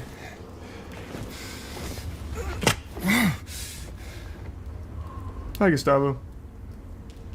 Mechabellum? I don't know what that is. Is that a channel lope? I can check it out. Thanks, membership alien.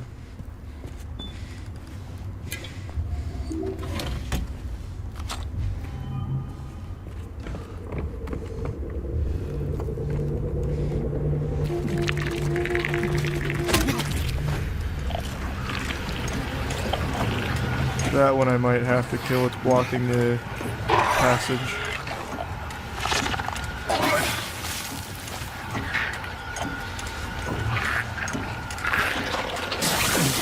I didn't hear him get that close. That's huge. That's massive for us. Gotta pop this.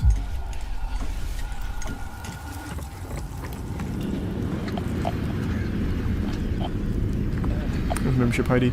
I saw a breakable wall back there, but I think there's going to be something around here I need to pick up first.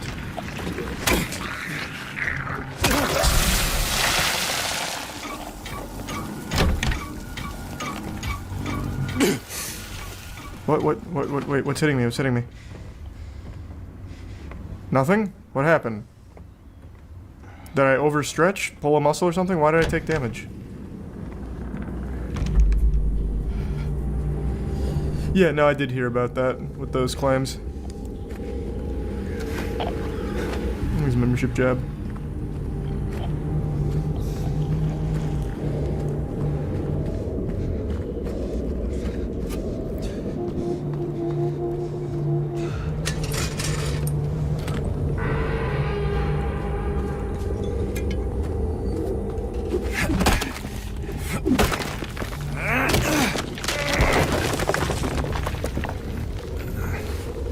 Of course I played the Cory. I play all of those silly games.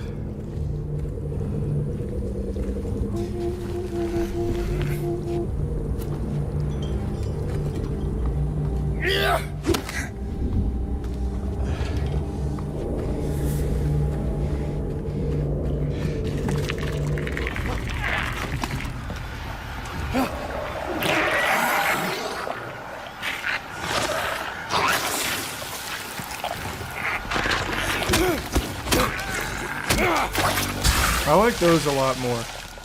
They go down easy. Like I said, Alec, I hope you're doing well.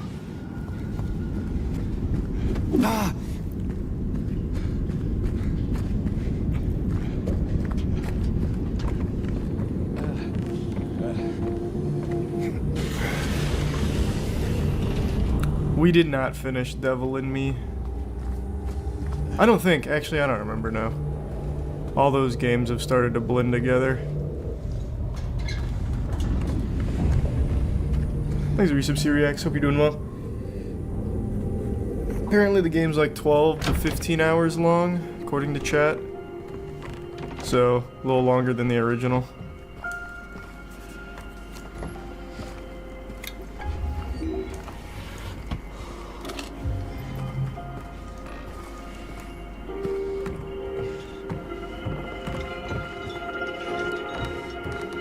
I do not, Sari. Wishing you the best with it, though.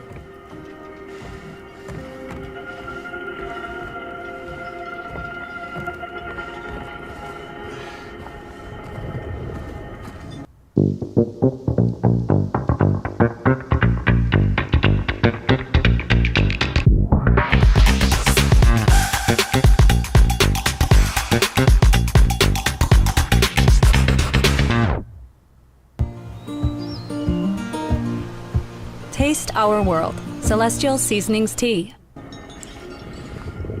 Need a lot of items.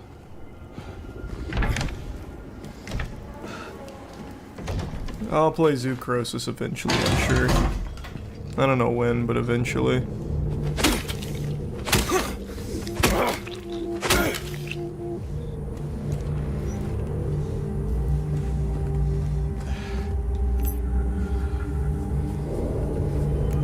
Six is where I was, I'm pretty sure. I did not watch the Menendez brothers documentary.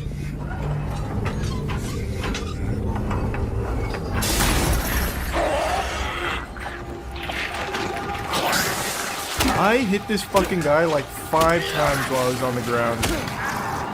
And it didn't matter.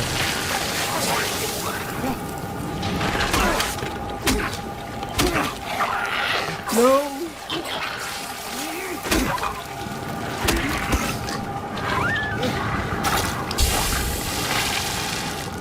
I appreciate it, Sam. And no, I didn't hear about that studio getting shut down. That's sad.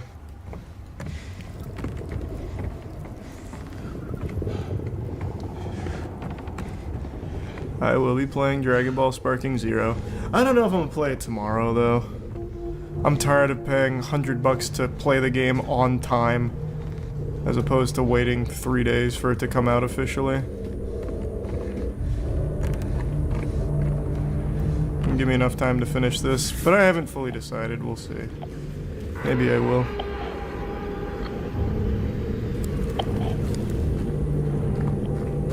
It's your sub-hero. What?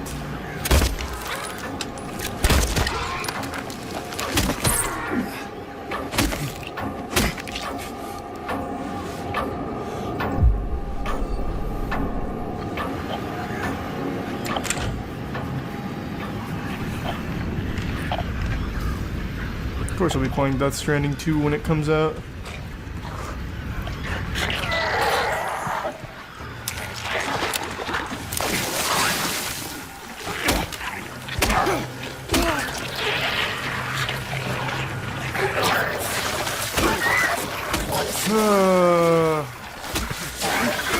Fighting multiple of these guys in particular in close quarters is actually such a fucking nightmare.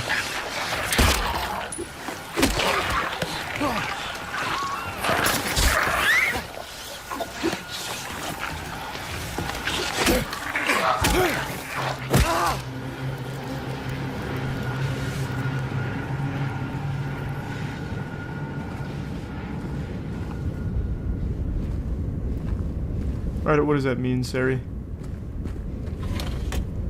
You can send an email, but I'm a little confused on what you're asking. Thanks for your Castle.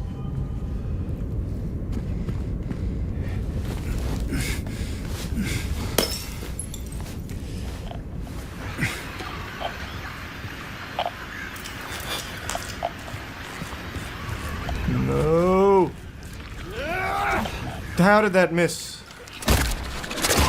What a fucking shame.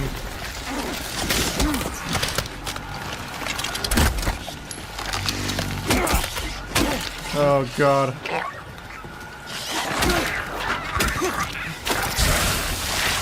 Gotta pop another. Man, I am chugging the shit out of these Go-Gurts. Wow.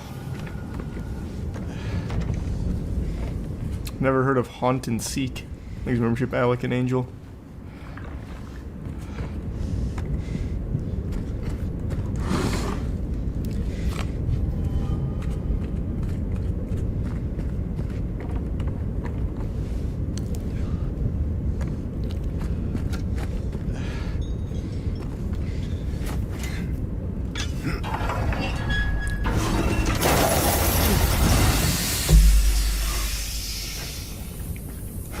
That was about to be ambushed.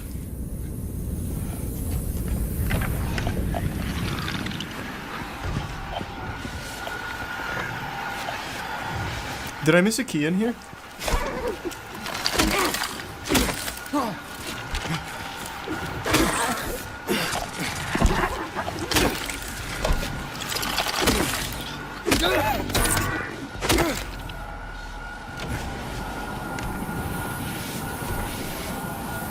That's rough, Phantom. Yikes. Oh, this is how I'll get the key. I gotta bring this all the way back.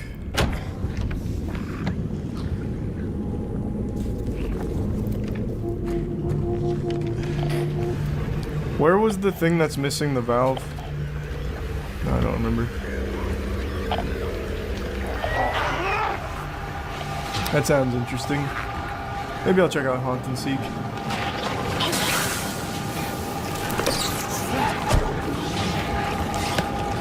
Holy shit, there's a lot of them.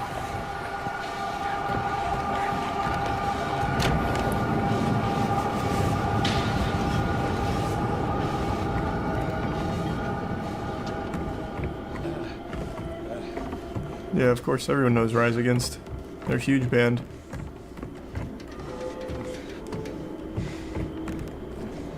Ah, here we go.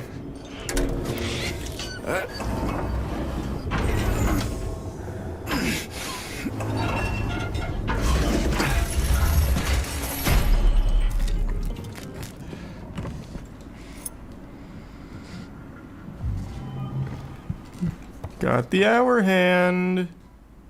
The clock was down a level? Yeah, I've heard of 7 Days to Die. I haven't played it, but I do know it.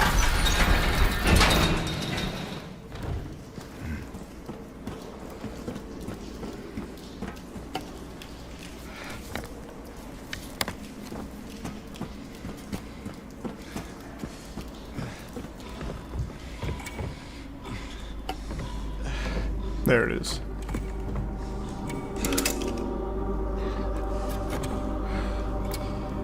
Now, what time do I set this to? Well, I need to save first.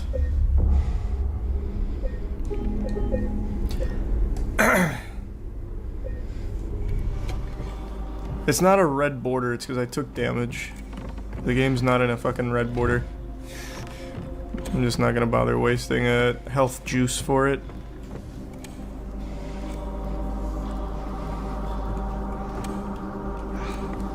Where is the time? There's nothing on the note, was there?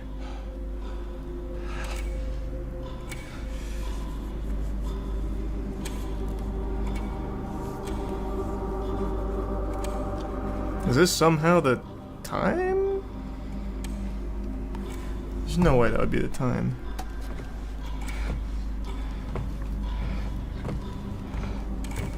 I did pick up a 7 and a 4. I wonder if that matters. Oh wait, I can only move one hand. I need another one.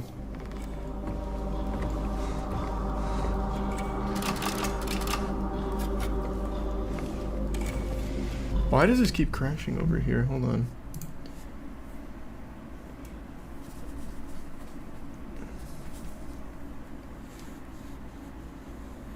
I don't know what you're talking about, Garrett. But you should report it for sure. I don't know why this keeps crashing.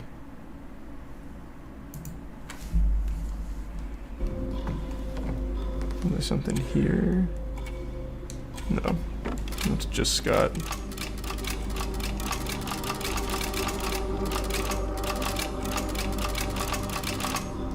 I'm just gonna go through all of these, see if I need another hand or not. I think I do, though.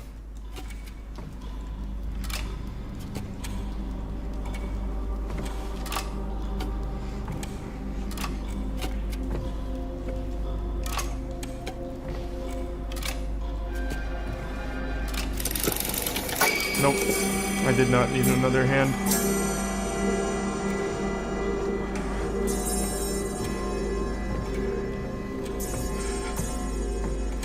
A beautiful chime. What's that do for me?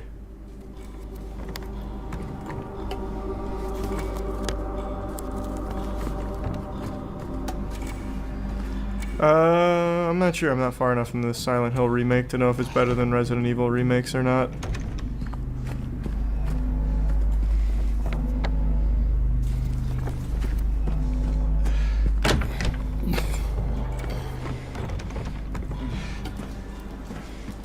Ooh, this is open.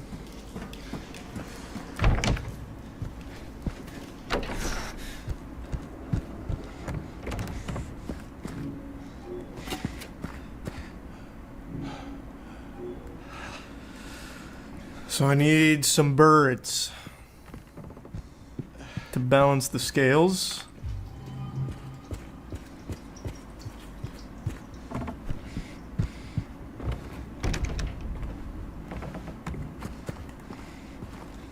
Not those birds, though.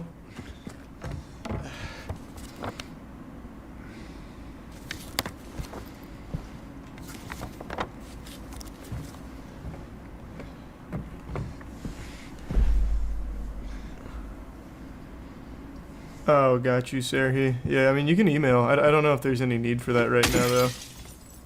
But appreciate it. Those are breakable.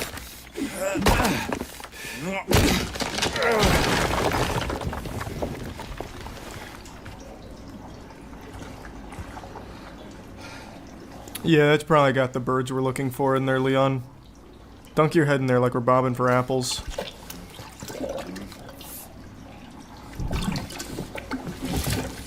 There is no way you are fitting your arm that deep into the toilet pipes.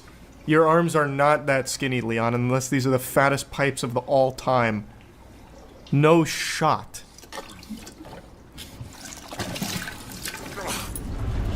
Thanks for membership, Boom.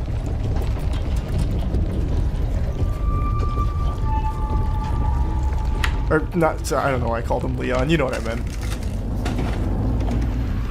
Chat's been calling him Leon as a meme this whole time.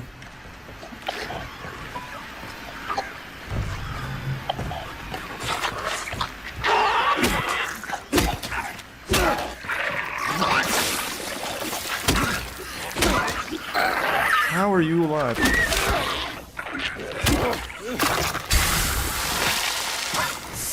Oh, come on, man. Definitely thought that was safe.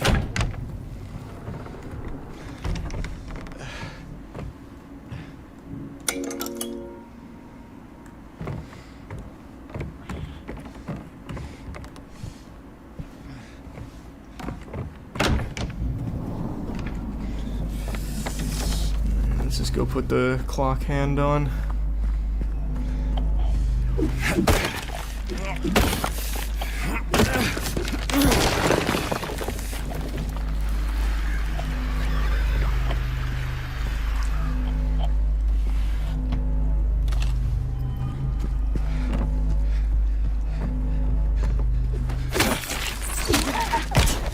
No! I'm getting hit from behind. Really?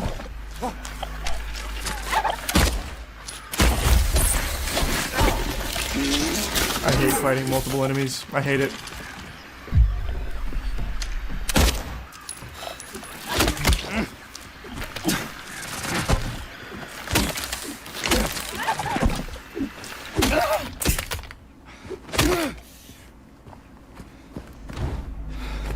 Anything? Really hope I didn't just kill them for nothing. There's gotta be something here. There must be. Surely. Nope. Just an actual waste of time? Is this breakable? Nope. Oh wait, here we go.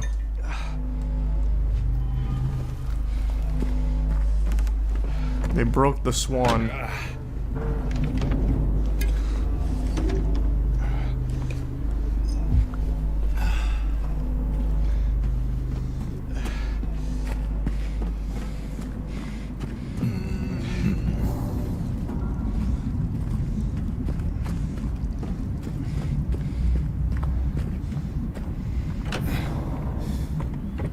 Can I just put the head on there? Is that good enough? No. Probably just have to go put the clock hand on.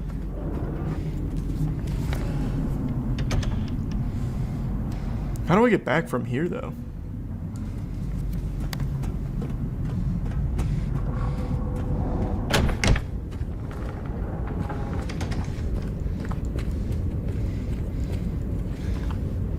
Thanks a prime, Pappy.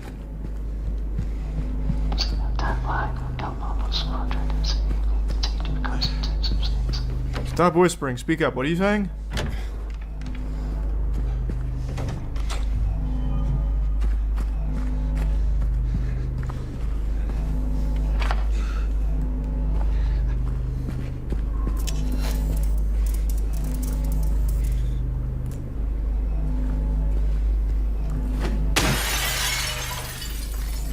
Is that the rest of the swan? I've never seen a swan look like that.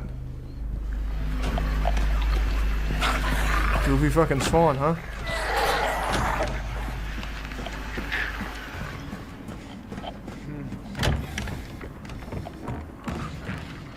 There's your sudden death. Why is that not working?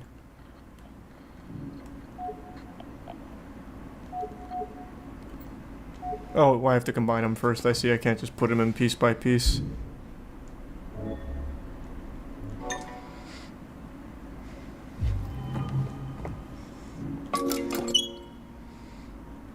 Jackpot.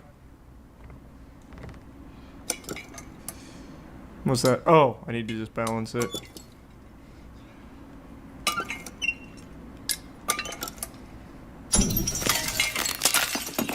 Thanks, membership Mantis.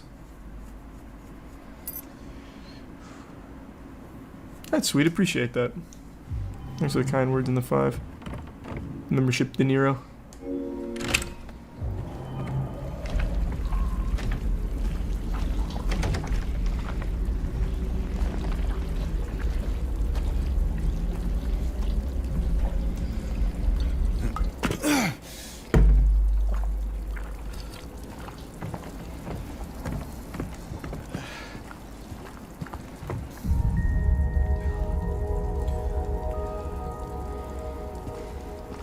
What's it all mean?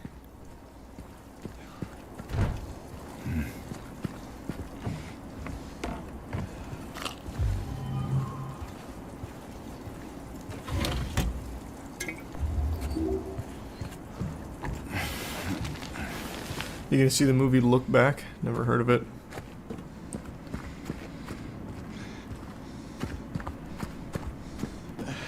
I have not, Flea.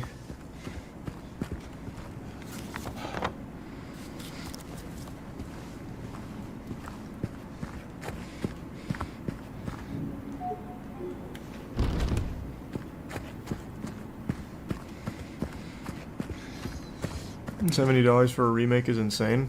Not really, it's basically just a whole new game. Did you say the same thing for Resident Evil 2, 3, and 4 remakes? Favorite bit of lore in 40k right now is Horus Heresy. It's so good. I just wish games weren't $70. They should have stayed 60.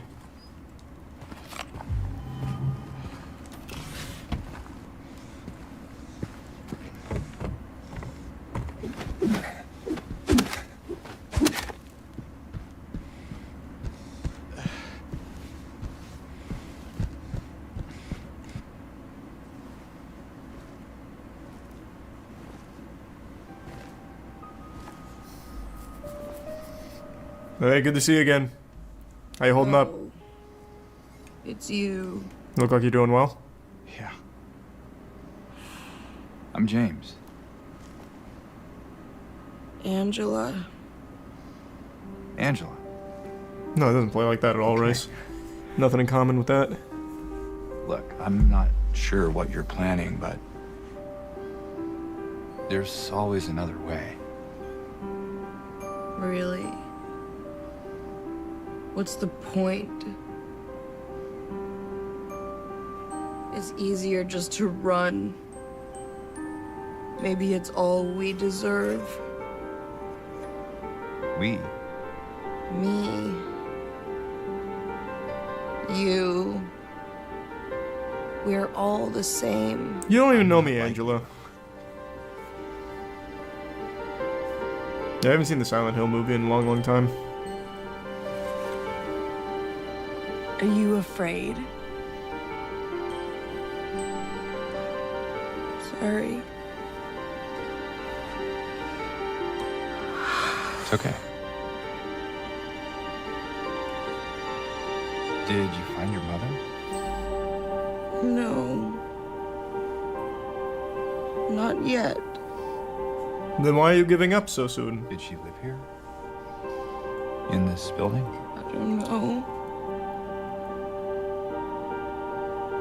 So all you know is that she lived in this town? What did you say? You heard me. What the fuck? How did you know that? Well, Anyone could guess that. I What? just figured because this is where you're looking for her. You stupid? How else would I know? Yeah.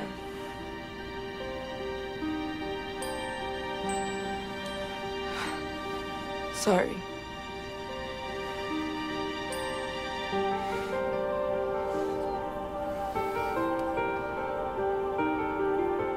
Did you find the person that you were looking for? Yeah, I did. Not yet.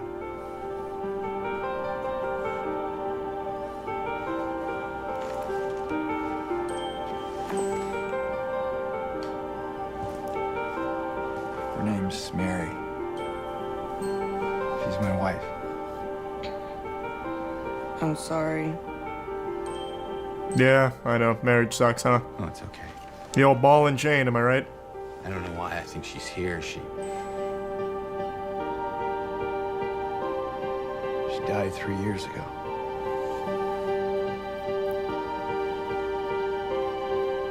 She's dead? Don't worry, I'm not crazy. At least I don't think so.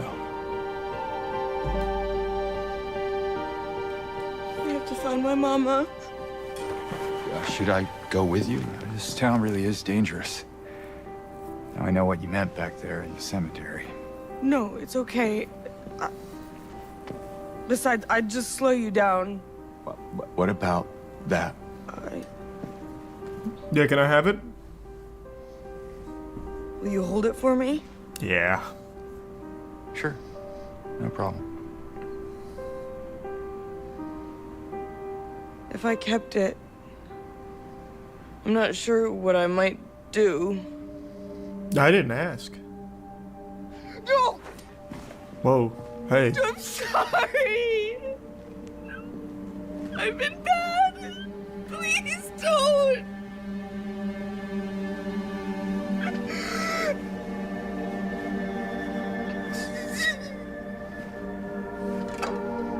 Alright, can you get the fuck out of here? You're weird.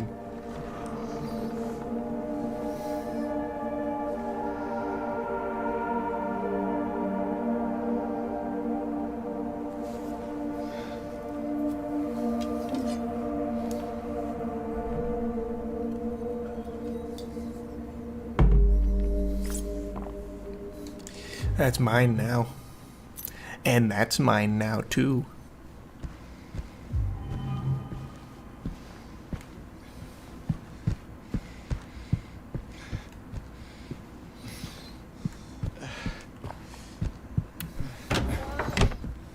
Is it scary? Not really. But I just don't find games scary. I'm not the one to ask. I think there's plenty of people that would find it unnerving. I bet if I played the original when I was a kid, I would have found it terrifying, but I played it when I was like 18-ish. So it's never really scared me.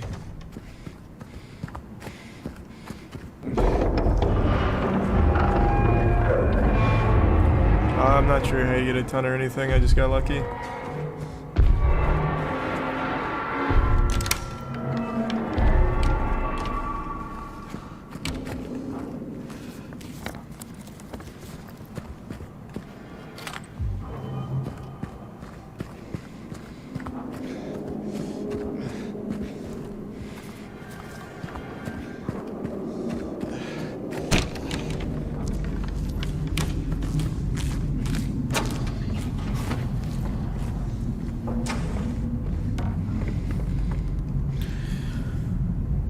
Excellent sheet music. I'm sure that's for a puzzle.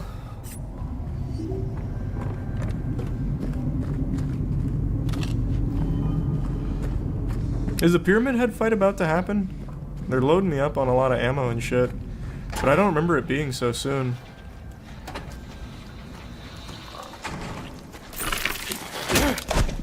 You could get the jump on me.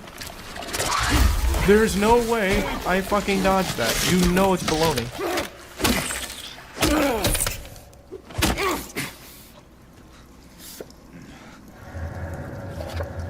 Seven for, what is that, 16? Thanks, Bray.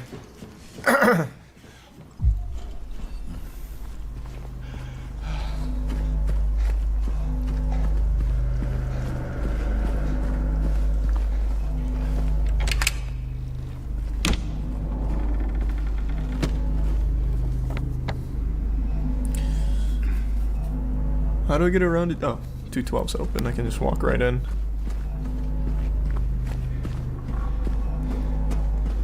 Whoa!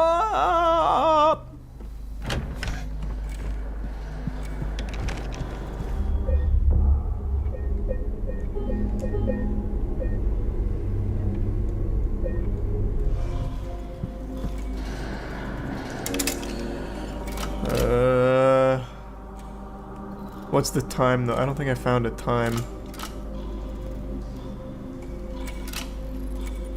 I'll just brute force it. There we go.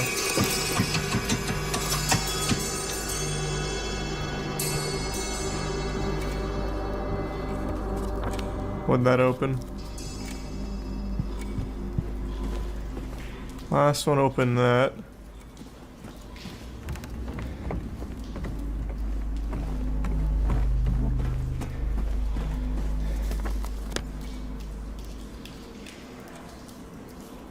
Is it third floor?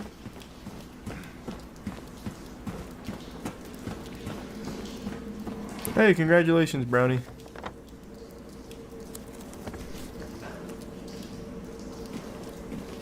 I don't remember what else was locked.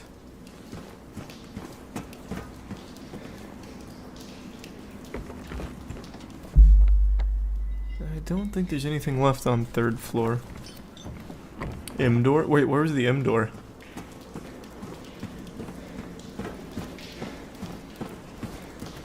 I already did the H door. Is M door on the first floor?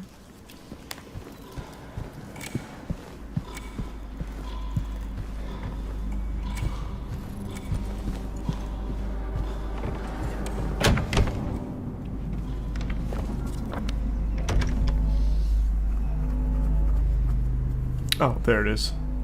202.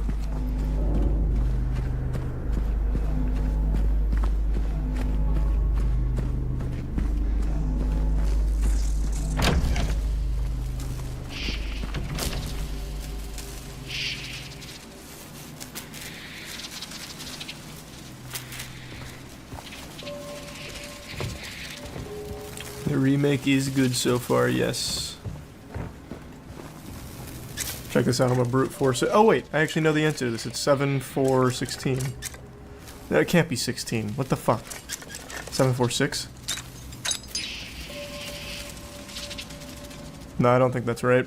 I wonder what those numbers correlate to then, because it's not this. This is gonna be solved differently because of the symbols here.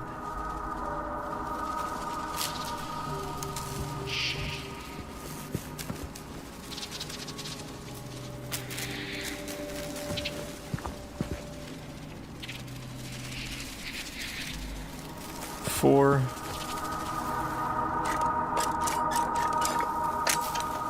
Or no, 4 minus 2. So 2. I think this is how it works.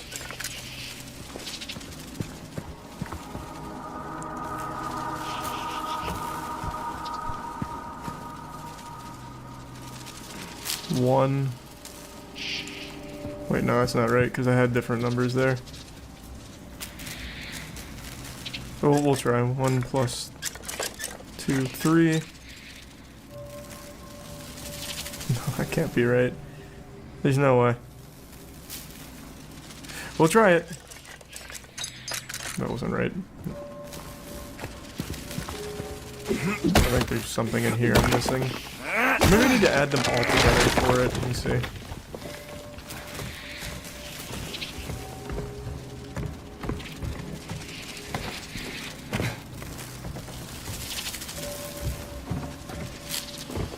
Yep, that's definitely what I need to do. I need to add them all together. Yeah, PT is a banger. 2 and 1. Yeah, I still need to see the substance. 2 skull, or 2 moon, 1 skull, 1. So there's only 2 skull, and there's 4, 6, 7, 8, 8 moon. And then 2,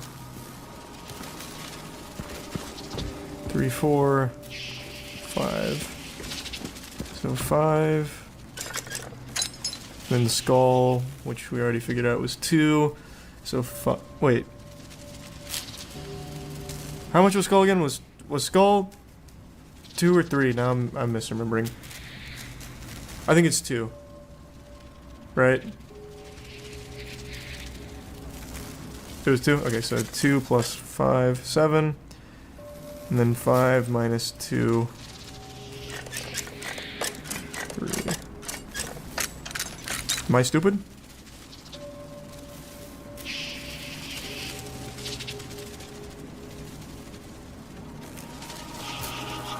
Did I get it wrong? Oh, the top one is minus. Whoops, I forgot. So 8 minus. There we go.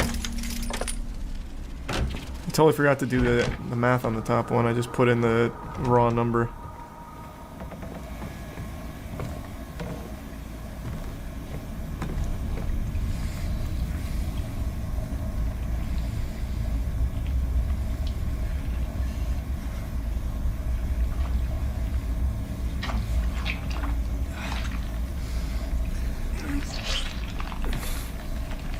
Jackpot. Ah, just what I needed.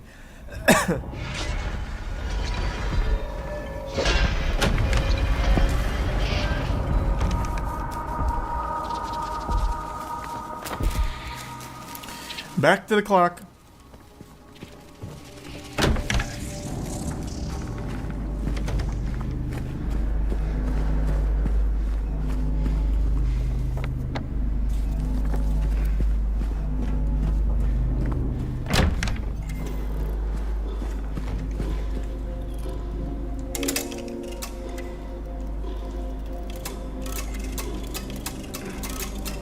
We're just gonna brute force it.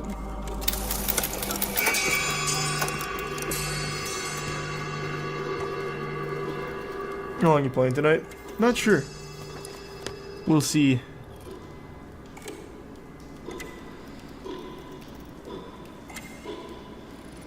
What did that open? Maybe something on 3rd floor?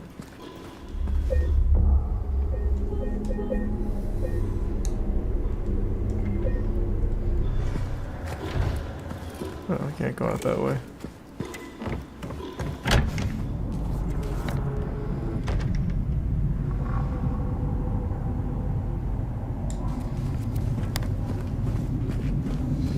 I played the original Silent Hill a long time ago. Many moons. So I don't really remember too much from it. Only like the core components of the story, because that's what Silent Hill 2 was mainly known for, was the story. For good reason, it is a beautiful story.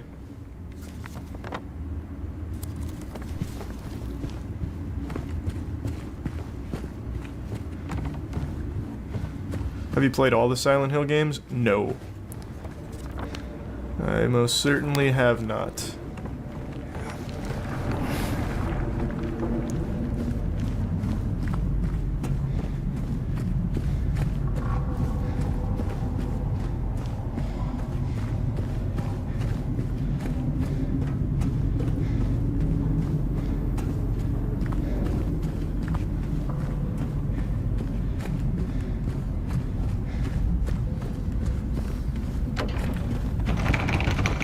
I do not remember at all how the fuck to get either up or down.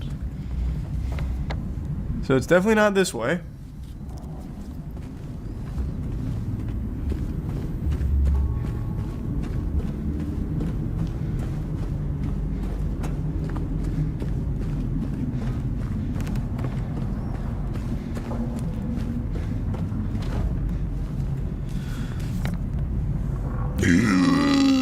It has to be going to the right, not left. Made a big boo-boo. I have to go all the way back. Big ol' fuck up. From chip potato, the resub bone.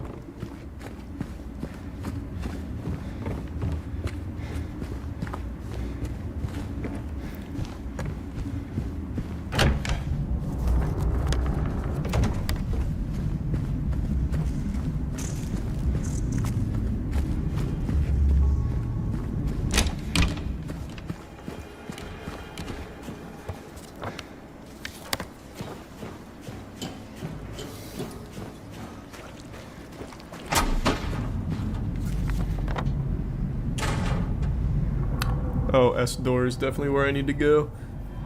How do I get out there? I think I have to go through 109, right? Yeah, I definitely have to go through 109. Unless this is open for some reason. Oh yeah, wait, it's right here.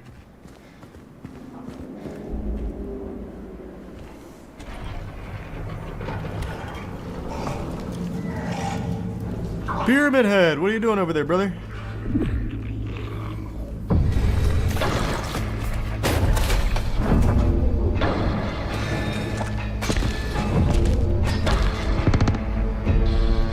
True butter.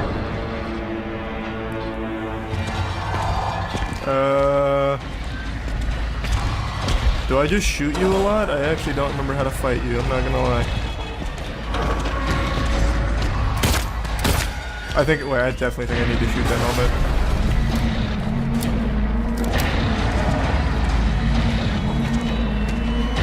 No, do I? I don't think shooting the body did anything. Let me try shooting the helmet. I think I need to stagger or something with this.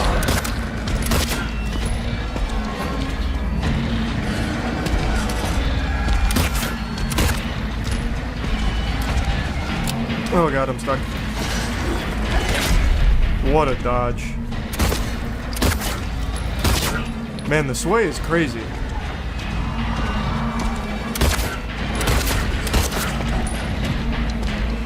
Maybe I don't shoot the head. Take this! I definitely shoot the head.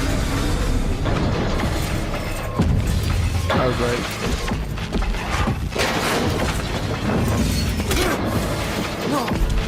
Whoa!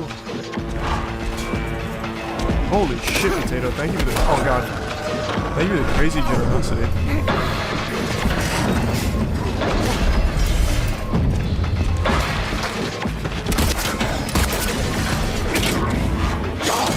Okay. Yikes! Yikes!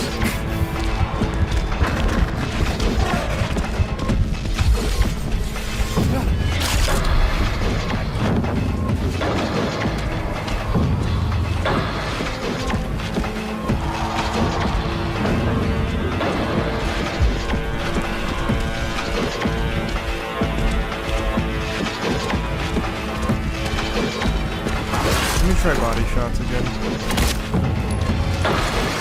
Nope, it's not body shots. That's not doing anything. There we go.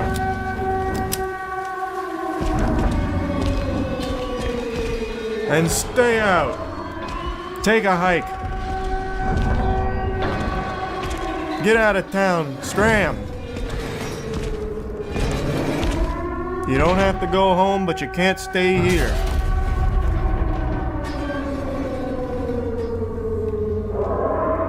Probably Resident Evil Studios, I would say.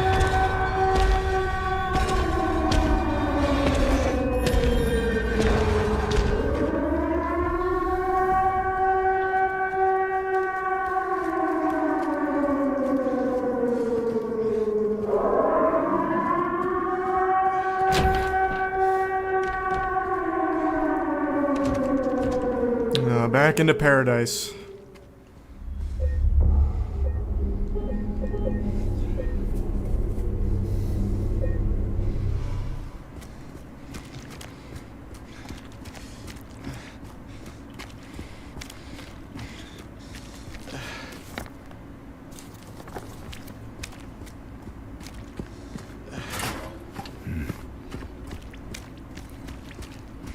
I don't know, Steve. I don't know where he's going.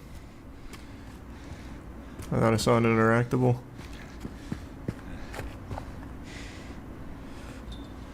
I mean, I really think I can shoot this. Gotta stop thinking that. Got to stop thinking that. It's not that kind of game.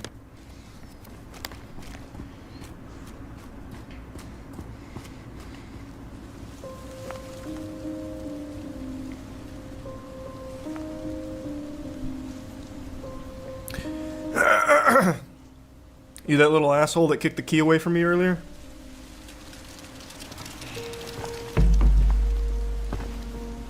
Hey. It was you, wasn't it? You're the one who stepped on my hand. Maybe I did. Shoot her. Put her down. What's a girl like you doing here anyway? I don't know. What's a big dum-dum like you doing here anyway? Hey, that's not very nice. Bust out the pistol, James. Parents teach you any manners?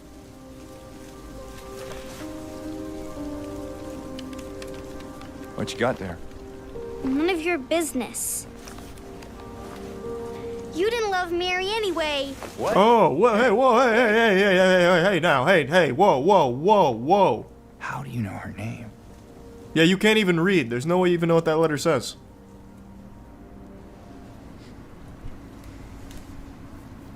Damn. Fucking roasted us.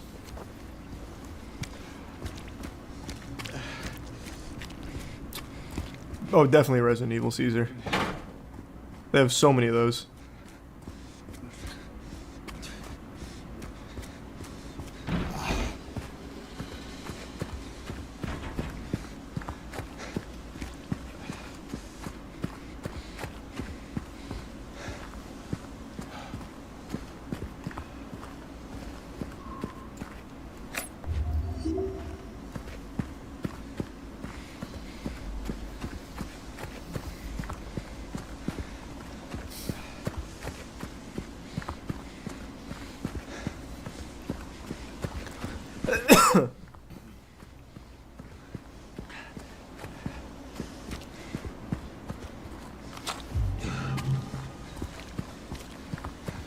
Thanks for your sub sign, Tier 1 Broadcasting. Mary, could you really be here?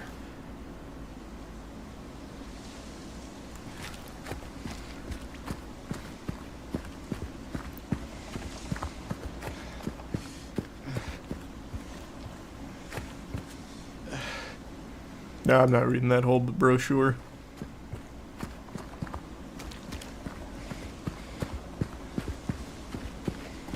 Thanks for your sub gauge.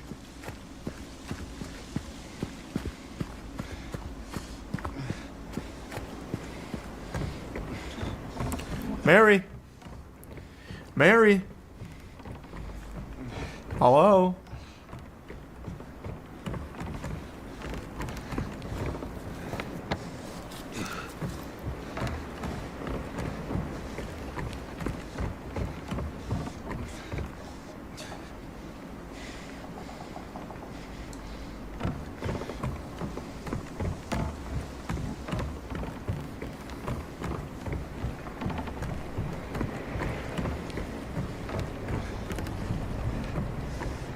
Is there anything here?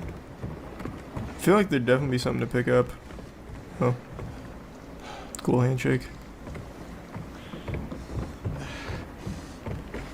Thanks, membership, Isaiah. I appreciate it. Yeah, hopefully the hurricane's not too bad. Mary! Good to see ya. Roll credits. Found ya.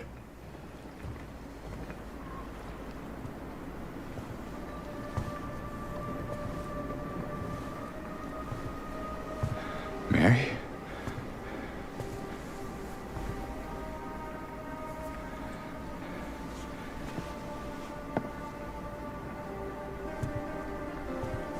No. You're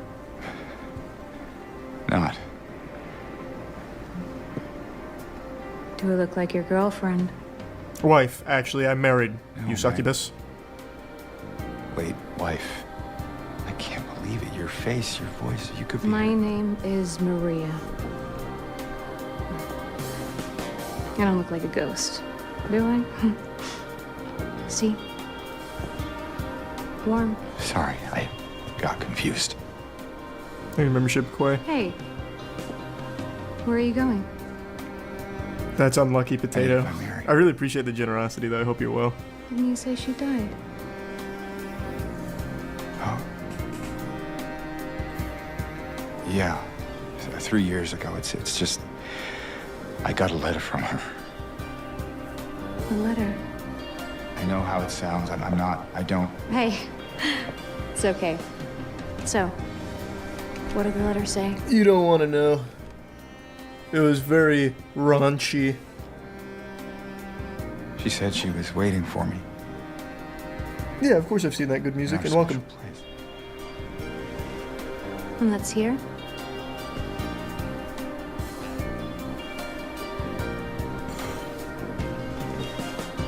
Anyway, I haven't seen her. Is this your only special place? Yeah. I don't know anymore. There was something. I can't quite. Hey!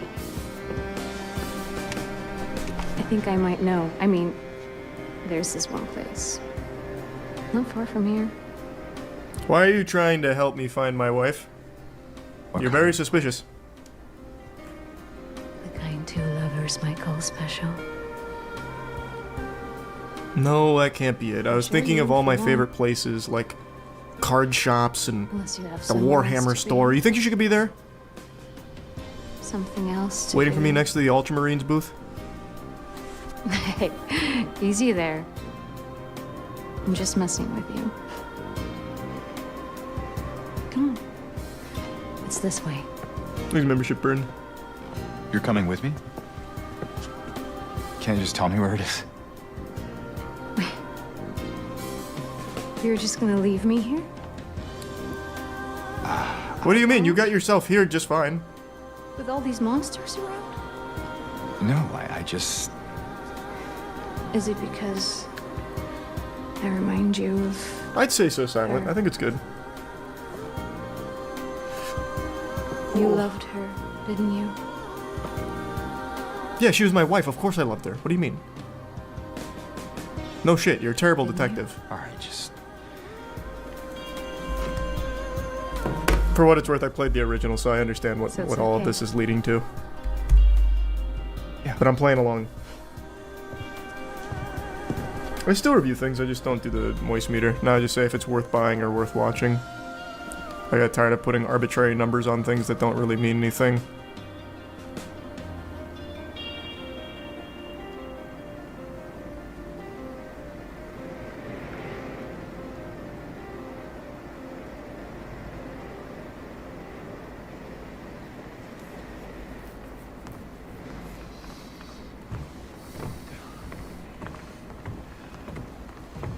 Come on, let's go. Can't you see I'm fucking injured? Fought like 15 monsters on the way here, Maria.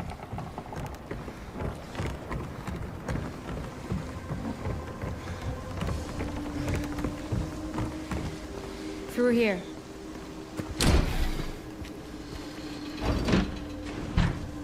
Now where? Why you following me? You're leading me. Thanks. So helpful.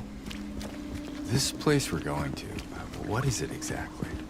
It used to be kind of a special place for young couples in these parts. I think it's easier. 7, 4, 16, 14.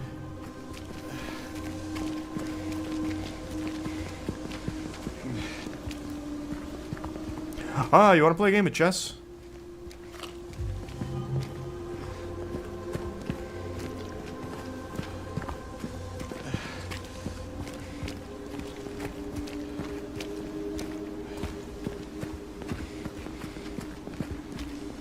Who is that?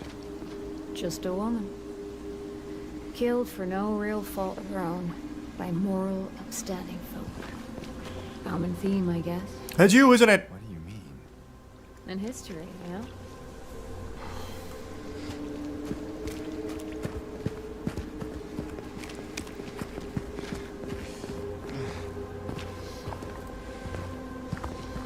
Question isn't what horror movie was scariest, but which horror movie made you say what the fuck the most watching it?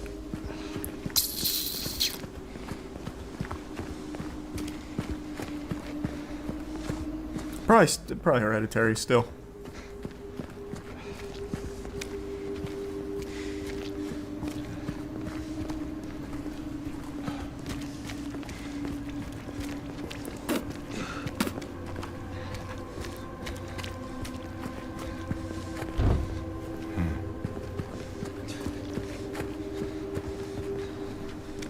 There, we can go through the motel. Jack's in. Is he? I certainly hope so.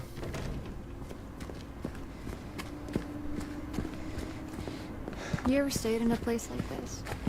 The walls are so thin, you can hear everything. Love, hate, jealousy. Man, I thought I was in Silent Hill, not fucking Yappersville. What are you going on about? Who cares? Whoa! Hey! Why'd you do that? I don't know. I didn't even bother trying the door. Can you let me in? No, climb in through the window like I did.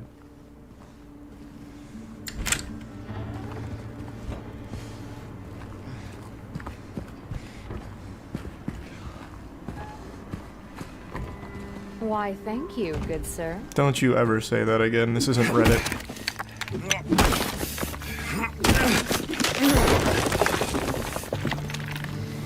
Favorite horror game of all time? It's probably gotta be Outlast. 1, 3, 8, 0, 1 less, 1 more, 3 less, 1 more. An algebraic expression.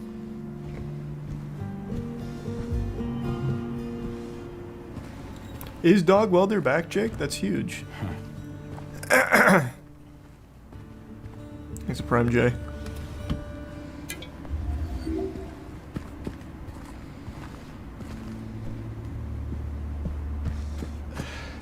You, sir, have won the internet. Hey.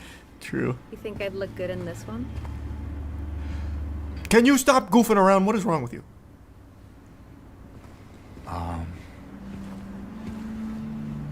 Sure. Not quite the ringing endorsement, but hey, I'll take it.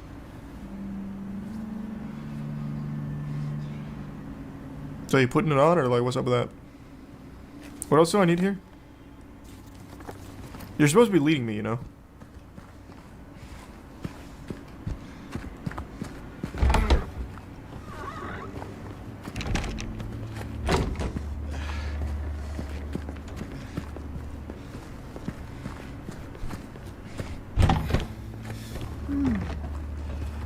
Cozy. This room. There's something wrong with it. I think we should leave. Oh, loosen up, James. It sure beats running around with those monsters out there. Did I tell you my name? I'm not so sure. I already forgot. Did I even say my name to you? Yeah, well, Halo Studio isn't replacing 343. I guess their plan's working really well. It's the same team. They just changed their name from 343 to Halo Studio because 343 is so tainted. 343 has become synonymous with trash. But they have been, like, I guess, letting go of tons and tons of people over the last, like, year or so, so it is different to a certain extent, but it's not like a new team.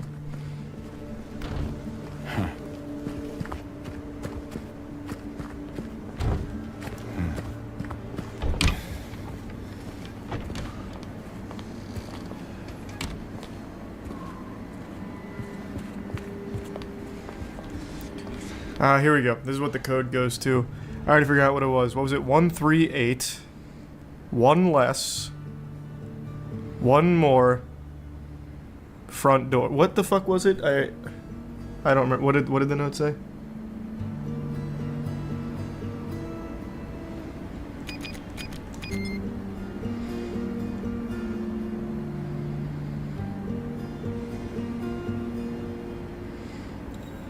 Do I have to go all the way? Did I get the note? Oh no, here it is. I thought I might have to go all the way back. Okay. 1 less. 3 1 more. 8 3 less. 0 1 more. So 0 4 5 1.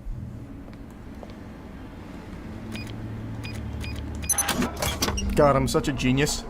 You call that a puzzle? I call that reading. Maria, fight! Defend yourself. What are you doing? Krav Maga, Maria. Krav Maga. Glad you were here. How did you even make it this long?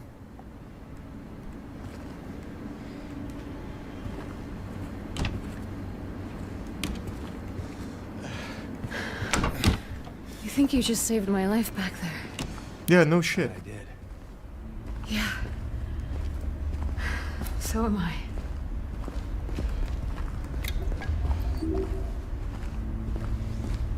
Here's membership, Caden, and the Prime Ellie. Is that everything in here? Just that?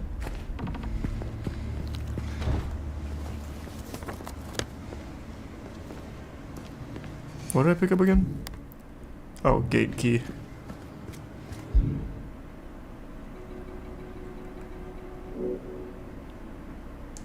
Yes, that goes to the back.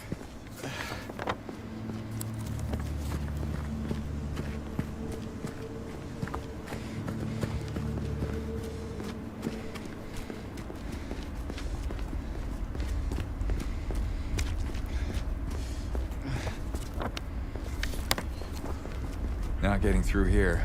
No reason to. It's the wrong way anyway. Well, how about you fucking lead me then, Maria? How about that? That was the whole point of this. What's this? Is this where we came from? I already forgot.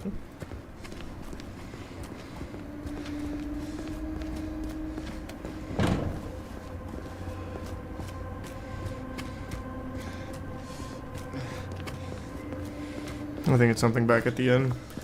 I think I'm getting all mixed around.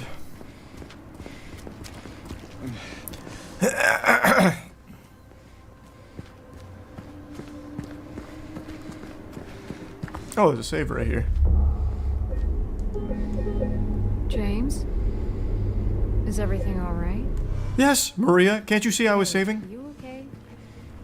It's like you froze for a second. It's called saving, Maria.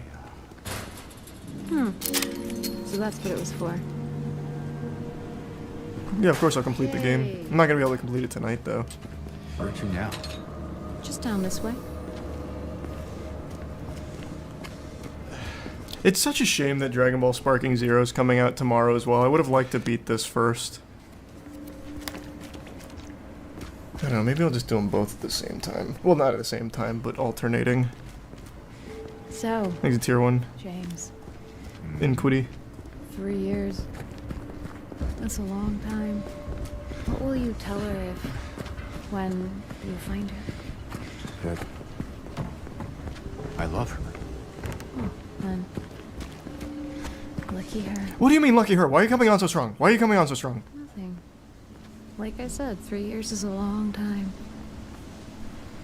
Yeah, it's a long time, Maria, but we have something called the internet. I can take care of myself.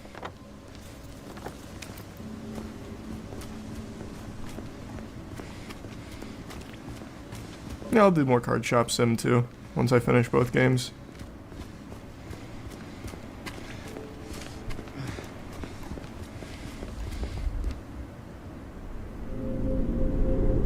Strange. This should not be here. Well, it is.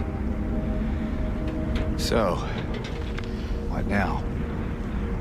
Now we look for another way. Oh, sweet. Thanks for that, Oba.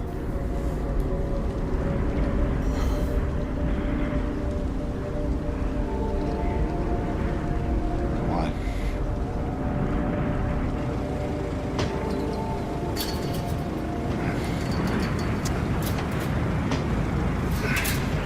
James?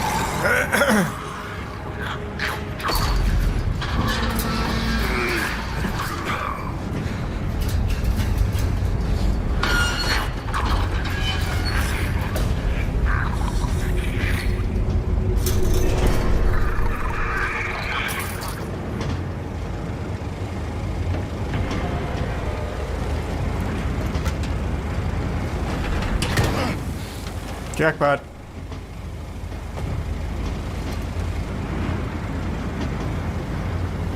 James? Stay close. Follow me, Maria. Watch what a badass I am. Check this out. Okay, he's gone. Scared him away. He's leading us to safety, Maria. This is a friend of mine.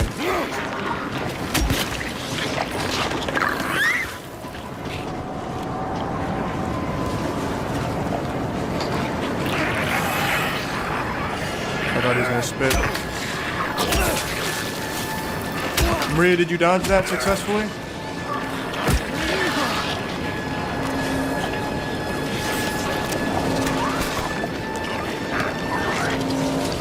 Unlucky. I made a gamble, Maria. It didn't pay off.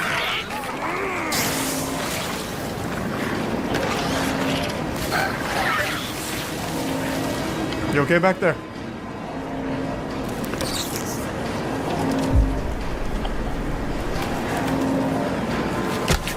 What?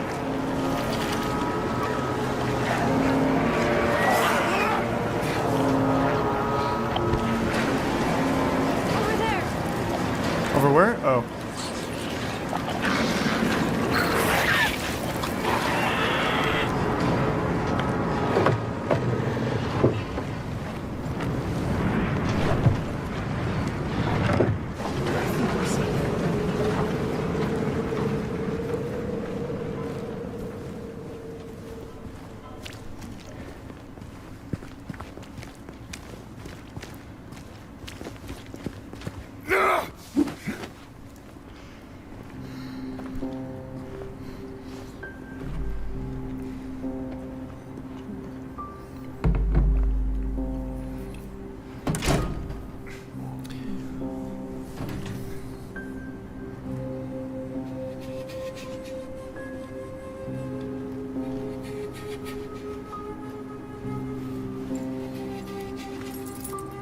Nice, good work.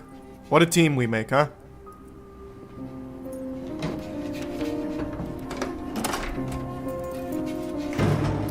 So you knew the door was locked. Why didn't you just like unlock it first? Why wait for me to like also connect the dots that it's locked? You could have just unlocked it. Saved us a little bit of a time loss there.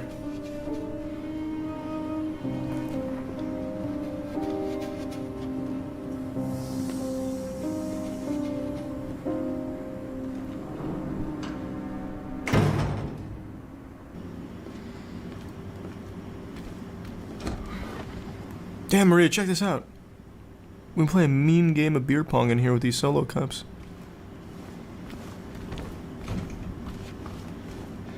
Thanks, membership, Zilk.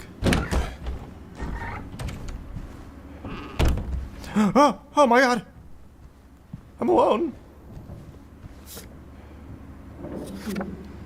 12. That's a stripper pole. Oh, fuck! We're at a strip club! This is the work of the devil.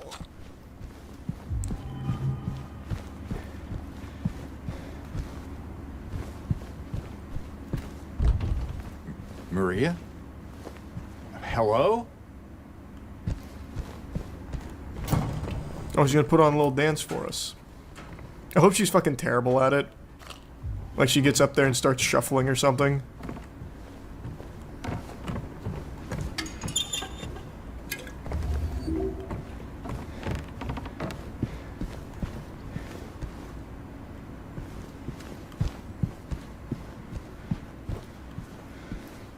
Man, I think Silent Hill once used to be a real place with real things and real people.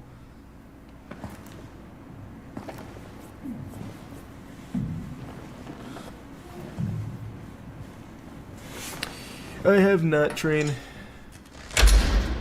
Haven't seen him. Maria?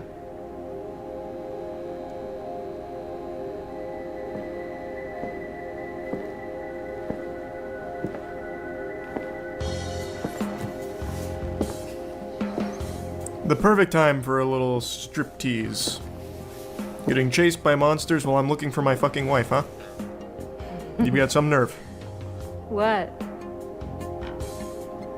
Come on, don't give me that look. I was just kidding. What is this?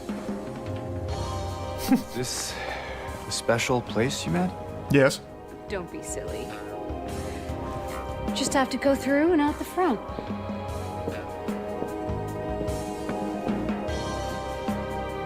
Then again, now that we're here, can't we stay? Just for a little while. And do what? It's fucking empty, Maria. Catch our breath before we head back out there. I don't have time to take a break. Mary could be out there, waiting for me. I know. It's just...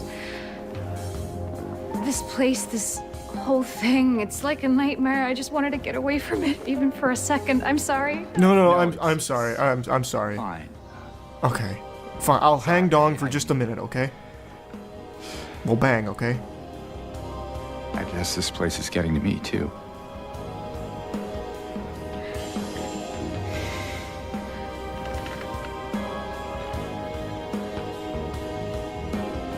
Am I crazy? You know, for thinking she could be here. Oh man, you got a text. Or a letter. Crazy is one word for it, I guess. I can think of another. Oh, an adventure potato, that's what it is. Hopeful. Well, that's a nicer way of putting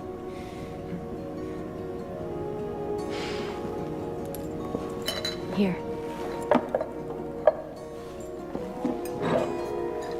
What are you doing? Something to take the edge off. Ah, perfect. This could easily be poisoned by all the monsters in their spit. Bottoms up. No? You sure?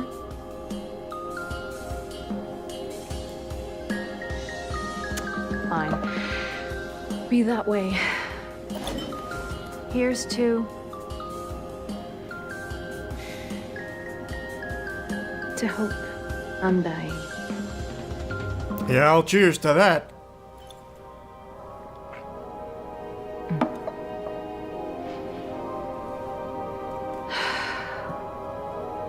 We should probably get going. Fine.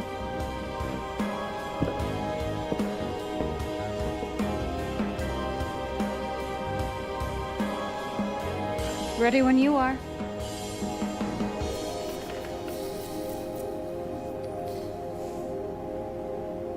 Well, I hope everything's okay, Lofus. Wishing you a speedy recovery. Let me know when you want to move on. I want to move on.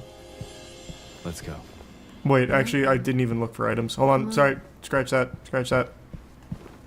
Found items. Nurse costume.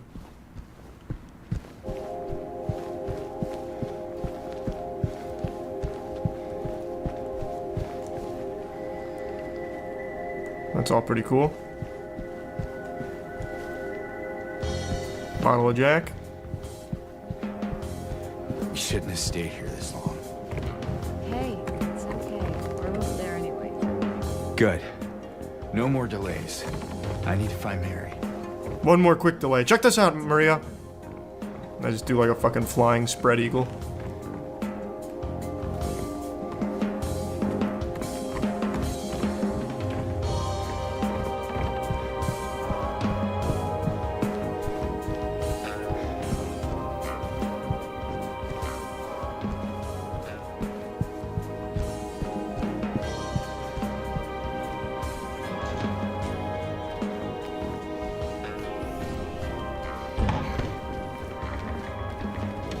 What the fuck was that? Now you ran back in here just to block me. Set a fucking screen on me, huh? Oh, cool arcade cabinet. You game? What's your high score?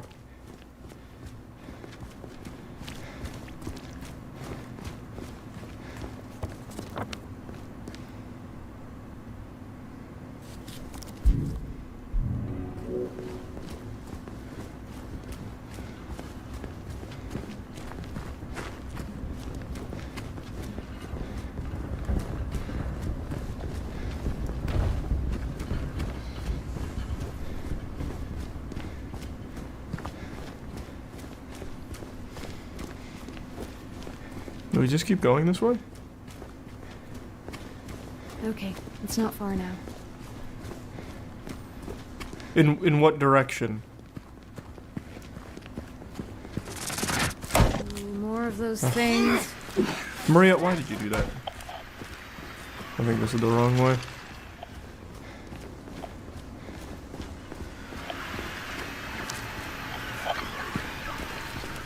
Who knows, Loud?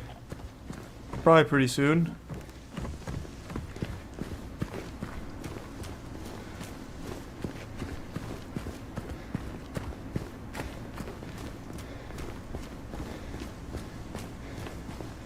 I told you, Space Marine 2 is an incredible game. We're on the other side of that chasm. I've been getting a lot of minis for Necrons mainly. At least we're here. Here meaning where exactly? Come on, you'll find out. You say, come on, don't move because you're following me. Why can't you lead me? You know the way. Why am I the one fucking guiding us there? Is it through here? Thanks, membership star.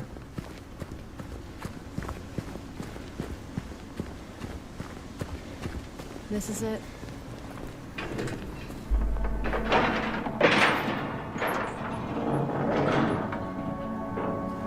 Is that right, Maverick?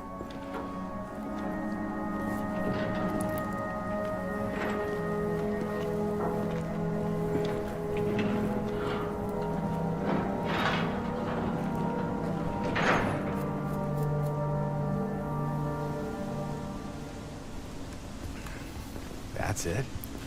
A garden? There's a bit more to it than that. If you say so. I don't think I've been here before. Come on, she's just around the corner. It's a tier 1 king. Yeah, who's this she we're referring to? What makes this garden so special? The plant's got titties or something?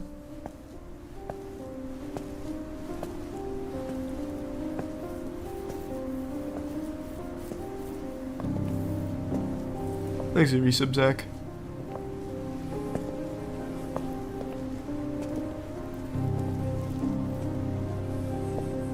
Who is she? There's a story told around these parts. Kind of a local legend. Tells of a woman who was cast out, sentenced to die on an island out on the lake. There was a man in town who fell madly in love with her. And every night, he would sneak out, row across the lake, bringing her food and company. And every night, she would stand there on the shore, holding a lit candle to help him find his way. Aww. But this one night, a terrible storm broke out. Caught him out. Yeah, in it's the exciting, open, Braxton. and it blew out the candle. Even in darkness, the man would not give up. He would not turn back. So he fought against the raging waters until finally the lake took him. They say even then, the woman never lost hope. She kept coming out at night, kept lighting the candle to bring her beloved home, to lead him to shore. Is that you for me? Is that what this is? Not sure how much truth there is to it. It's probably just a fairy tale. But she's become something of a local saint. Patron of undying love. Hence this place. She's not here. What? She's not here. And why would she be? I don't even remember this place.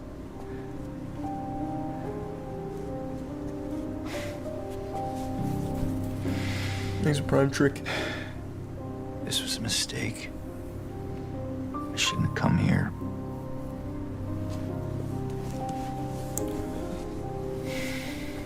Hey. It's okay. There's plenty of other places to look. We can still...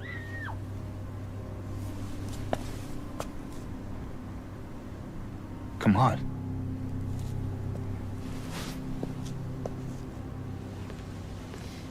Thanks, Resub Soul. Membership Lyle.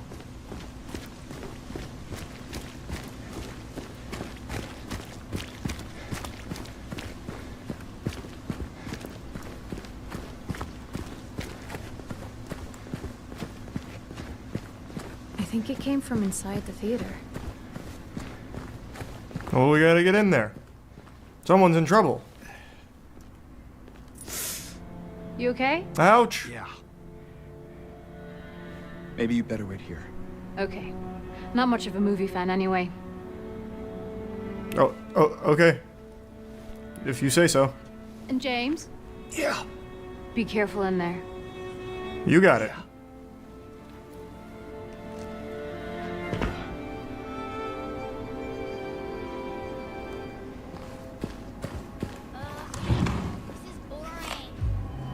You didn't seem bored a minute ago. You screamed your head off, didn't you? Yeah, I agree, Jay. Your face. I told you, it was this big rat.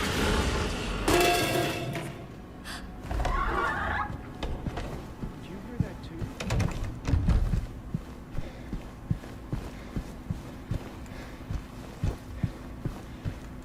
Man, this place is fucking abandoned. Everywhere in Silent Hill is, but even the movie theater? Oh. All is lost. Damn.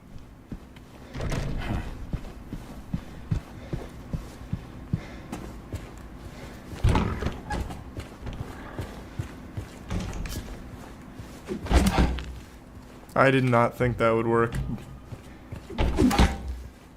That's huge.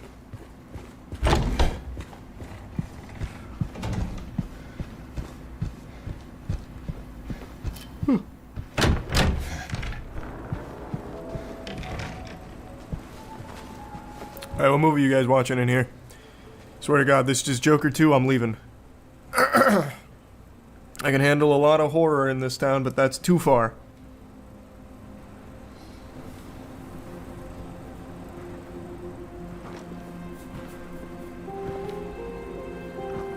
Eddie?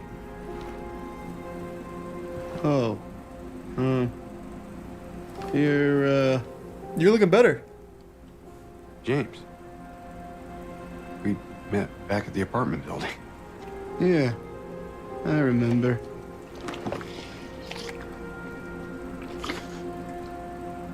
Huh? Why are you see that pretending to didn't eat? make it out yet. Yeah. I just didn't get around to it yet.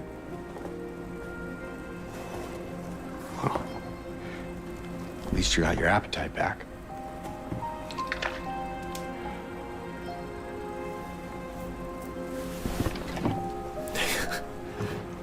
Are you alone here, Eddie? He took offense to that. No. Well. That's probably just Laura messing around. The little girl? Laura, is that her name? That's what she said. I'm gonna go look for her. You're acting weird, Eddie. Can you get your shit together? There's a girl outside, and she's like super horny. You can go talk to her. Her name's Maria. Now you want me to come with you? Never mind. Okay.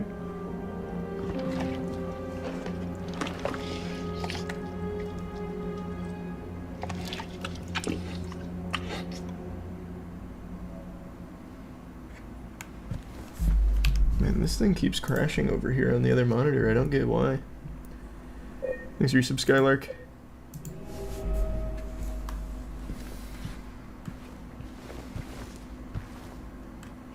Wait, where'd he go? Oh, there he is. Who is that girl, anyway? I don't know. All I know is her name. I swear.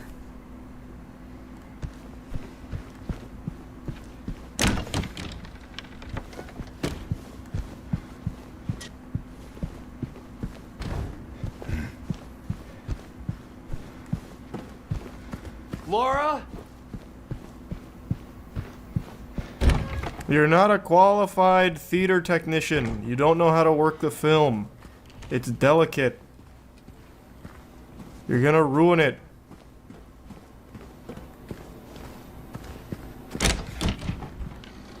Thanks for membership, Michael.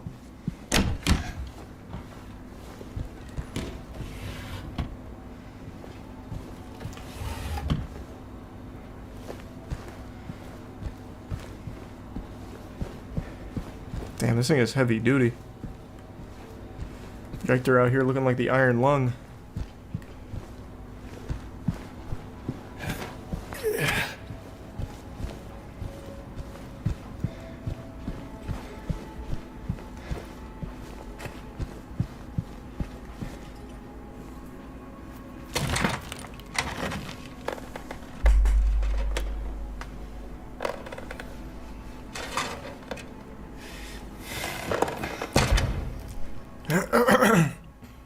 Hey!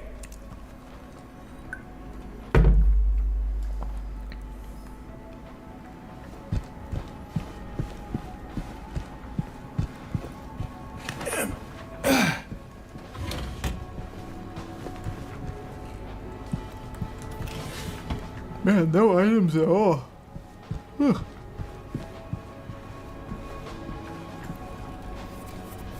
Thanks, Tinder.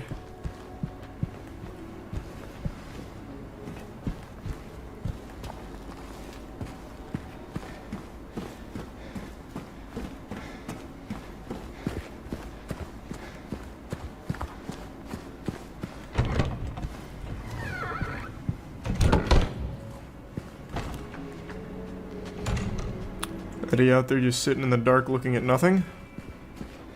What an interesting, gentle sir he is.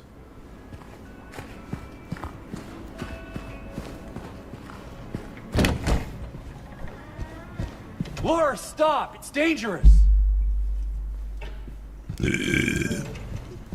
Laura! You're gonna get yourself killed! Maria? Did you see the little girl? Yeah, I tried to stop her, but she went that way. We can still catch her.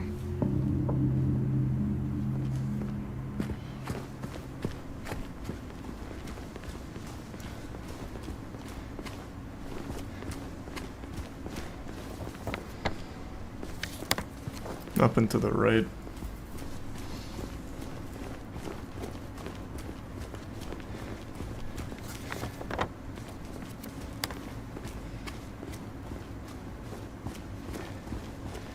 You misspelled the title? Did I? How? Jake. Very simple words. What did I misspell? Hey, thanks for the 10 gifted members, Boom. Appreciate it.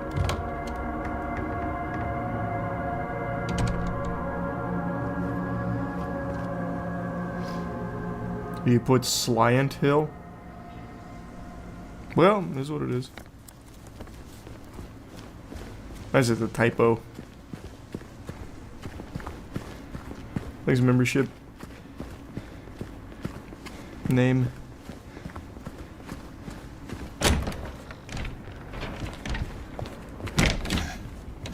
I haven't had a save point in a while. Ladder, gun cabinet, in a hospital. Yeah, and it's empty. Somehow that seems worse. Where did she go? I don't know. Let's look around. And thanks for the membership, X. Man, they give you a lot of good. Never mind. That was empty.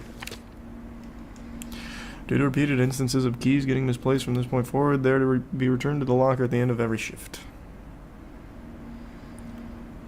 Examination room 3. Hey, good luck bowling. Hope it goes well, Tinder.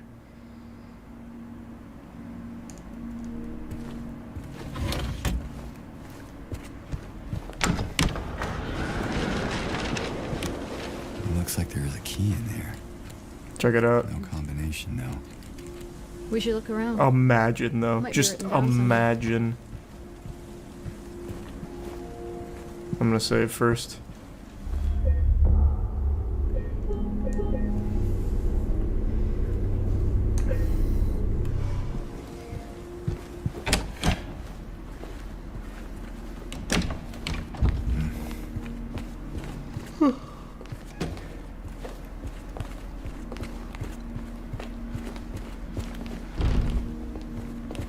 Is it written back here somewhere?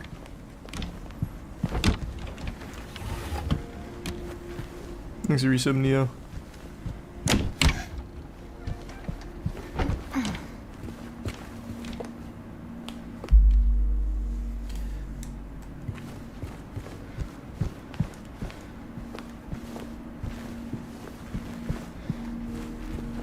I don't think that's happening, Tom.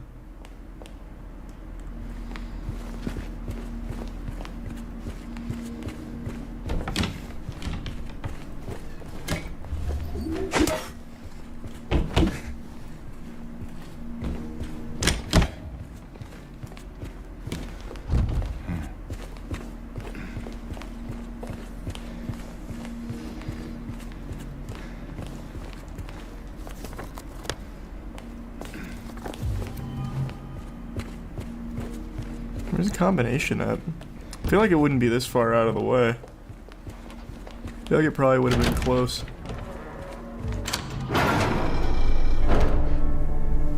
There. Laura! Graffiti? Really? It's okay. You got some nerve, twerp. God damn it.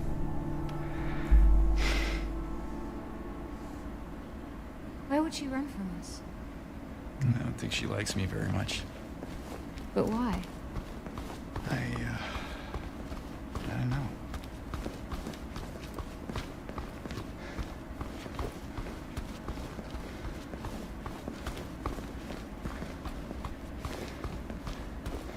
Sleep well, Moonlight. Man, everything is unlocked right now. Holy. It gives me so many places to explore.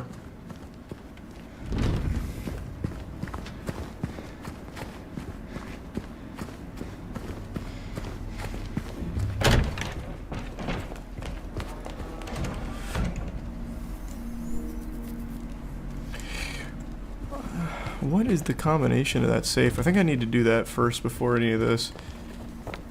It is crazy that... Well, actually, no. Never mind, I'm supposed to go here. Oh, wait, I just made a circle. I see. Alright, I'm brute forcing it.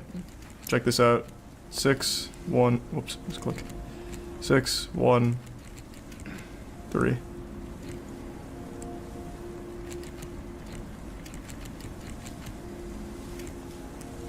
Okay. Where's that combination at, huh, Maria? What do you think?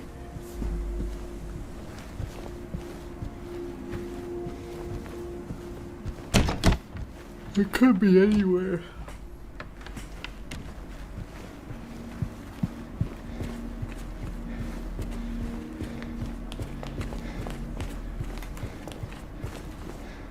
Mm, 19, 20, that's too many numbers.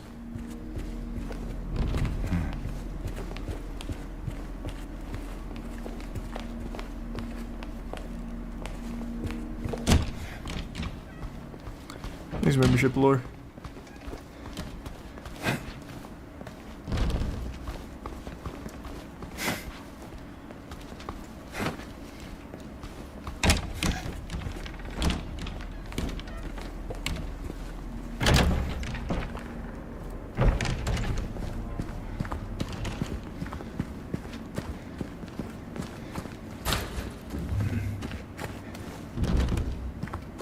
Where the fuck is it? So I can't go down. Oh, hold on. Maybe I can.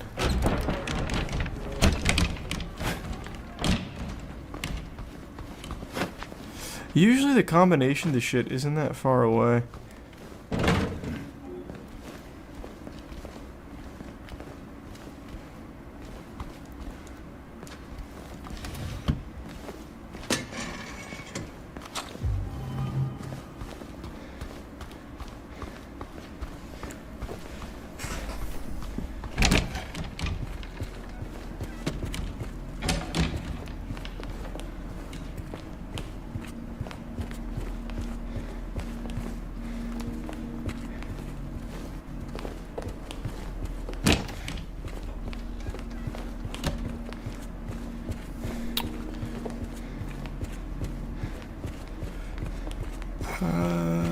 don't know where I haven't checked.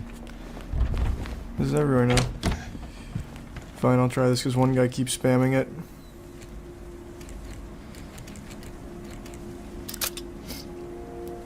You watched a walkthrough, huh? Second floor? Basement. Where was that information, though? I checked the whole thing. I didn't see a single item. Whoop, let's click. Well, I'll save, actually.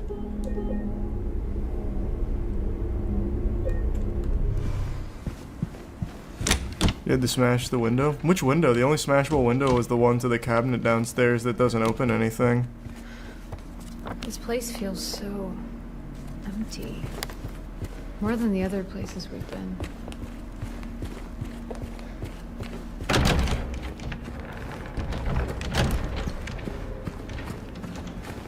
Oh, wait, I could break this window. What was that?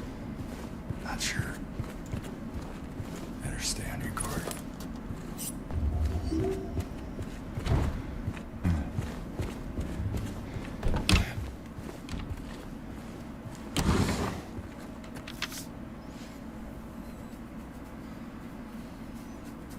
Yeah, there it is.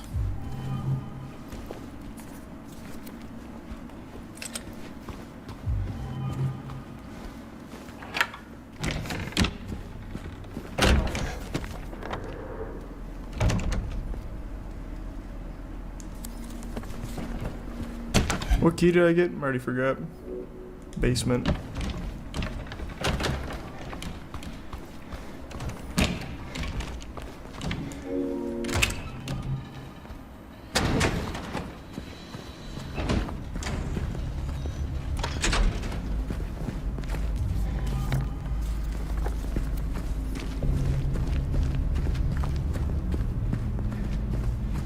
Hey, this one's open. Huh? Is it? Nope. Doesn't work. Thanks so much for wasting my fucking time, Maria.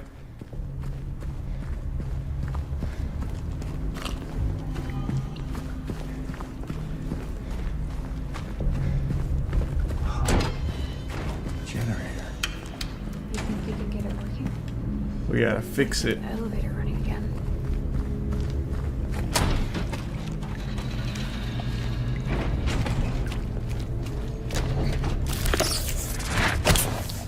Oh, god damn it.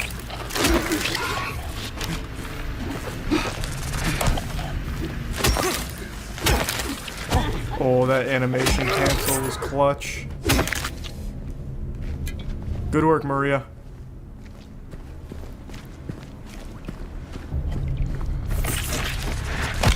That still hit. Even after I dodged super far back.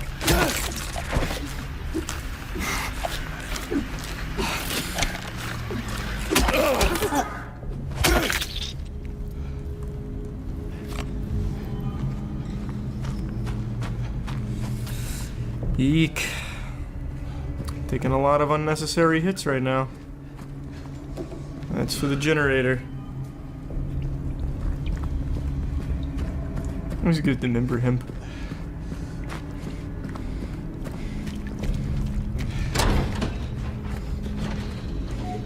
Never mind, that's empty. Maria, why didn't you say anything? You knew it was empty and you didn't tell me.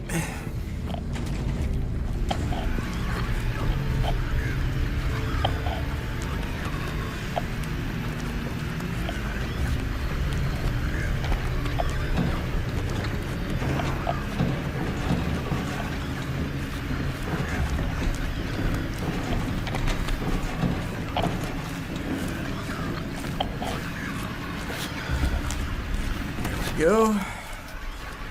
Another puzzle solved.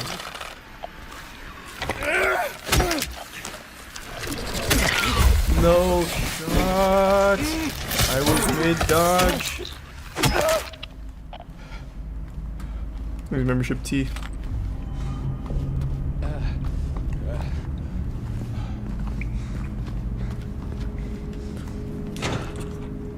I think they're gone. For now. Why can't I climb up on this? Okay, now I can. That was weird. Hey. What do you fucking think, Maria? You watch me jump in here. Don't worry. I'll be right back. Better.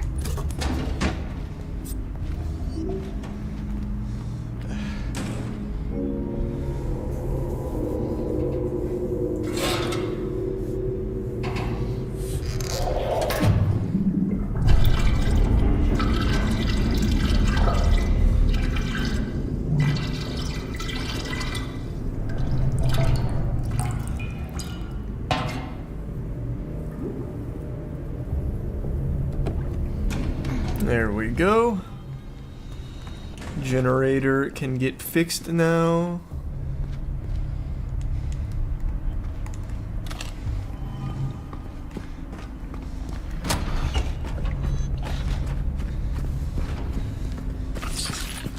Oh boy.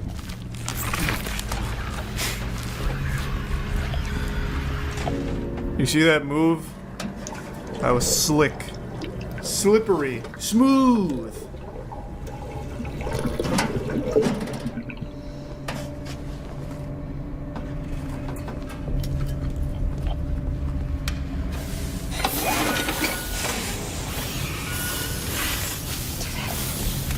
Yeah.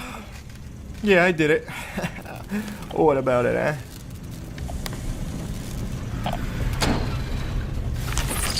Wrong way.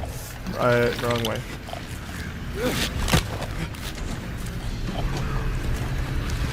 Now I have to heal.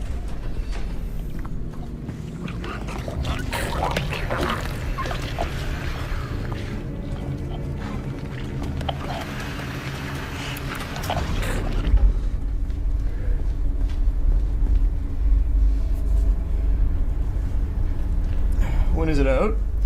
I don't remember when this actually comes out. I think it's like a day. Is it over?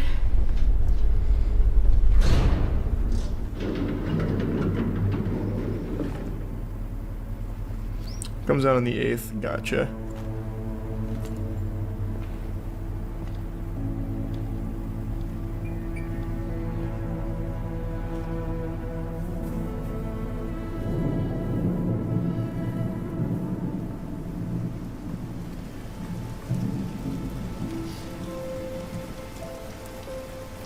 Maria, you're not going to believe this. It rains here. How about that shit, huh?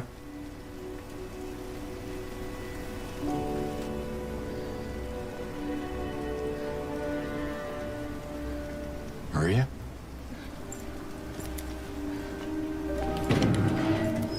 Oh boy. She doesn't like the rain.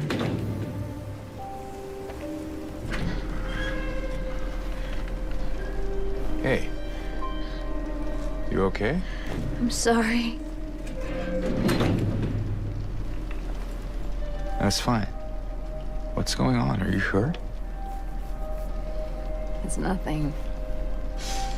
Probably just a hangover. What?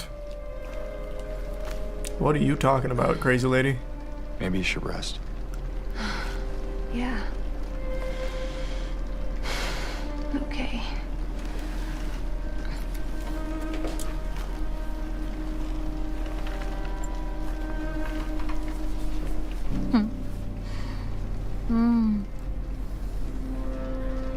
So comfy.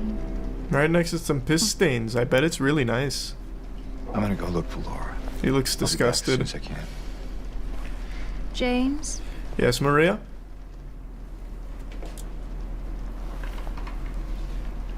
I wanted to ask you, No, I will not fuck you. Please don't bother asking. what if you can't find Mary? I'll go home. What will you do? Nah, just leave, I think.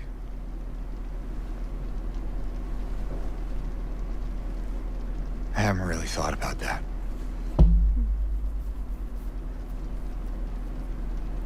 Get back soon, okay? Will do. I'll get back lickety split. You have a good snooze.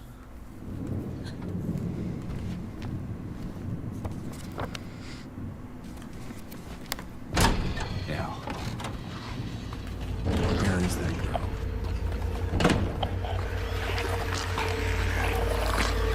Oh, the nurses!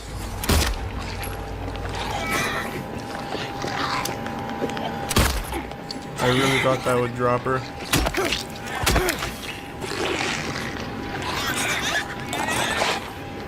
Oh my god, she's comboing. Fucking really? Jesus Christ!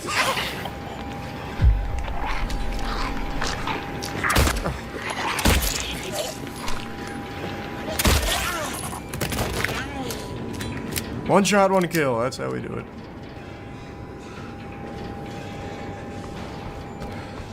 Thanks, membership, Baleb.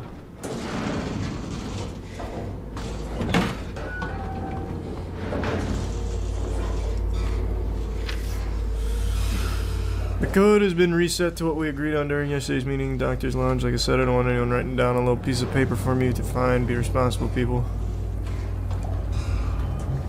Well, would have been better if you wrote it down. But don't worry, I read your mind. I know what it is. Just imagine. One of these days, I'm going to do this. I do this in like every game. And one of these days, I'm going to get it right within, like, I'd say like 6 tries. And it's going to be crazy.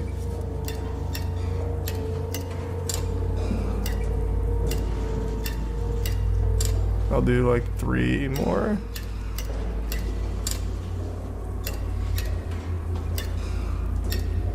Last one.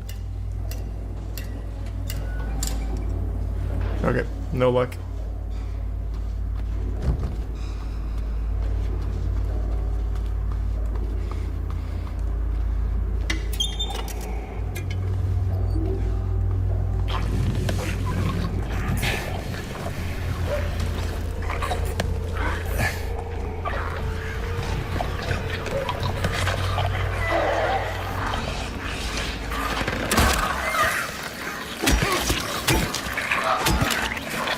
Go, that was clean.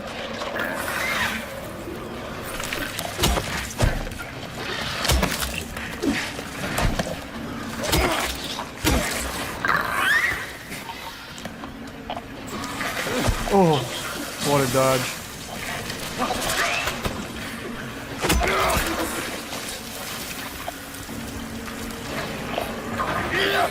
Don't do it. Man, that was so clean. I was schmoovin' on him there.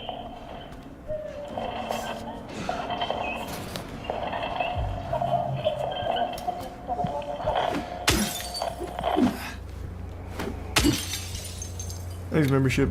I know.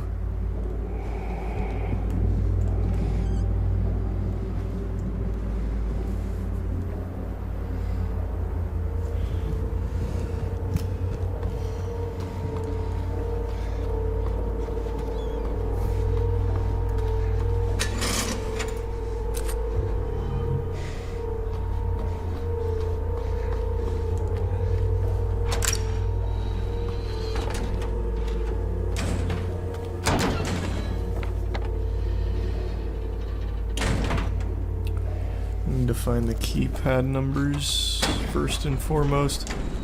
Damn it! I wasn't paying attention. I went right back to you.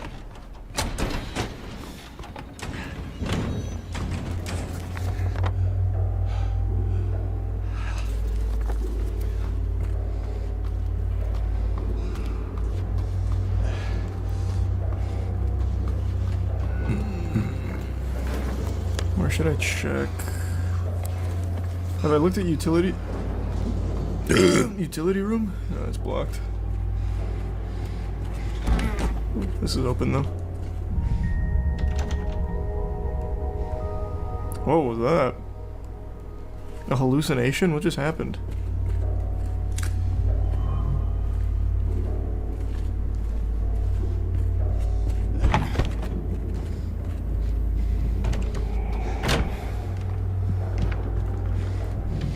Oh, that's gonna be audio of the meeting.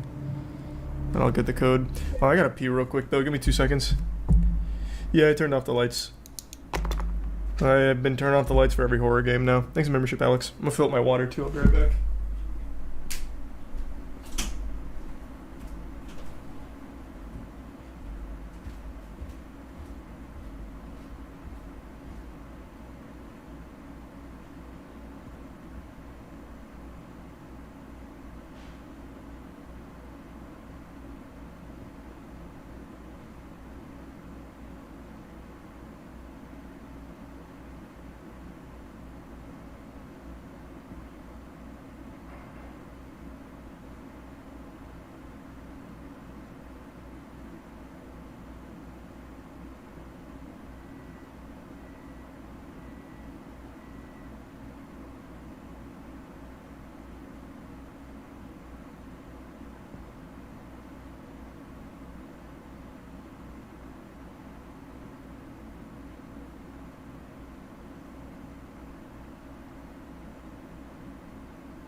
I'm back. I have done a little more than I said.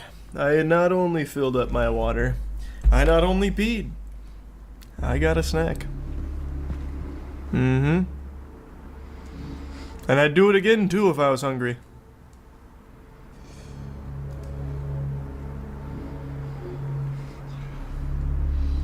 Thanks for membership, Justin. They are beyond hope. That's what they keep telling me. My 3 patients. My 3 hopeless cases. But I do not believe it to be a matter of hope. It is a matter of diligence, discipline, Thanks for membership, Sleazy. of being as bold as one can be, to go as far as one needs to. I will find what it is that truly ails them, and I will cure them. They are beyond. Oh, no. Oh, God, I thought there was like another tape on there. I don't know what I was thinking. My 3 patients. My 3 hopeless cases. But I do not believe it to be a matter of hope.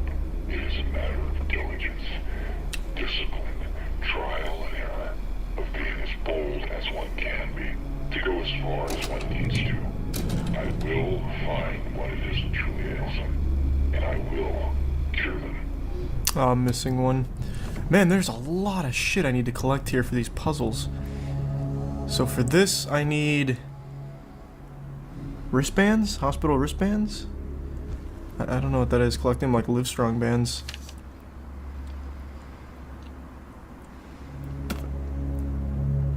Sorry, Lori.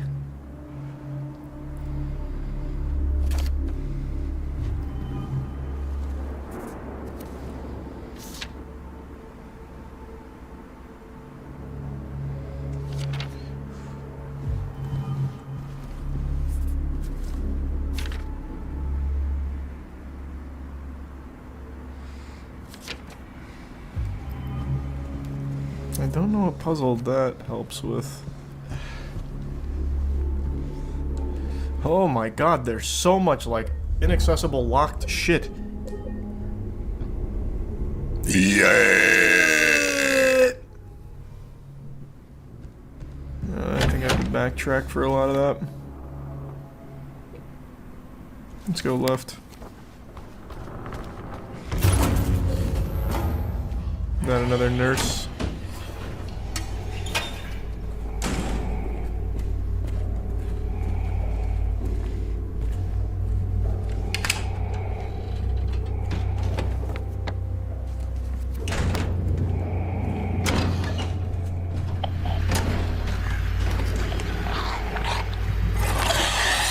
Do I have to kill you? I don't think we can coexist.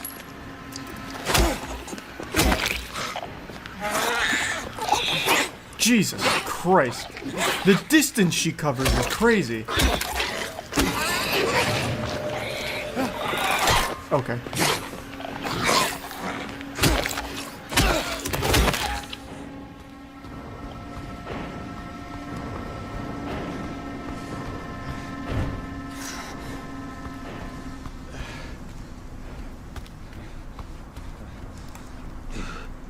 Open it, please. Hello?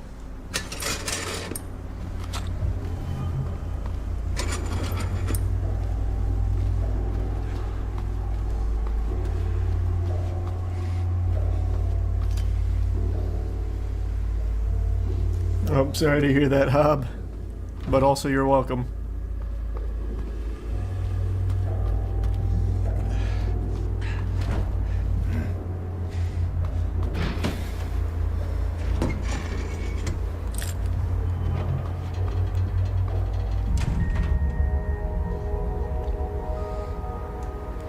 There's something on the wall.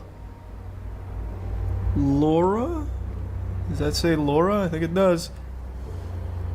Thanks, resub fart.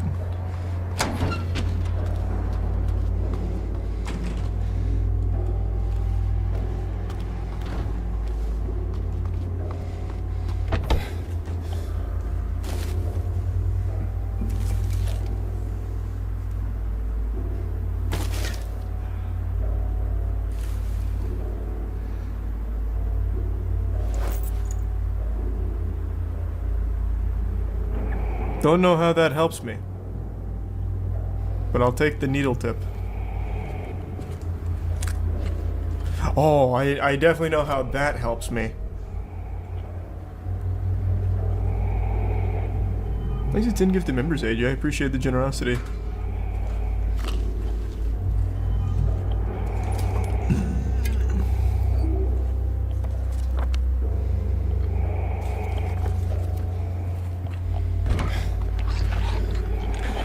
Oh, I can't take any of those.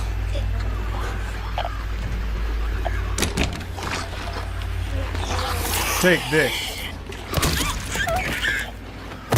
Damn, the haptic feedback on that puppy. I don't know if it... What? It's still alive.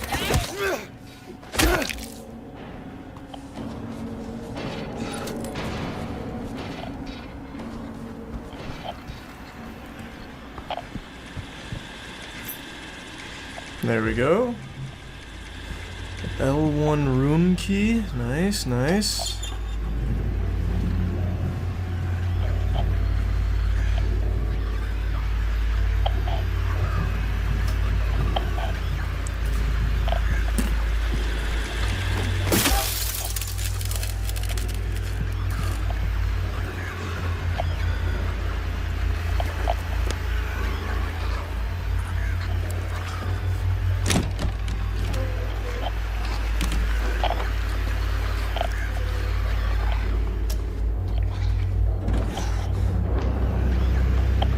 The staircase.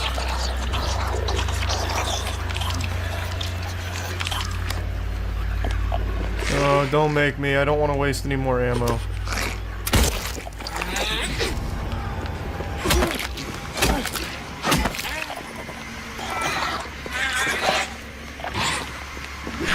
God, my dodges are crazy.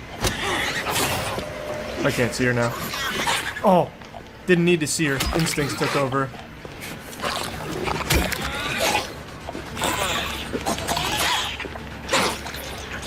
What?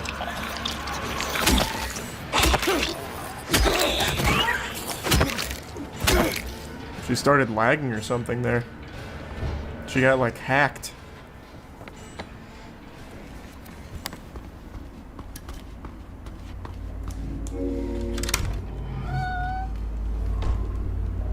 That door opening sounded like a cat meowing.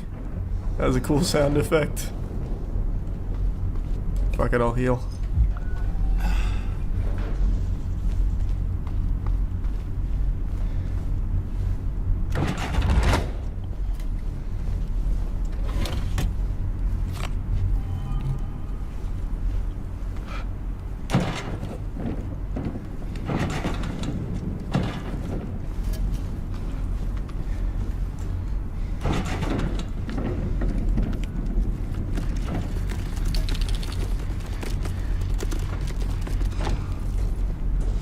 Do I go that way? Oh, right here. I see it.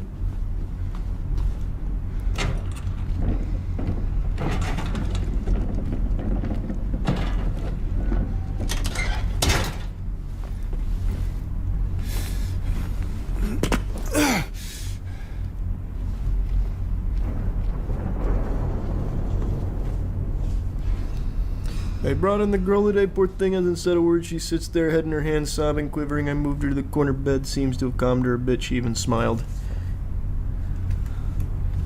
It's definitely Laura they're talking about.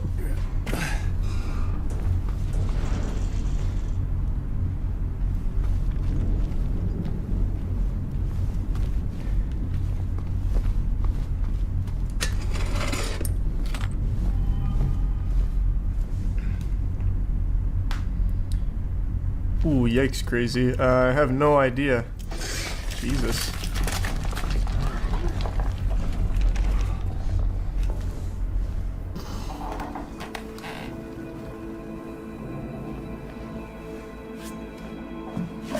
That sounds like quite a bit though, crazy. You rather miss breakfast or lunch? Lunch. Breakfast always hits so nice.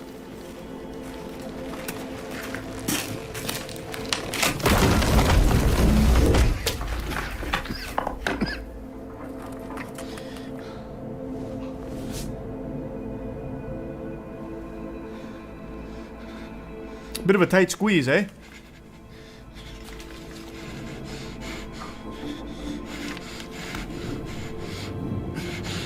You trying to push the wall over? What is this?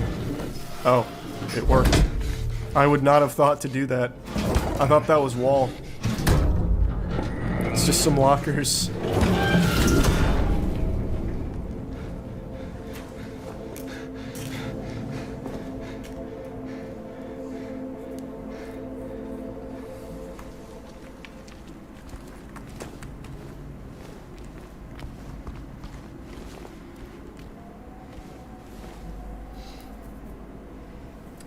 The Silent Hill 2 movie? Maybe. I like the game a lot so far. I'm having a good time with it. I think they've done a great job with the remake.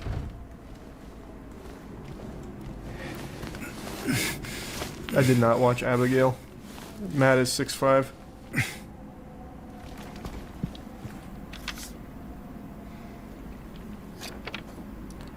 Uh-oh. A typewriter! Jesus Christ, it really is Resident Evil. I think that's just a subtle little nod. It's probably intentional.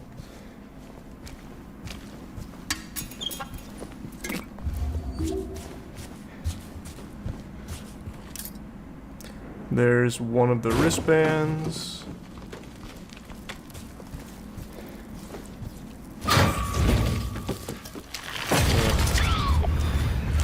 Is it just this one?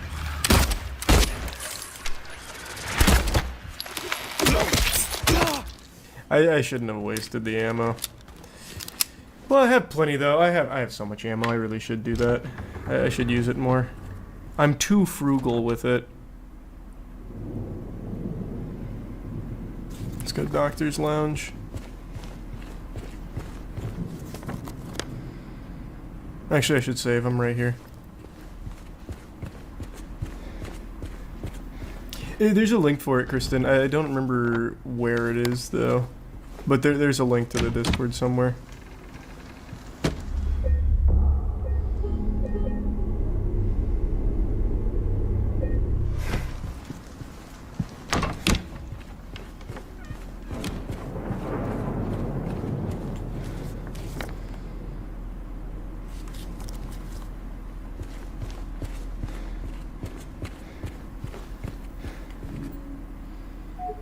I don't know why I thought that would work. God, I have to go all the way around? Any upcoming game you're looking forward to? Sparking Zero comes out tomorrow. I think probably what I'll do is tomorrow... I'm not beating this tonight, there's no way. This is a pretty long game. So tomorrow, I think what I'll do is I'll stream some Sparking Zero. Tomorrow I'll be Sparking Zero, and then we'll go back to Silent Hill, try and finish it. If we don't, we'll go back to Sparking Zero, and then we'll go back to Silent Hill. I'll just alternate till I beat them both. And no, it's not really like Resident Evil 3. Wasn't this door open? Why is it closed now?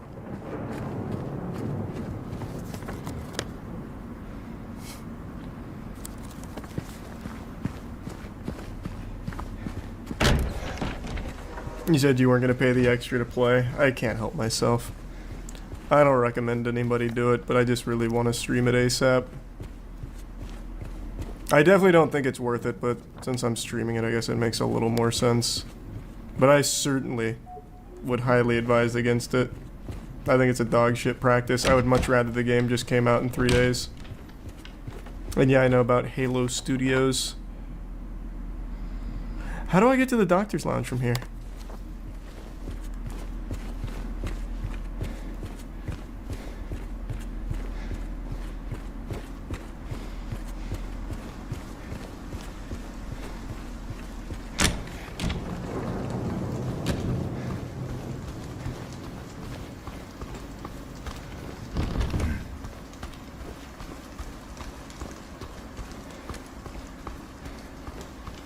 Yeah, issue 6 came out pretty recently, Baleb.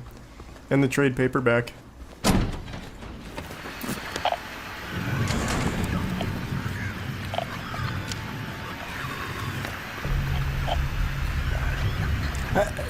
I don't think I go this way.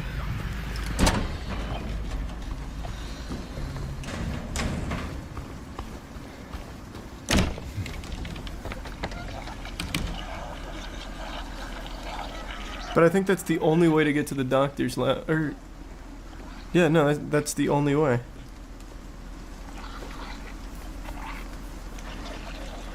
Where did I miss a key?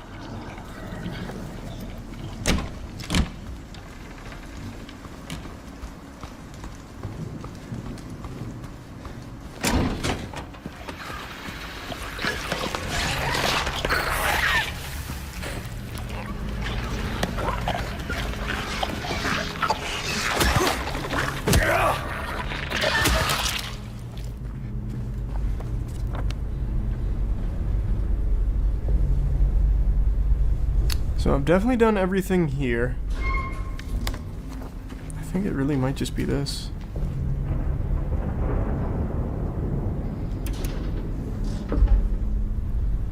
And then I go around on the staircase, probably.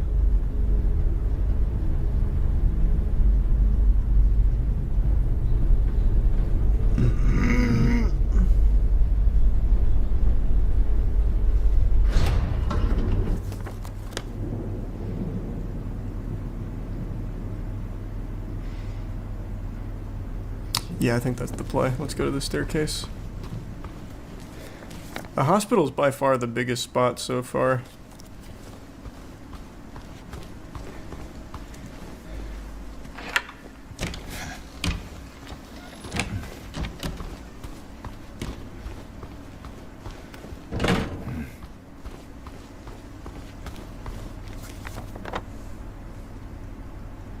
I never found the combination of that keypad, did I? I don't think I did. I would have remembered. Because I need an audio recording, and I've only found one of those, and it didn't have any numbers. Why does this keep crashing over here?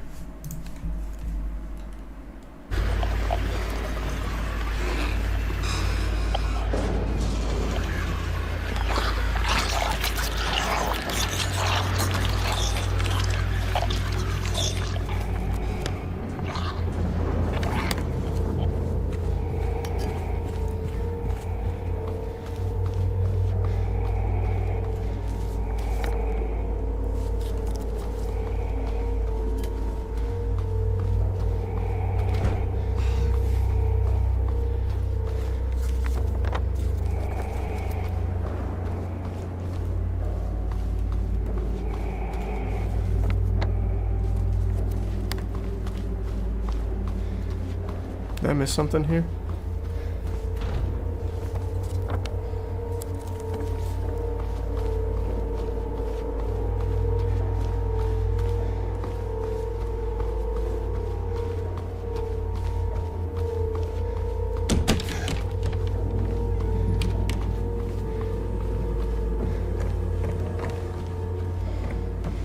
Happy birthday, Rash.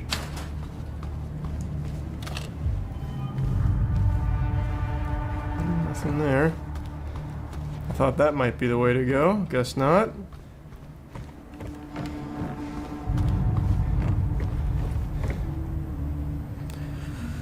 Bunny being chased by a bird?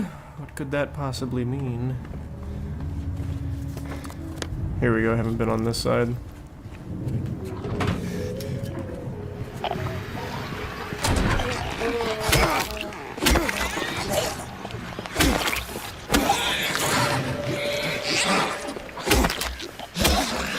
Man, I am slippery. Really?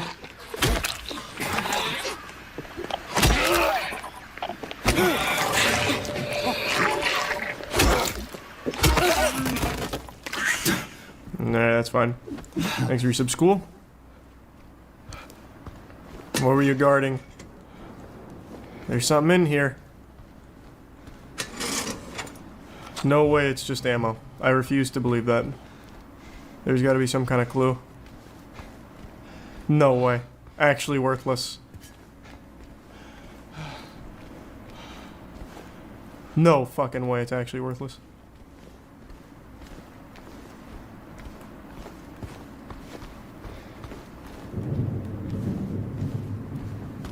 Yikes.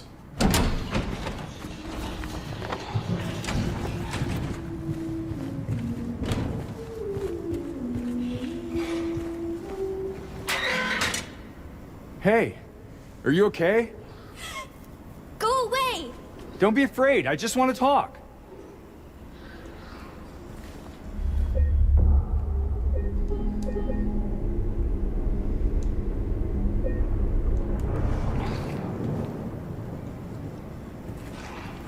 Can we not open this? It looks like we could do this on our side. Unless we're not strong enough. Guess that's possible.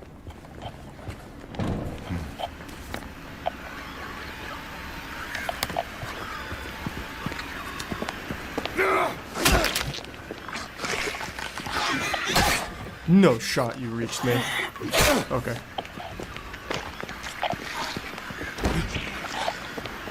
They can't come indoors, can? Yeah, they can. Oh my god. Shame. Oh my god, what a shame. Just kill me, just kill me. I've wasted 2 bullets. It's not worth living. Take me out. Take me out. I've wasted bullets. I only have 94 of those bitches.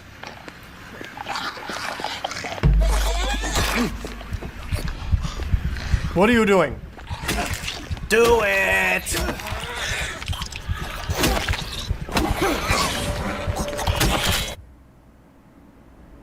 That was an interesting death.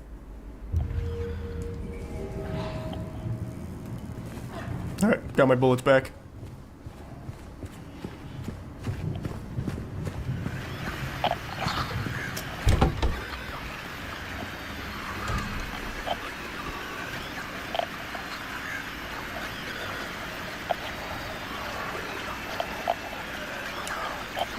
No clues there. Still don't know what I use the bent needle for. Don't use it for the hand, I don't use it for the safe. Don't use it for the vault key. I think it's a prime pull.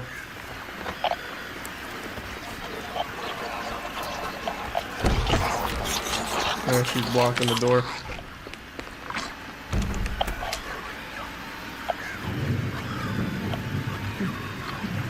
You coming in, or like what's up with that? Really? No. Shot! She moves her fucking head so much.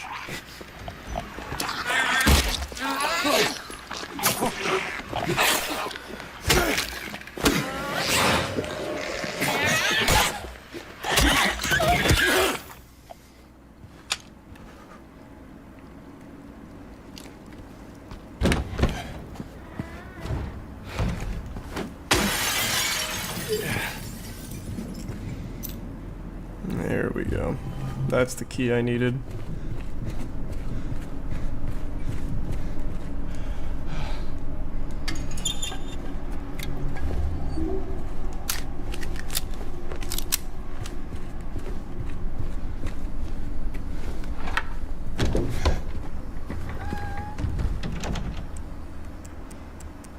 Well, I never found this combo, that's for sure.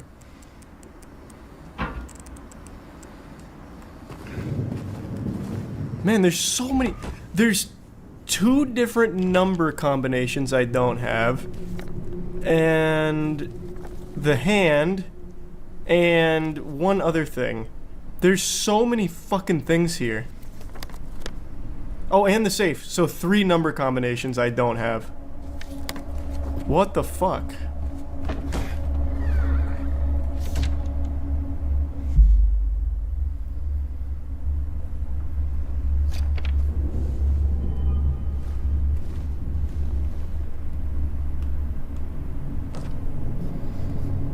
Looking to do here?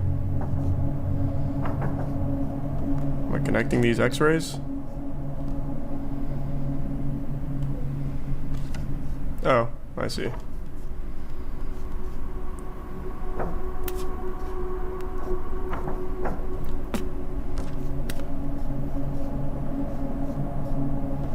Hold on. I'm missing an x-ray. Documents don't have the key.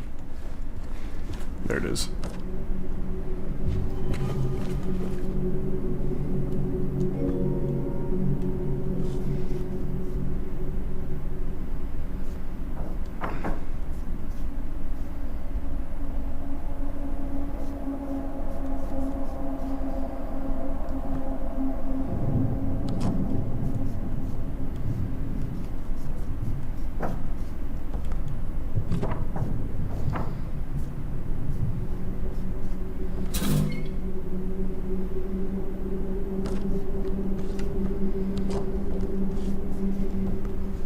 I'm missing another X-ray, so 4.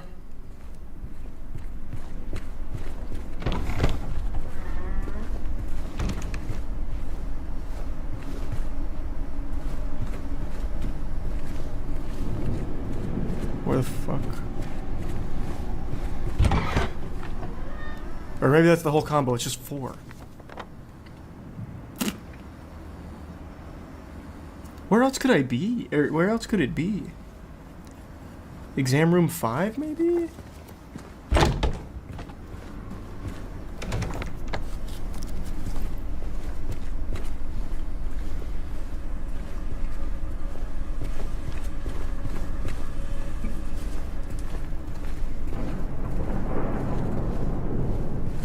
No, I don't think it's in here. X-rays would be pretty easy to find. But I'm definitely missing one, because I need to match up that last one at Old Fracture, which is going to give me the other 2 numbers there in the middle. Did I miss it in here somewhere?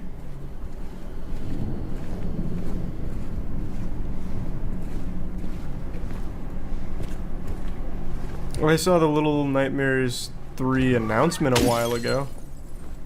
I don't know if they did a new trailer, though.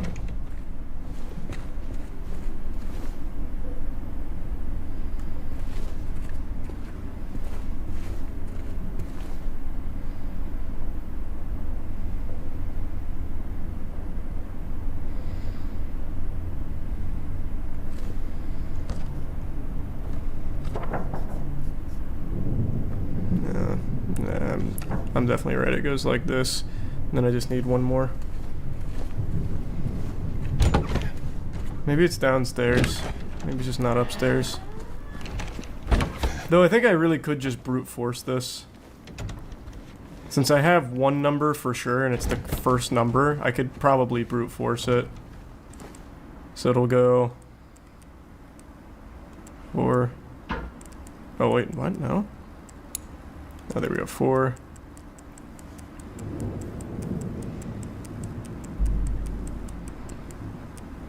This is gonna be... I'm wrong, this is gonna take way too much to brute force.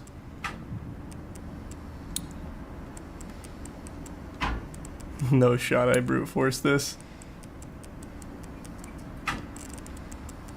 Yeah, it's not happening.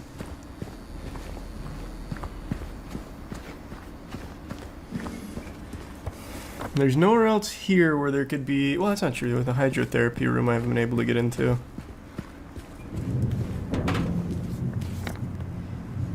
So it could be hydrotherapy room... But let's go downstairs first.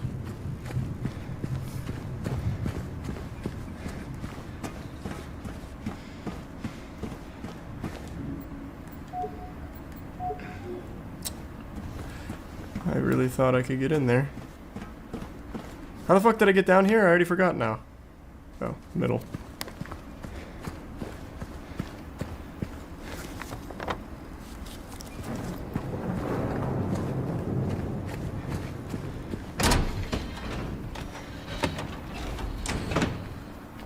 Just checking. I still can't believe this room had nothing.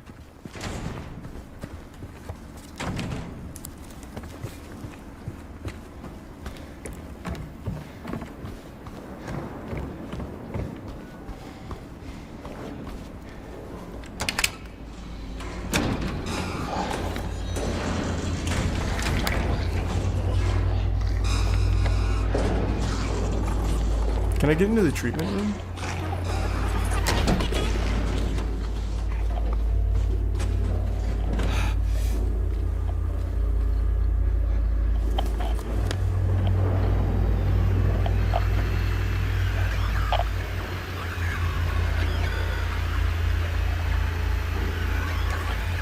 At least not gonna be anything here. But I do have to go all the way around. God damn it. It's tedious. Very tedious.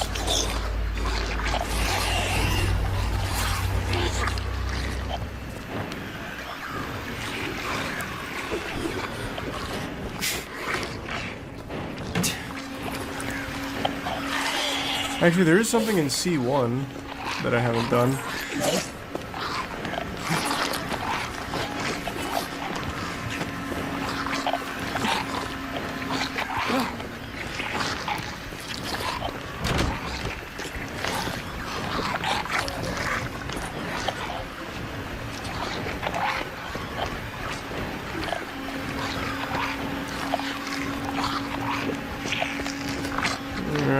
don't feel like fighting you.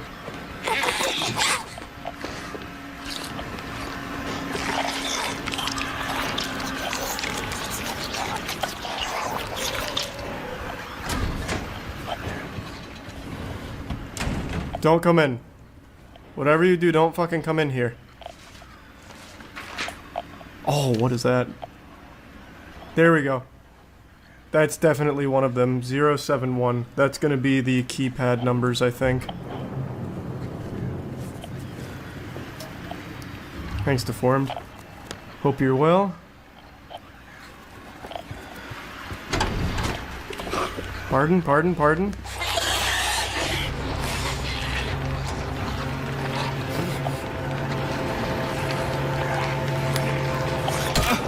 No shot, you caught up that quick?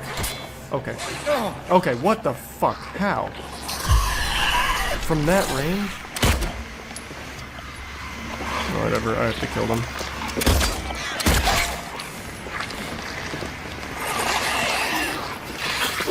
What am I stuck on?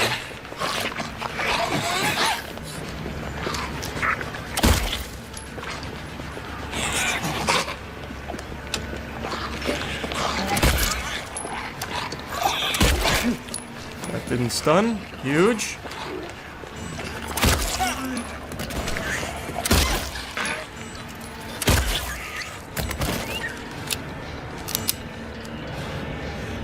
There's Subferris. Oh, this is the 4 number one. What the fuck? What does that 071 go to then? Maybe that's not one of the combinations? It's gotta be. It's fucking gotta be, right? There's like 3 different spots. All needing numbers. That's gotta be for one of them.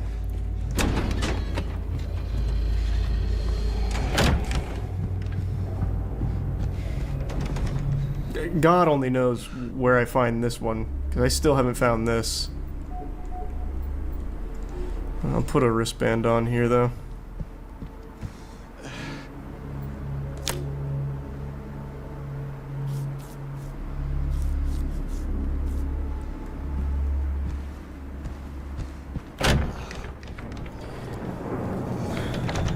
Let's keep going down. I need to go to the first floor. This is to my right. But I think this door is locked. Oh wait, not anymore. It's not. I have this. Thanks, Beans.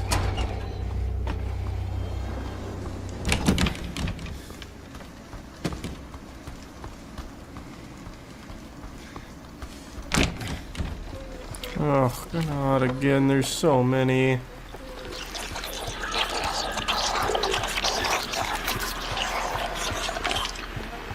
Oh.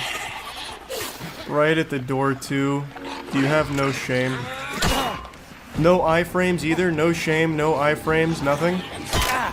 Okay, really? God damn it, the sway on this is crazy.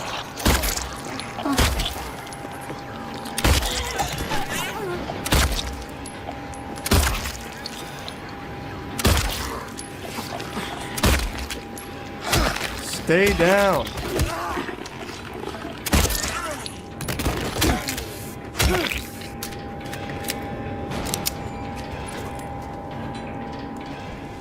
Thanks for the gift sub, Ferris.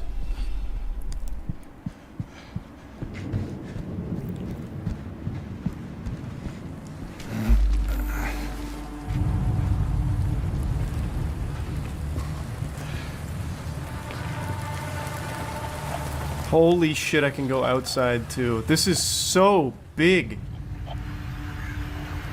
0050, could that be one of the codes you think? Probably not.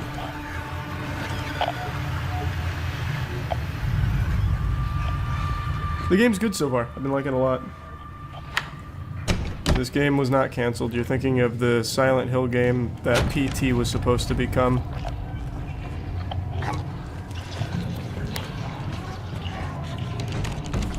That was the Guillermo del Toro one.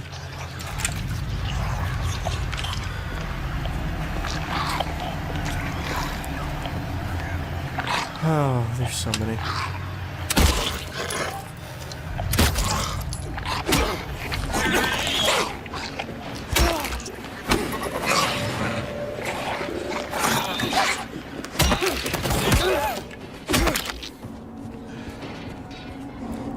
Probably nothing in here. Just ammo.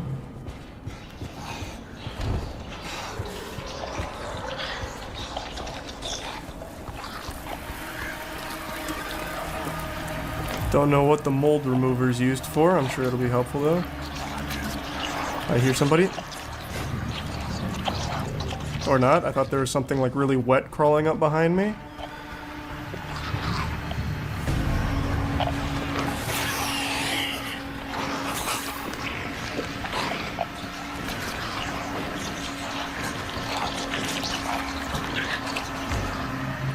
There's so many fucking nurses.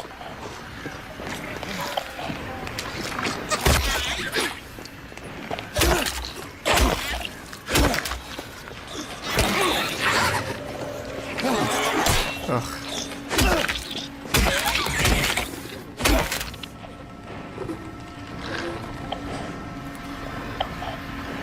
I wonder if I can sneak by.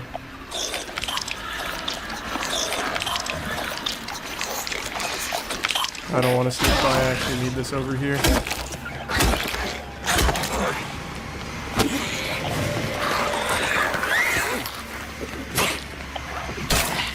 Son of a bitch! I need to heal. Oh, she's frozen. Oh god, but the little guy's not. How did that not kill her? She should be so low. That hit?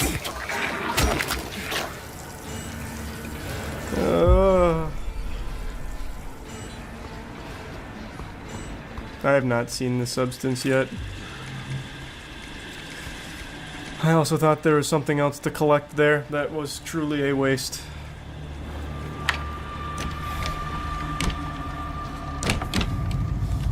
I've made a full circle. Was there nothing back? There's gotta be something back there. There's gotta be. There are so many puzzles in this hospital area. It's crazy. This is where like 3 of the 12 hours of gameplay takes place. Holy shit. There's just 1,000 of things I need to collect codes for.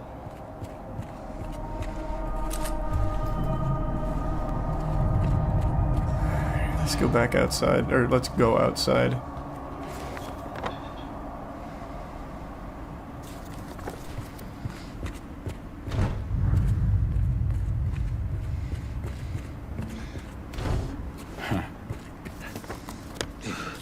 In what way was the OG better, man? It's been a while since I played it, but visually and no more tank controls, and the enemies are no longer just pushovers, like that's just an improvement across the board. I know a lot of people want the game to be shitty, but it's just not. It's just actually pretty good.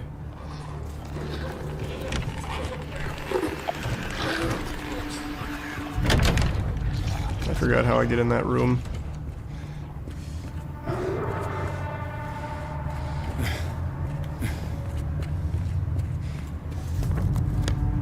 How do I get into the day room? That door was blocked.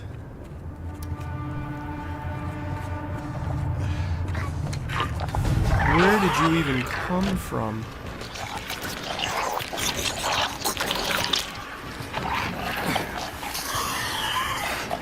Where? That door is fucking blocked. Oh.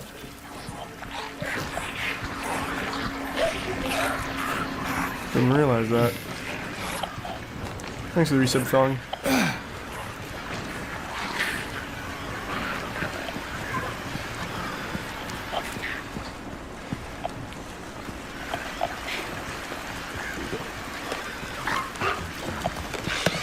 Thank you, Gibson Ferris. No, I'm not turning off the blood on the edges. Doesn't bother me. Who cares?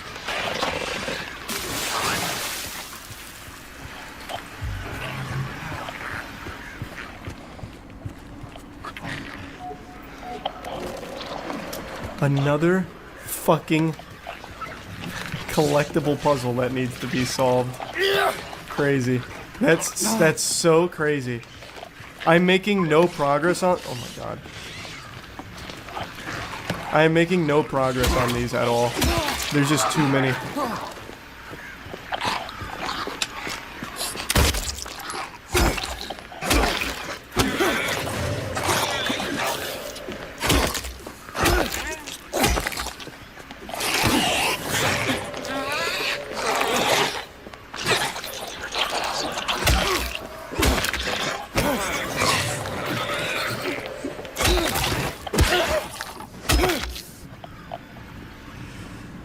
Oh, brother.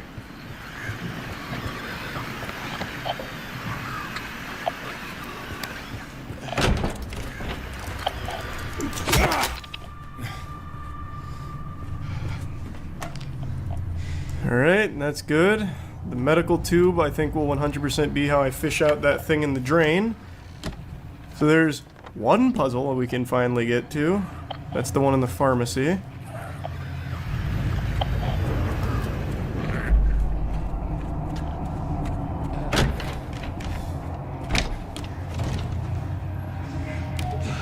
That's not how we fish this out.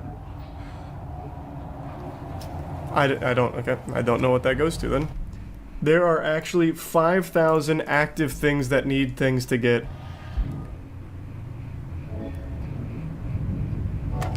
Oh, okay, I see.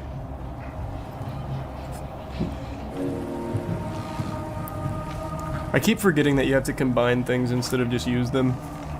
Thanks for that kill shot. And the game's good. It's not really like Resident Evil Remake at all. Just visually kind of looks similar.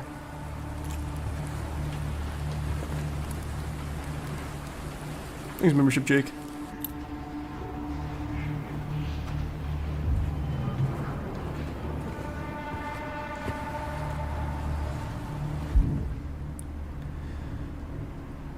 Okay, now this goes to the pool.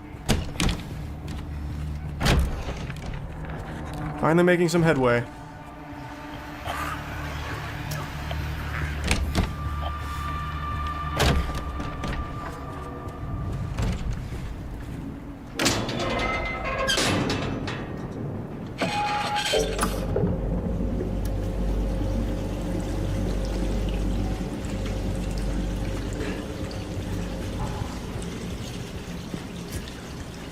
I know these are gonna come to life, but I can't kill them beforehand. Doesn't let me.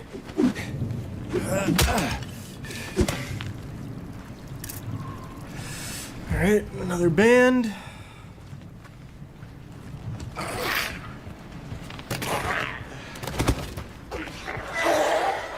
I'm not sure, Lyle. Probably just because of the both remakes.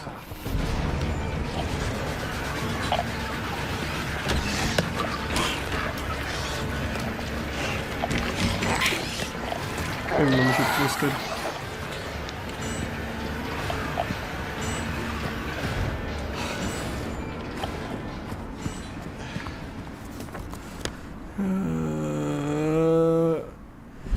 Doctor's Lounge. I keep forgetting about Doctor's Lounge.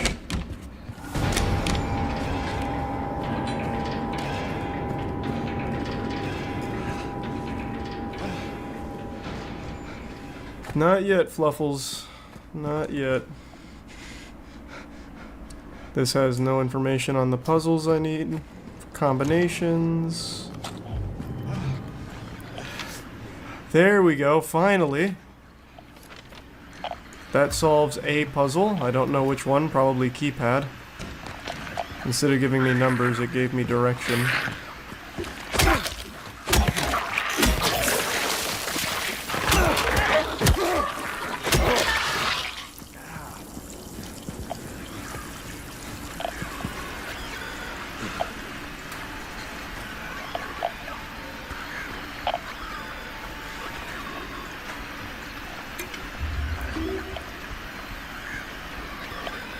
I'm gonna use a needle. I haven't used one of these in a while.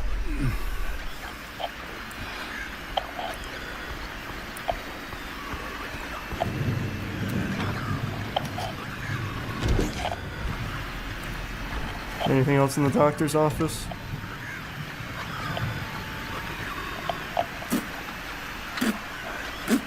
No, I think I did all of it.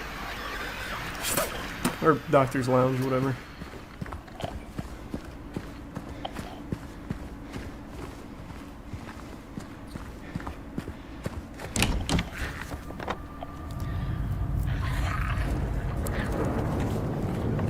Did I miss anything in the greenhouse? I kind of ran through all of that. Let me go check.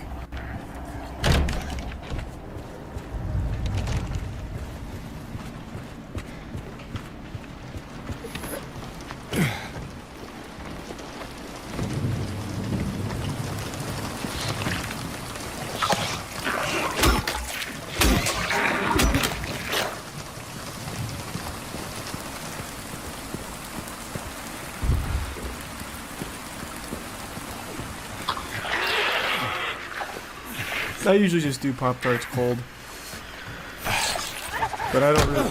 Oh my god, why? I don't really eat Pop-Tarts much.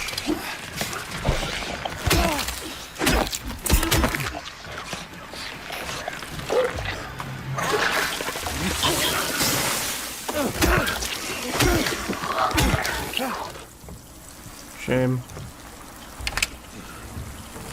Was that the only thing in here? That was worthless. That was really worthless. Did I miss anything else? Yeah, I'll look for it, G. I see you hiding on the side. Why, though? Is there something over there? I don't think so. That just takes me back into the day room.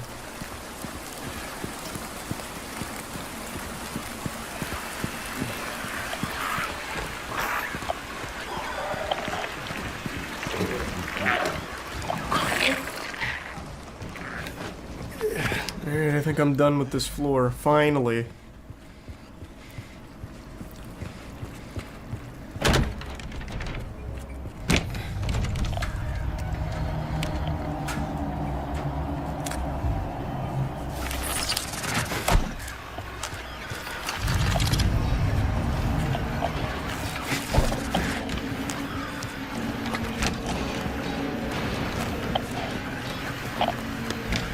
Alright, let's go back up.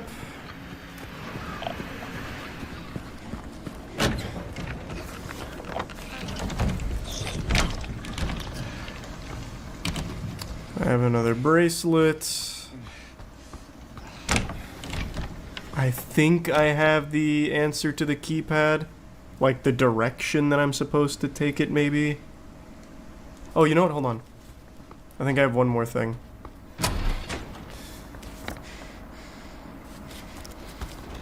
Have I been in here? Evidently not. I still need another X-ray.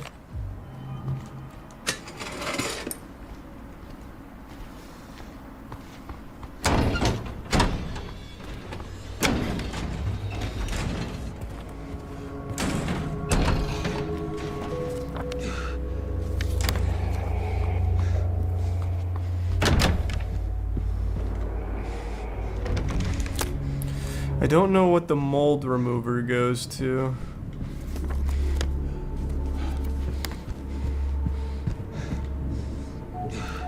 Don't have that key.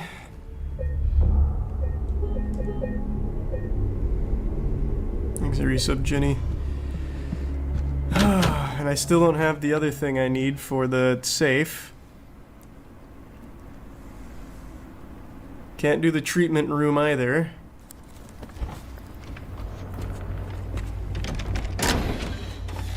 Puzzles are too hard.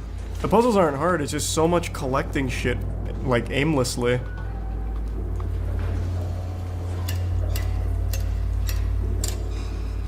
Nope, that wasn't it.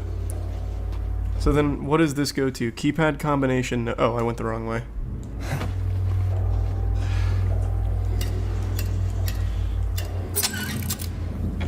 There we go.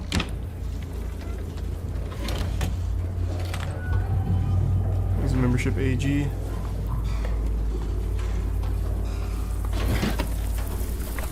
This is probably where the mold remover is used.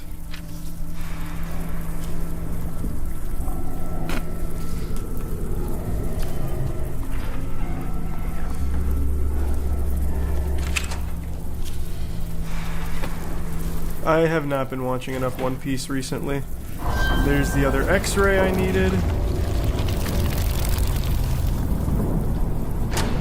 Finally starting to make some progress here. Next, let's do the X-ray. Probably only one dope. We'll see though.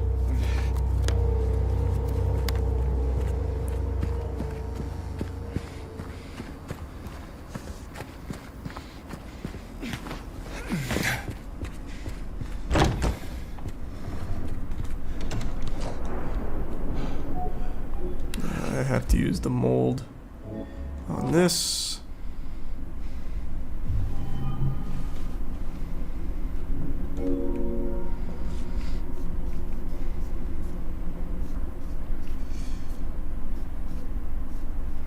Wait, what?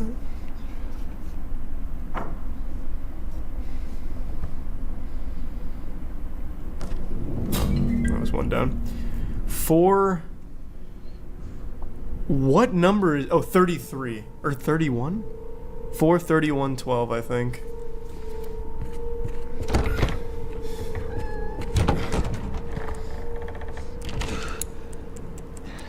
That was a 7. Oh, was it? Nope, it was 1. No, was it a 7? Yeah, it was a 37.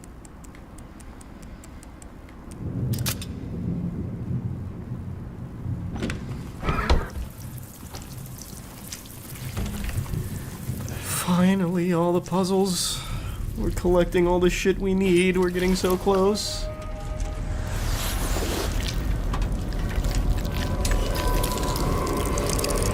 Very slimy sounds. Eek. Ooh. Got the last wristband. Good. So we're done there. Alright, now we go deliver this to the hand, which will give us the other key to unlock the door by the save. We're getting it. We're getting there. Wait, can I go this way? Not yet, I can't. That's probably where we end, is going through there to the roof.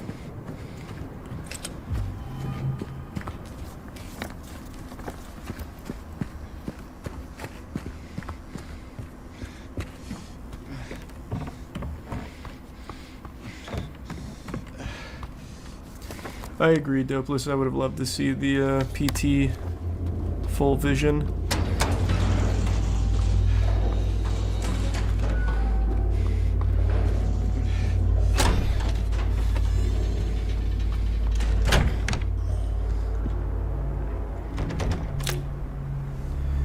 Okay.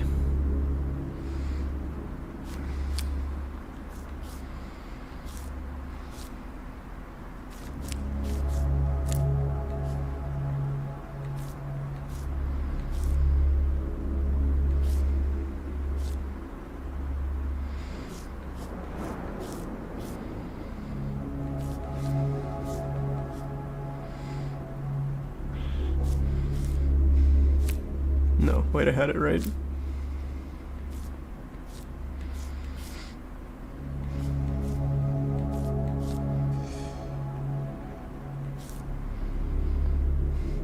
There we go. I can't read the numbers though. Is that not right? I think it is. I'm matching up all... Well, I think this one's wrong. Bottom and top one though are definitely right. Thanks for the gift sub again, Beast. Thanks, Ferris. Is it that? No, it's not that way. This way? That's the way I had it. I think that's right. Thanks, membership mini.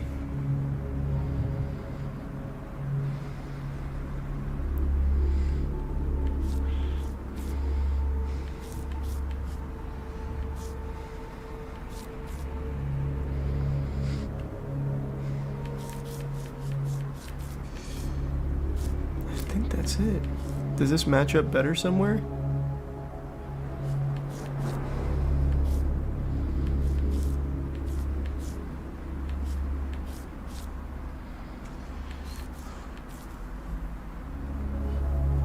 Yeah, PT was an incredible game.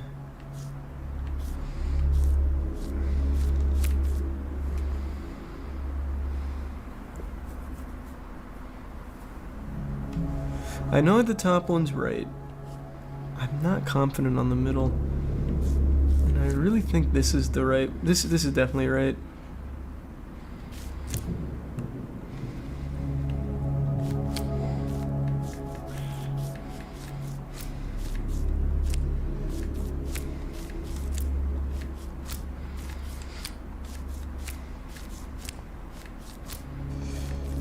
What the fuck? Is it not?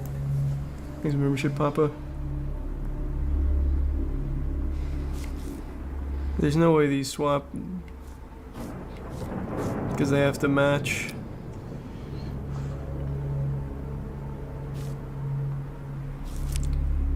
How is that not right?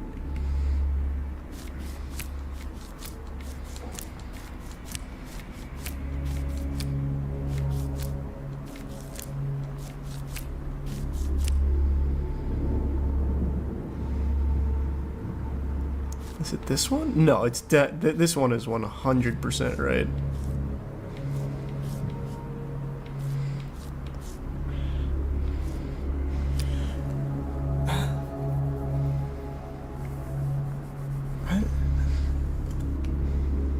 I don't understand.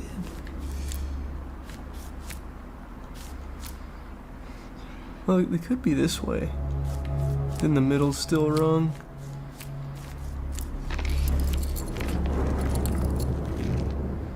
That doesn't look right in the middle still.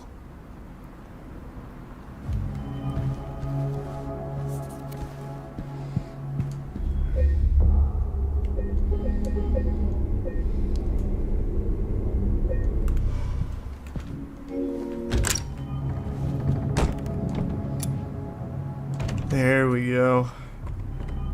Fucking finally, and here's the combination. I just have to match this. Looks like it's pretty close to matched already. I think it just needs a couple of changes here.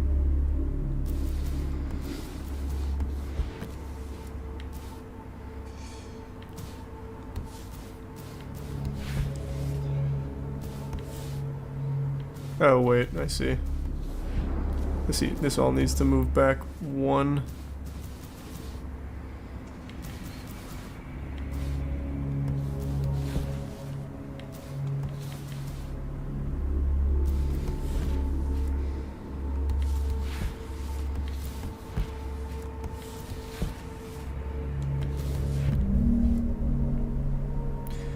Okay. I'm not going to remember those symbols at all. Super Smash Bros. Logo H4. Actually, maybe I will be able to get it, and then like the Triforce of Power at the end.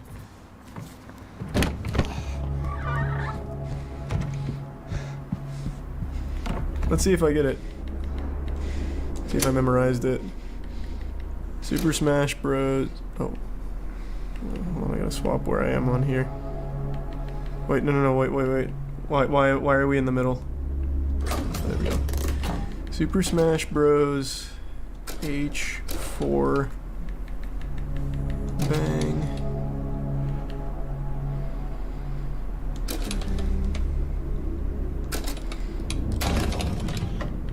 That didn't fit everything too. Does it save anywhere? You have to go. Okay, it's saved.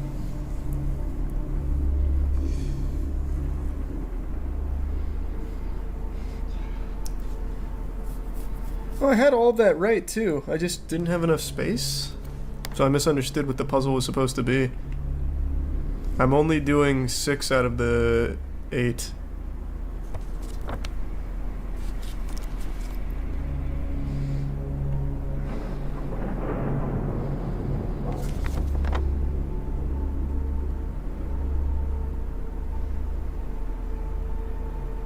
Which ones am I doing though? Oh, there's 9, not 8.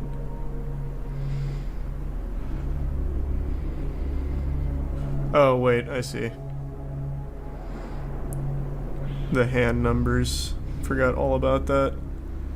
924571. Okay.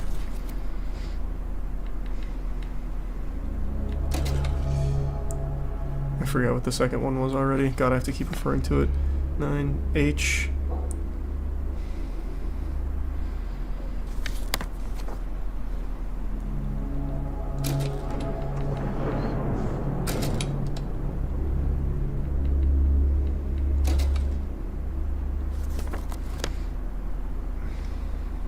Oh my god, it was 4571. God damn it.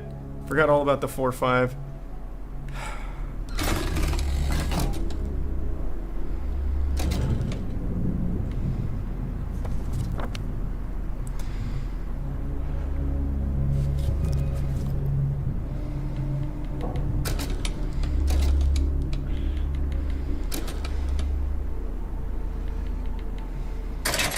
There we go. Got it, and I called it. Rooftop was where this ended. Holy shit, there were so many collectibles, voice crack, collectibles I had to get to unlock these fucking doors. Jesus Christ. That was so much collecting.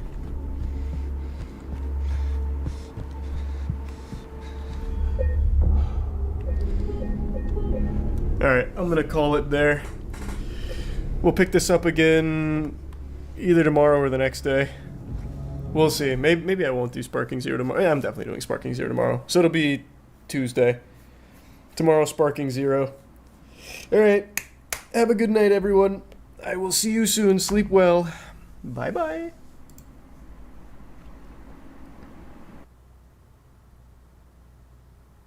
At Grainger, we're for the ones who pay attention to every little detail. The ones who fuss, tinker, and sweat the small stuff. Because you know the tiniest thing can make the biggest difference when it comes to keeping business moving. We get it. We're the same way. Offering access to product experts to help you quickly and easily find what you need. So whatever your industry, you know you're always getting professional-grade products. Call, click Grainger.com, or just stop by. Grainger, for the ones who get it done.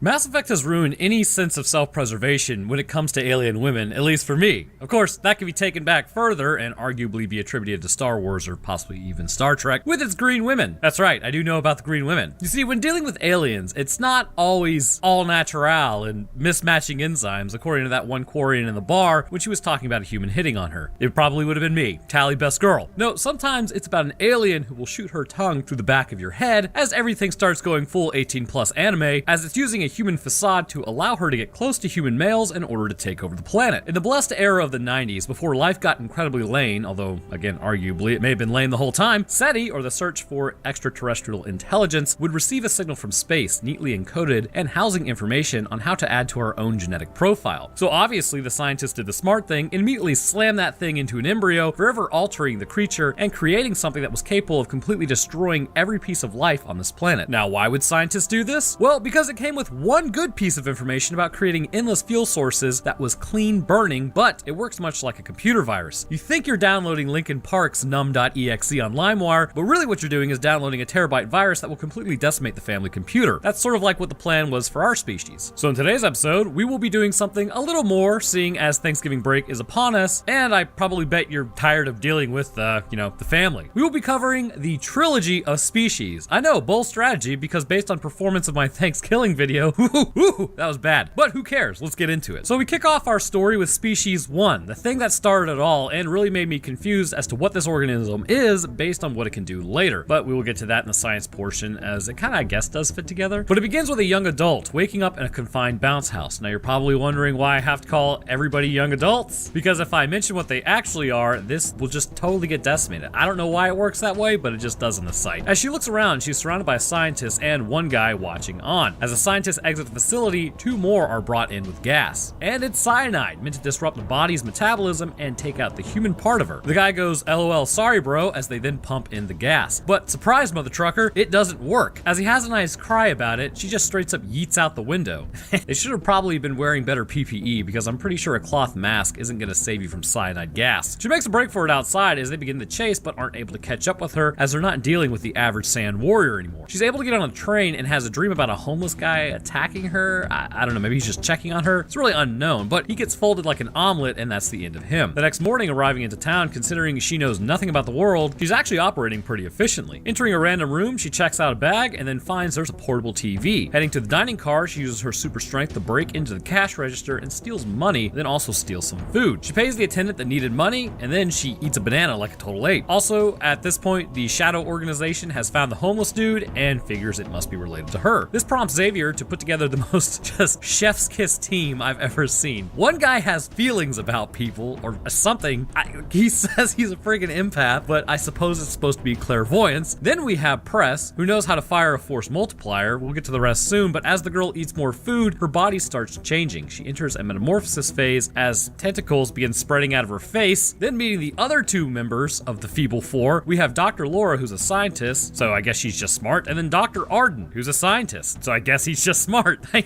The power of the sun in the palm of my hand. This team actually does kind of suck. And again, Dan responds when meeting them that he's an empath. I think he may be the most underqualified because, you know, as an empath myself, I'm getting the feeling he may be not right for this team. Preston is the only one who does anything. He's basically the person who hunts down people. So the train attendant goes to check on the girl and immediately gets grabbed by a hand from it, and you wouldn't catch me getting near that thing. And okay, this is gonna have to be blurred. A full-grown woman exits the cocoon now named Syl. Again, I do have to warn you, these movies are basically just softcore the whole time. I never knew about Species, but judging by how fervently people have been requesting me to cover this movie, I'm guessing it was a lot of people's favorite movie during like their late childhood to early teenage years. I can't blame you, it probably would have been mine as well. Moving on, Xavier tells the team the scoop. They have received a signal from space with the promise of clean burning fuel that is easily generated, and with it a sequence of genetic coding that they then spliced into 100 egg cells from a human, added a sperm cell, and boom, created a girl at a massively accelerated rate. Mr. Empath tells us she didn't like being locked up like that. As an empath, empathy over here shudders as he watches her dream because of what he sees. Again, this team is, my God. So he's brought them all here to track her down and bring her back. Empath Man says that her eyes are up front, so she's a predator. I mean, she's mostly still human. Well, she's not really mostly human, but forward-facing eyes are a human trait. I mean, if anything's mixed with us, it's probably gonna be a predator, right? So now heading over to a hell on earth, if you will, Los Angeles, California, where scholars maintain the translation was lost long ago. She just straight up stole some clothes of the woman that she ganked, and empath extraordinaire sees a body on the ground, and I kid you not, he says, something bad must have happened here. Wow, you don't say. They then discuss the cocoon and move on. Heading into the city, again, her name is Syl, she spots a pregnant woman and realizes what she must do. As the rest of the team arrives at the most comfortable hotel, Dr. Laura suggests that they synthesize Syl to learn how to find a weakness. Syl then heads to a hotel room, heading back out as she asks where does she find a man, to which the owner points her where to go. Meanwhile, back at the lab, they start the process of making a new Syl, but the camera cuts out. And something to know about this process is this is actually the pure form of alien. This is not basically mixed with human, so this is what these aliens might actually look like. They head in and then change out the camera, but they accidentally already started the process as cells continue to divide. As they close the case, Butterfingers here drops the bolt to the floor through the grate. The cells keep dividing as Xavier won't let them out for reasons unknown. Seriously, it makes no sense. Like, if they haven't been infected yet and all of that is still in the actual cabinet, the biosafety lab cabinet, just let them out. Anyways, Press goes full ape mode on it with a metal stick. Xavier is following protocol as they ignite the room in flames and take them out, but I guess I should probably preface this, Dr. Laura and Press are let out before that happens. At the club, Syl is let in and has a man talk to her, and as they talk, a woman then shows up and gets his attention. Syl follows her to the bathroom as this is competition. As the woman is in the stall, she just straight up mangles her spine. Oh God, you can't see it, but it's pretty bad. The horrendous quadrillo then show up at the club as Syl chooses a random dude and goes home with them. Heading to the rando's house, the group is questioning security about her. Also, what does this dude do to afford a place like this in LA? As he goes to take a shower, Syl follows and he tells her to take off her clothes. But as she gets close, she says nah, but he gets kind of grumpy over it. Gentlemen, never do this stupid crap. She ain't having it, just move on. What, she puts her tongue through the back of his head, and his $1 million Playboy lifestyle is now over. Dr. Laura now suggests that she took out the woman because she believes that she was competition. We also learn that Syl can sense hereditary diseases. This man was a diabetic, which is why she wanted to move on. As Sil drives along, eventually the car runs out of gas, and through happenstance, she gets blasted by a car into a bus stop. Some dude in a cherry red 1965 convertible Mustang, and you can tell by the corral in the front with the bars that run across, the 66 had just the corral. He calls 911 to get help. Mustang boy then starts simping real hard over her, and then puts her medical bills on his credit card. Cannot relate. Would not do that. But as she lays there, she then heals her broken scapula, which alarms the doctor. She walks out and meets a dude as they decide to leave together. Empath gets in the car and pieces together that once it ran out of gas, she walked. No way. This guy is really good. Mustang boy and Sil then take a picture proving that she was there. Press and Dr. Laura start getting close now for reasons unknown. Oh, and this guy, his name is actually Whip. That's the Mustang guy. He gets into the hot tub with this woman and then hears his phone ring and says, oh, I need to go get that. Also can't relate. This guy's just a complete wild card. She tries to take off his swim trunks as Sil says she wants a baby and then begins changing into that thing and takes out Whip tentacle style. Good lord. The group is also being watched by her as they search the area when they arrive. Sil now carjacks a woman saying that she needs help. The group finds the picture confirming that she was there. Sil now has control of the car and the empath for some reason can't feel her. Where's your powers at, bro? Dr. Laura regards Sil as a galactic disease as they head back to the hotel. Going inside, Sil follows Press, but apparently he's the target now. Sil now awakens next to the woman that she carjacked. She cuts off her own thumb and then the other girls to confirm that yes, she is different. She now goes and gets a ton of gas, so empath extraordinaire and Dr. Nervous talk about how it's a wild goose chase. A few hobos scare the empath. As he goes outside, Sil just shows up for some reason at the club. I suppose we're supposed to believe it's a plan, but it doesn't literally look like it looked like an accident. Dan then calls out to the group as they begin giving chase with Sil running off. Seems maybe it was calculated because she drives off a cliff, bails, and lets the carjacked woman go down in flames as they also shoot a literal freaking missile at her for added effect. They think she's gone now, which nah, she's not. Just that random innocent bystander. Sil then heads back and dyes her hair to avoid being seen as easily. Press and Laura go to dance together as Press says, yeah, most women leave. And I mean, if that's the case, there's kind of a common denominator there. Laura likes them broken and dangerous though. Laura comes back saying that she's going to bed and Dan says she likes you as Dan goes upstairs and lets Sil into the elevator unknowingly. Heading to Laura's room, he's being followed. He heads inside and starts hooking up with Dr. Laura, as one does. Dr. No Love and Empath sit downstairs as the doctor says he's gonna go hit on those two women over there.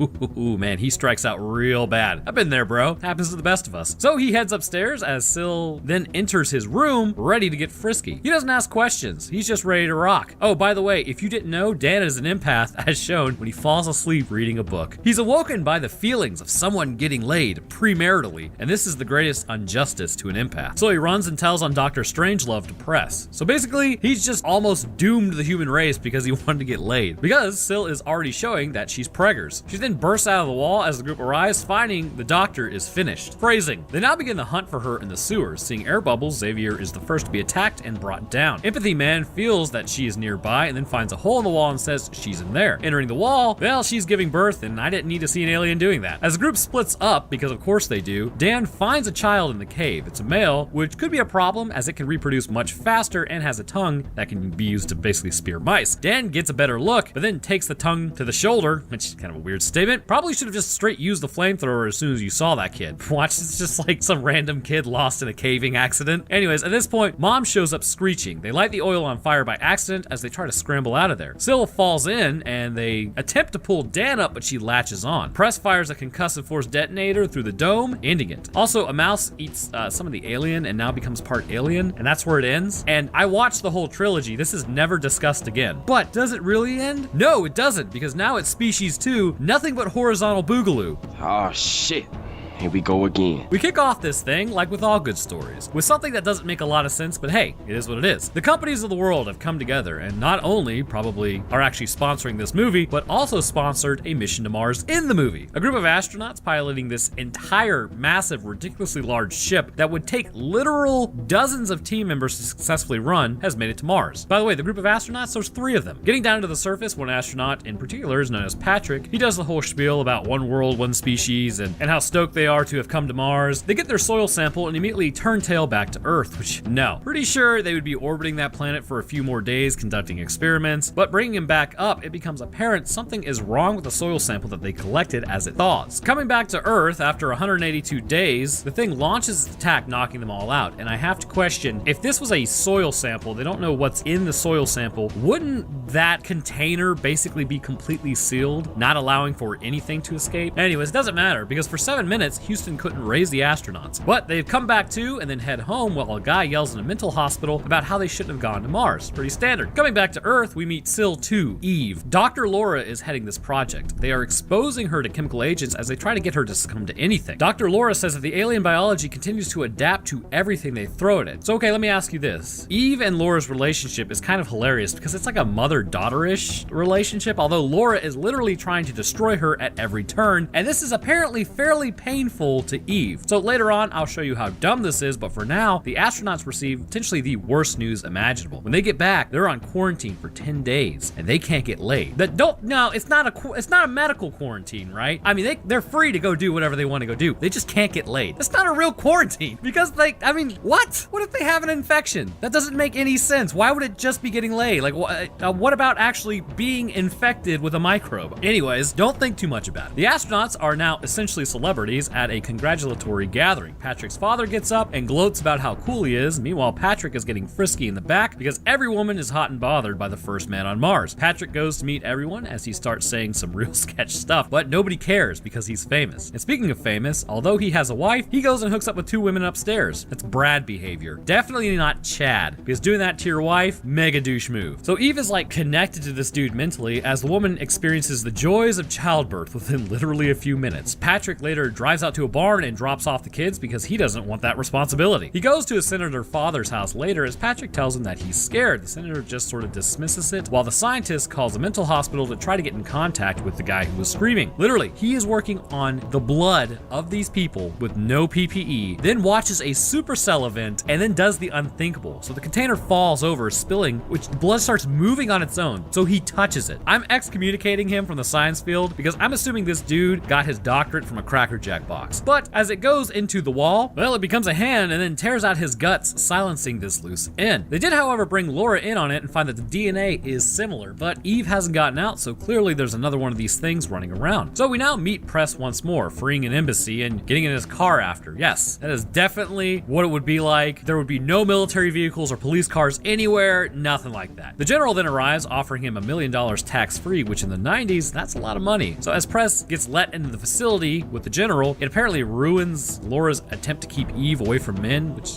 hold up, I want to point something out. That guard, like next to the entrance of the actual room that Eve is in, has some broad shoulders. That's all I'm saying. Looks potentially like it could be a male. Anyhow, Eve gets hot and bothered by the men, as one does, and Press and Laura have it out, because apparently after the first movie, it didn't work out. I mean, the guy literally told you that he's basically a huge tool, and you're like, oh no, I can fix him. I'm shocked. So then they head to the mental hospital to talk to the guy there. Turns out the meteorite from Mars that contained fossils that apparently only existed in the Magellanic Galaxy 100 million light years away, and it's not even a galaxy. I mean, I guess it's a dwarf galaxy, but really it's a cloud. I have no idea where they got this information or how they even would suggest, like supposedly according to a type of element, that's where it's from. I don't know, flimsy at best. Apparently Mars was visited by this species 1 billion years ago, which rendered the planet inert. My money is more on the lack of atmosphere because it was stripped away by the lack of a magnetosphere, which allowed for solar flares to blow it away. Or maybe it was a species from another galaxy. No, you're the nerd here. Anyways, the guy said, don't go there because there could still be DNA on the planet. He then got fired from Stanford because the government wants to put an outpost on Mars, which I tend to agree with. We need to get off this rock if we're actually going to survive as a species, because all we really need is one big asteroid hitting us and it's game over for humanity. If we were multi-planet, we could easily recover. Well, not easily, it'd still be difficult, but it's a hell of a lot better than trying to exist on one planet with an asteroid having just glassed everything. But this prompted a fist fight between him and a general in the Pentagon, so he got sent here. As they discuss this issue, they realize that they need to find the astronauts immediately, as it's been about 10 days. Patrick's wife is then getting frisky with him later that night, but he protests, which he doesn't really go anywhere, so she ends up biting the dust for her persistence. Meanwhile, Anne is with her husband as they get frisky, and she's immediately impregnated, and it takes out her husband, and then she meets her end. Dennis is heading to a yacht to get some action, but as he goes to seal the deal, the woman screams as a bunch of dudes show up and have him at force multiplier point. At least give this man like a second to relax, you know? So they analyze the blood and ask him about how they lost contact with Earth. He doesn't remember, and neither does anyone else. They then test Dennis's blood, and they get like amped up and like take it to an 11. Like there's almost a situation, for what reason, I don't know. He's already sitting there, it's fine. Like a bit of patience would do wonders here, but the blood comes back clean at literally the last second, I guess, before they just like open fire on him, and it shows that he does not have the infection. In an autopsy, I can't show you, as I enjoy monetization on this channel, because you know, mortgage and food and gas for the car. Anyways, Anne has one tentacle come out of her head. Patrick then wakes up to find his wife has gotten decimated, so he goes to decimate his own face. Also, player 3 has entered the game as it's standing on the other side of the bed. Dennis arrives to confront him and finds out he's on the porch with the force multiplier. So I'm gonna just have to tell you what happens. Basically, he gives his brain some fresh air, but his head grows back, and Dennis witnesses like the whole thing. He completely nopes out of there, running back to his car as Patrick then gets back up and goes inside. Same, bro. Dennis goes back to tell the team what's going on, as they don't know really how to proceed. Patrick is now going on a spree. Crazy how all these women are looking for dates, right? Look, and they all need naps too. They're so tired. How kind of Patrick to get them to their own rooms. Hitting basically every place he can, he keeps bringing up the newly formed Hellspawns back to his growing young adult army. Laura at this point has completely abandoned the concept of keeping testosterone away from Eve. And Eve at this point says that she wants to help Laura find out how to combat this thing. Why exactly? Even after she's been told it's going to be very painful. You know what? I don't buy that this is actually what an alien-human hybrid would be cool with. That doesn't make any sense. Like, these aliens don't even like humans. So they link her mind to Patrick's somehow, and she's able to see what he sees, suggesting that this is kind of like a hive mind scenario. She calls out his location as Patrick hones in on a woman at a grocery store. Standing next to the cereal box, I can't imagine a better pickup line than your face literally being on a cereal box. As Preston and Dennis then run in there, they're prompted to like run out of the stairs that are in the store? What? So Patrick throws her into a van and then they run past it, but one of the vans are rocking, so they come a knocking, find a dude, as Patrick sends the woman out as Eve and him like connected randomly. They bring him back to the lab at this point where Eve starts having a moment. Patrick attacks the guards and then goes to say hey to her, and apparently they are like linked up mentally.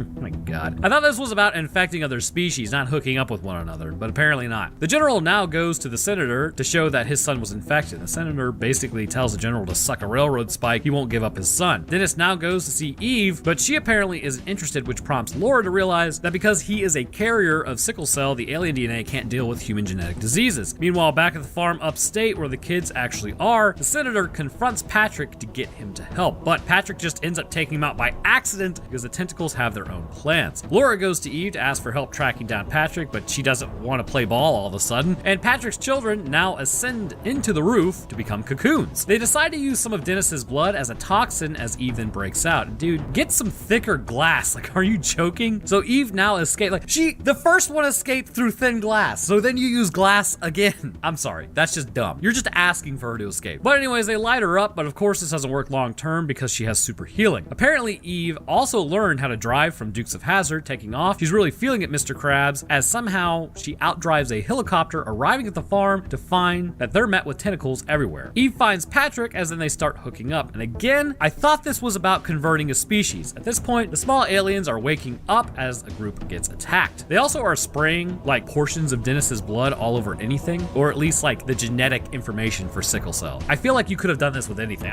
It doesn't really matter. So they've gone full alien now with a male and female. Laura then yells to Eve that she needs her help, and for some reason, it makes zero sense. She complies. So out of all the crap happening, the painful test, the confinement, her being separated from her own species, not allowed to have any more of her species, you know, that would probably make you not like someone, right? But she just kind of complies, even though she's been trying to get some action this whole time. No shot this female alien is helping you. Boo this woman. But of course she does, so she sends spikes through the alien. Did you like that, by the way? This upsets him as he just yeets her across the map. He then splits his head and bites her two arms and tentacles, her mouth, which, God. And anyways, this apparently takes her out through suffocation. So, I mean, I suppose that was pretty easy. So now it's just your good old-fashioned human on alien violence. Press does the most heroic thing and stabs Dennis in the leg with a rusty pitchfork. I'm sure that won't be an issue later. And then spears the alien in the back, introducing the genetic disease into him. This causes him to just sort of melt on the floor, as I'm assuming he can't breathe. And Eve appears to be donezo as Laura laments. It's not like she was really that cool of an alien person. I don't really get it. So they load her up and take Dennis into another helicopter as he starts barking up that tree. And then everything is all good. Or is it? As a cat jumps on her, oh no, young adult in the corner. And Eve is pregnant, creating more. So now it's time to play a game of This Is Not the same young adult from Species 2 to Species 3. Over the radio, there's something playing, which is the concept of we started messing around with atomic capabilities, and that's when aliens finally started to notice us, which arguably, I mean, maybe. But then again, maybe we just got more interesting. So we head back to the ambulance from the earlier transporting of Eve at the end of Species 2, headed to some unknown location. As the driver drives along, he starts saying some alien sympathy nonsense, which is complete heresy. As they keep going, the guy in the passenger seat is a little sketched. The driver then pulls a force multiplier on him as the kid in the back literally just attacks with the glass and pops the passenger's head like a cherry tomato. Also, that is not the same kid from earlier. I'm just saying, when Species 2 dropped off and Eve is back up giving birth to the kid, he just goes ham and attacks her. I don't know. Stop asking. I don't know what's going on with this movie. So, Driver Man then takes off with the baby and leaves the other kid behind, and the soldiers never find him apparently as this Dr. Loomis wannabe shows up and checks things out. Thank God the government is here. We are safe. He gives the order to find the driver, but as we will find out, it won't happen. Moving over to the fusion reactor, which is hilarious to think that this was in the early 2000s. We had assumed we could pull that off, maybe in like 2030 or 2040. Anyways, he's giving a tour to get funding for the reactor, but nobody appears to be impressed, probably because he didn't flip it on and then change the conversation over to mac and cheese. Brilliant. Back at the driver's house, you're about to get mega confused. I mean, by all accounts, Species 2 and 3 takes place in 1998 and 2004 respectively, so 6 years has passed. But even with that, this grunt who was driving a medical military vehicle somehow becomes a professor at a college and appears fairly prestigious, unless, of course, he somehow broke into a military ambulance, nobody recognized that he wasn't supposed to be there, and then stole one of these things. But then how would he even know about it in the first place? None of this makes any sense. Seems like quite the jump. But now I'm just kind of giving plot away, so moving on. But also the timeline for the kid doesn't make sense either, which we'll get into. So at the driver's house, his cat heads downstairs and immediately gets got as we pan over to Dean running the class. As he gets in, the professor is upset with him for being late. They then get into a conversation about viruses and how Dean thinks they should be eradicated.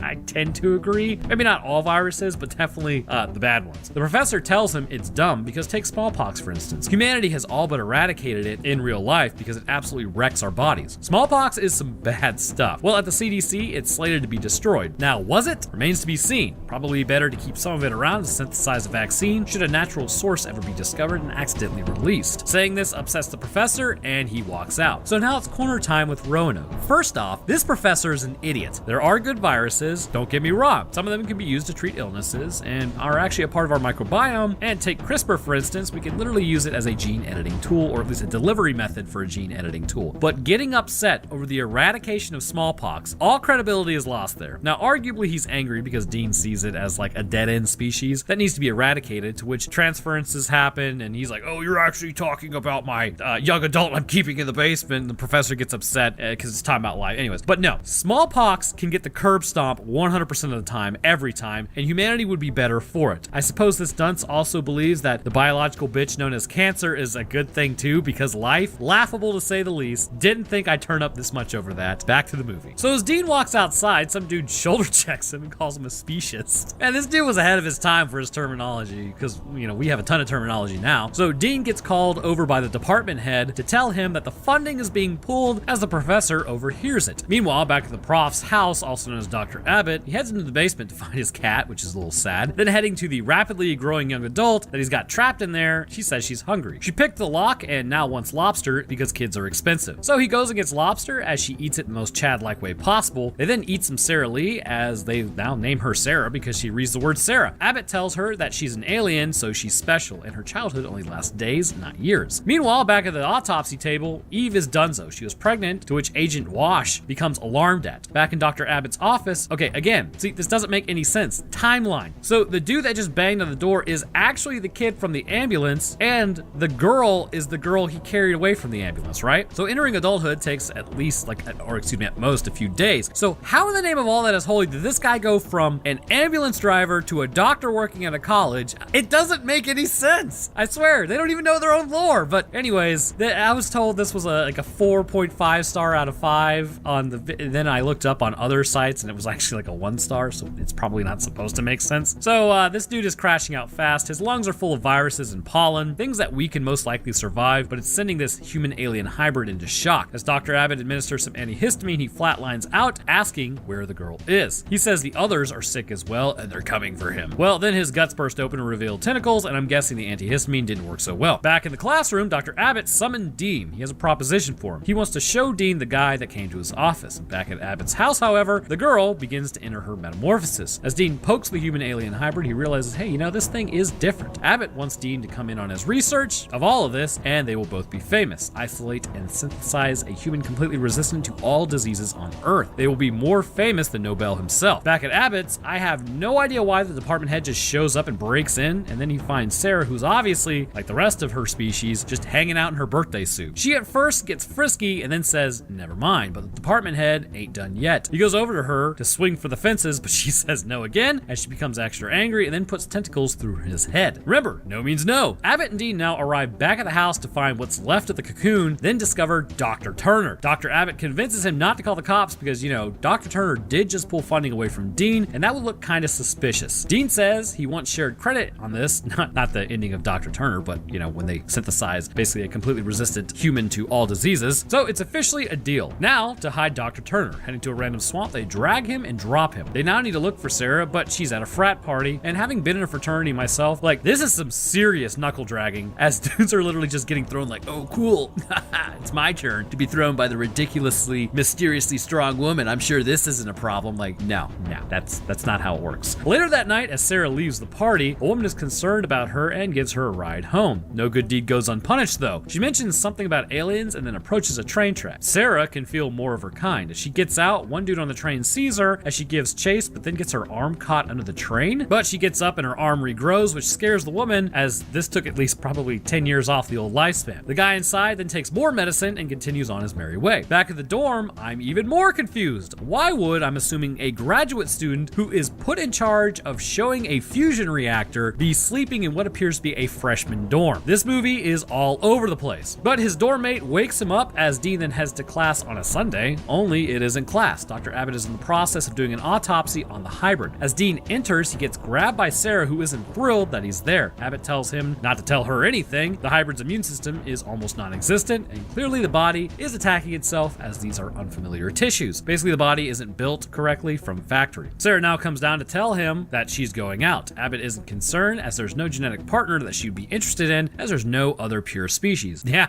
that really holds up in light of the first two movies. Hey, where did you get that idea? So, plot hole number 498 aside, Abbott says he already took all of Sarah's eggs anyway, so they don't really have to worry about anything. Alrighty then. Sarah then spots Red-Eyed Monster Man in a hotel as they start getting frisky. She says that he has a sickness and then pushes him off, which makes him upsetty. She then heads back home to find Dean inside. He shows her how to play chess, which she immediately knows how, and also then whoops him at, because she's an alien. He then burns his hand like a scrub and then heads back to his dorm. As his roommate is on the computer, he finds a woman has put out an ad looking for like some serious lab information about molecular biology, like PhD in molecular biology. We are cavemen to these things. But it also appears as though the Gooberman has found her. Back down in the basement, any reason to take your shirt off, am I right? They draw some blood from Sarah as she chooses Dean to draw the blood rather than Abbott, which they aren't attracted to humans, but Commander Shepard has taught me different. As they do, a tentacle emerges from the roof and then grabs her. Dean runs in to help as it's doing stuff to Sarah, and he's getting upset. Well, I really didn't need to see any of this. Also, the very obvious cabling and harness system to pull these people and aliens up to the roof is hilarious. It's always their hips that fly up first. So Dean helps Sarah, bad idea, and then Abbott attacks the male, even worse idea, because he gets yeeted and stabbed with a tentacle that opens up a hole in his chest, and the male succumbs to his wounds, and a few minutes later, so does Abbott. But before that, Abbott tells Dean about the hybrids and how they'll keep coming, so good luck, as then he drops out. It's now just Dean and Sarah against the world. He also goes full stupid, thinking that this thing needs to know any info, because he tells her about the eggs having been harvested. Bruh, she doesn't need to know that, dummy. But because of old loose lift sink ships over here, things are gonna get a lot worse. He gives Abbott a nice burial in the swamp, Viking style, wrapping up that partnership. Heading back to Abbott's, he tries to find Sarah, but she's nowhere to be found. Surprise, surprise. Heading to the basement, I'm assuming he's getting rid of Data, but as he heads to college, he sees Sarah entering the music department. Sarah then jumps Dean's bones, and all of a sudden, when he was supposed to be sus about her, he starts thinking with the wrong brain, and then he's like, oh yeah, equivalent exchange. Until then, she, he kind of sees her true form, and the big brain comes back into play, and this makes Sarah angry. His roommate at this point mentions how he got into contact with Amelia and she's coming by. The roommate also read Dean's journal, which good lord, this man keeps a journal. And then we get this scene. Amelia shows up at the gas station and heads to the bathroom. She's got a rash, but then the owner comes back there and decides that they should hook up, as one does. So they get frisky in a gross bathroom, and she eats his brain, or at least pokes a hole through it, which completely destroys the central nervous system. Probably not very painful, but looks painful. And this takes me back to 18-year-old Roanoke freshman in college. I met like a 28-year-old woman named Amelia on the internet randomly. She shows up, and for some reason we drive from Huntsville, Alabama to Birmingham. I actually thought there was a good chance I was going to be sacrificed. Kind of looks similar to this woman too. I tell you this story because do not, under any circumstances, no matter how much you get to brag to your friends later, do what I did, because that was not one of my better ideas. But hey, I'm still here today. USA, baby. Where was I? Yes. Okay. So basically the jig is up and the news is out. She knows that that's not really the guy who's got the molecular information and is upset. As Dean gets back to his dorm, he spots her, and that's like way too hot of a woman to be with his roommate willingly. So he runs off to some random girl's room. She gets got, but then feels Sarah is nearby. He sees his roommate get thrown into a car and then runs out there only to find Agent Wash sitting in his car sweating a lot. They begin talking about the alien species, and the agent comes out and says, "Hey, I'm an agent." Here in an unofficial capacity though. Dean then heads back to his dorm, and they make a plan. Meanwhile, the roommate is in Abbott's lab. Amelia then sticks a piece of rebar through his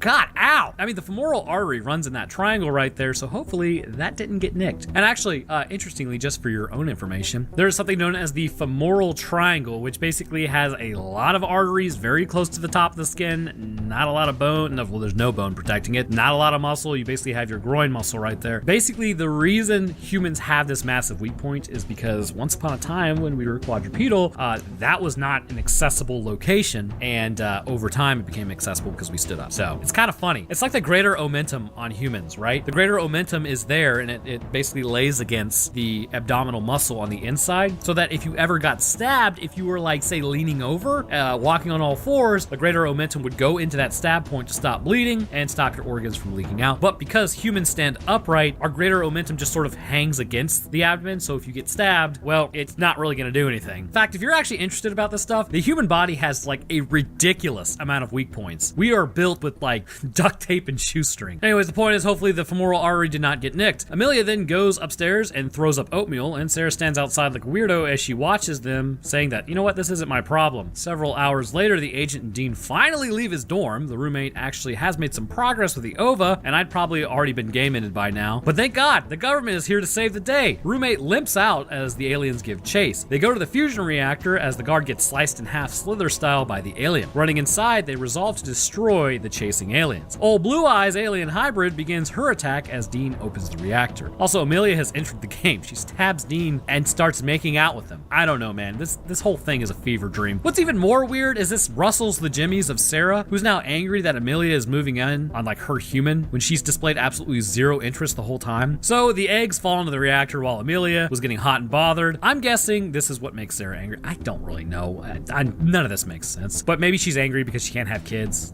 Maybe that's it. So Dean then closes the reactor after Amelia fell in, and the reactor was able to vaporize her. So the government thanks the two, although tax-free $1 million would be preferable. But as expendable roommate goes to Abbott's, it's cleared out, but he finds a child is in there, and also Sarah. He then runs out and finds Dean working in the lab. So he had a great plan. He helped up Sarah out of the reactor, and because of that, they're like totally besties now. He engineered her a boyfriend, but made him sterile, so they will both live out the rest of their lives, trying to make more of each other, but never succeeding. Apparently, Dean altered the chromosomes. Okay, bro. And that means we have wrapped up the trilogy. And look, I'm gonna level with you. There's a fourth movie, but after reading the reviews, I don't think my brain can take any more alien on human action. At this point, it just has to be done and stay that way. This alien species is a bit of an enigma based on the way it traverses the stars, or maybe doesn't even traverse the stars, and even according to its own lore of the actual movie itself, this may be understandable. Let me explain. The first thing we know about this species is it responded to humanity in a way that was actually quite passive, and despite the passage of time and coming into contact with our genetic information via SETI, it did not appear to actually ever show up in any capacity. Hailing from the Magellanic Cloud, you may be asking yourself where that even is. Essentially, there are dwarf galaxies and large clouds of gas, dust, and stars that orbit way out there beyond the spiral arms of the Milky Way galaxy. These areas may also themselves harbor life like any other galaxy could, and in this instance, they do. This species didn't communicate by normal means, but instead used a black hole in order to communicate with humans. See, the issue is with radio signal communication is over time the signals decay into unintelligible nonsense that can't be deciphered. And with this species originating outside of our actual actual galaxy, it would have been exceedingly difficult to actually get a signal to Earth in order to infect animals with the genetic coding if the coding information was totally screwed to the wall. By sending radio signals through a black hole and having a connection to another black hole, this may seem to suggest that these work as portals more so than just singularity events where nothing ever escapes. Because of this, the information was maintained and able to reach our equipment in order to be implemented. In the events of Species 2, we learned this isn't the first time this species had come across the Sol system. Now, this could suggest, again, two things. The first possibility is that the species was actually spacefaring, and given this same DNA that was linked to Mars as to Earth, it also says the species is billions of years old as Mars dried up a long time ago. Now, the running hypothesis at this point is that Mars was not able to maintain its magnetic field, and this stuff is actually fairly interesting, at least to me, and I'm the dude running the channel, so we're gonna get into it at least for a little while. What happened was there were likely two portions of the iron core on Mars, or at least in Mars: the sulfur-enriched iron portion and the hydrogen-enriched iron portion. At first, these two were homogenized into the same area, and as the hydrogen-enriched iron rose up towards the crust due to it being less dense, this created this magnetic field for a time capable of allowing liquid water and potentially primitive life to exist on Mars. The life part is pure speculation, but we know icy asteroids were hitting Mars, and potentially it may have had at one point in time more water on its surface than Earth does now. However, once the hydrogen-rich iron had finally fully separated and gotten far enough away from the sulfur-enriched iron, this stopped the magnetic field from existing any further as the power drained from it over time, resulting in a weaker and weaker magnetic field until complete loss was all but inevitable, which then allowed for solar winds to strip away the atmosphere and boil away the oceans, leaving the desert planet we see today. Kind of a bummer, actually. Imagine if we had a planet literally next door, or at least literally anything habitable that we could space race to. We would have been trying to leave our planet decades ago. Oh well, gotta work with what you got. But back on track, basically this thriving world appeared to have a species much like ours, or potentially like ours, it could have been quadrupedal, that came into contact with genetic information, as at this time the species may have been spreading their own kind across the cosmos physically. If this was the case, then that means that Mars may have been overtaken by force and the animals there were subdued. The second possibility is much like how Earth was invaded. What came as a Trojan virus of sorts, seeing as the species would know a less intelligent species would struggle with energy production, sends a benevolent advancement with a malicious infection. The prey species, thinking, oh, this must be good for our genetics, implements it, which then begins the alteration of the entire species until the whole planet is consumed. Also, take a shot every time I say species. Good lord, it doesn't help that this movie is called Species. In this paragraph alone, you're probably going to the hospital. Species. Personally, judging by how lazy the process seems for humanity, I think the Martians fell a lot like, the Earthlings almost did. It's a very passive and energy-conserving way of spreading across the stars, because let's face it, even our own galaxy and outlying satellites, they're extremely far away from one another. The clouds that this predator race hails from is over 100 million light years away, so without warp drives, you're not going to be able to traverse that in any capacity. However, with that said, judging by their ability to utilize black holes and humanity's own understanding being applied to potential FTL, or faster than light way of traveling, black holes may be the key that you can utilize them to compress space in front of you and then travel through that space. But we are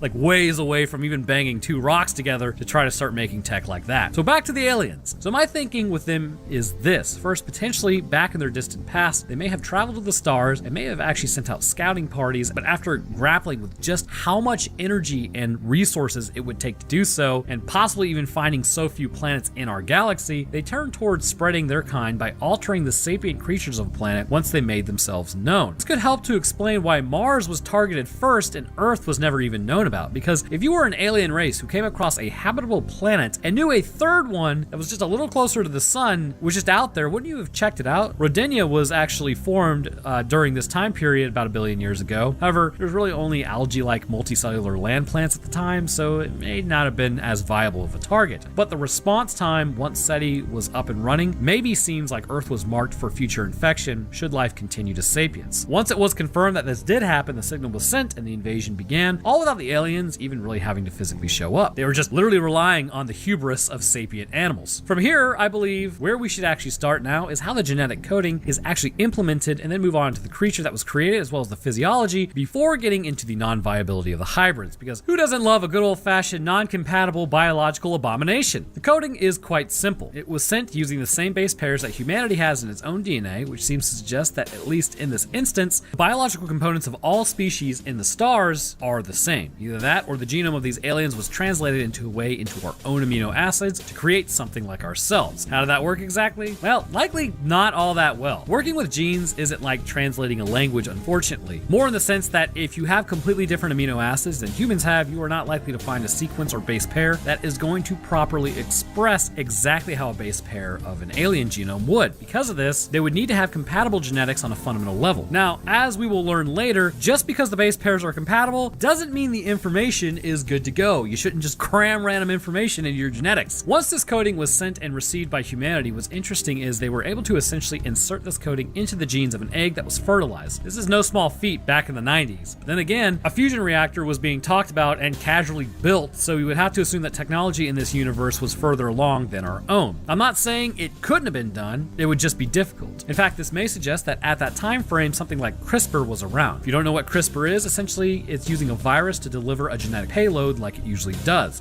which then you can use it to encode into the actual DNA of a person. I remember talking to a buddy of mine who's actually working for a company utilizing CRISPR to solve genetic diseases. They seem to be having an issue with the body kind of going back and trying to correct the already corrected gene, which is actually pretty interesting as it seems to show there's a template memory of sorts. Even when the gene is in there, the body still tries to get rid of it. This would make sense to a degree with things like DNA viruses. You can't just have a bunch of DNA added to your genome and expect the body to be cool with it. Anyhow, I'm kind of getting sidetracked as all get out. One of these sets of genes were entered, and this officially made Syl the hybrid, but in a more pure form. They talk about her as if she's all alien, but she is still very much so human, at least with the traits that we can see. So first and foremost, she looks human, but this is only a facade. It seems the coding sent by the aliens in reality has the alien genes as a scaffolding in the actual structure. The human genes are the facade, sort of like, say you're building a house and you have everything done, and then you put a stone facade up to make it look like the house is made of stone, but really it's composed of materials most houses are, which is wood. This would suggest that the aliens may have over time genetically manipulated themselves to condense their own genetic profile, and with it may have also added in a few more instructions to manipulate the cell. What I mean by this is clearly most of the genetic information came from humans, or should have, but then the question is, where did it all go? From what I can see, this creature is about 90% alien and 10% human, given very little information that the aliens actually sent at it. This would imply a loci within the genetic sequence may have been a sort of patrolling protein, much like how we have DNA polymerase in our own cells, which could go in and manipulate the DNA to continue it on a path of being an alien rather than a human. And this would be paramount to their success, as clearly this species wouldn't just want hybrids. They would want their own kind to control the planet. Over time, this would edge out the native animals on that planet just for themselves. As you can see, this whole process is much more nefarious than just banging another animal out of existence like we did to Neanderthals. You can actually see this genetic information being not so expansive with how the hybrids do not do so well. When a human has relations with an alien, this creates these hybrids, which creates a problem for the information. It appears as though the process requires a group to be hybridized by the original genetic profile instead of just one who goes on to hook up with humans. Because humanity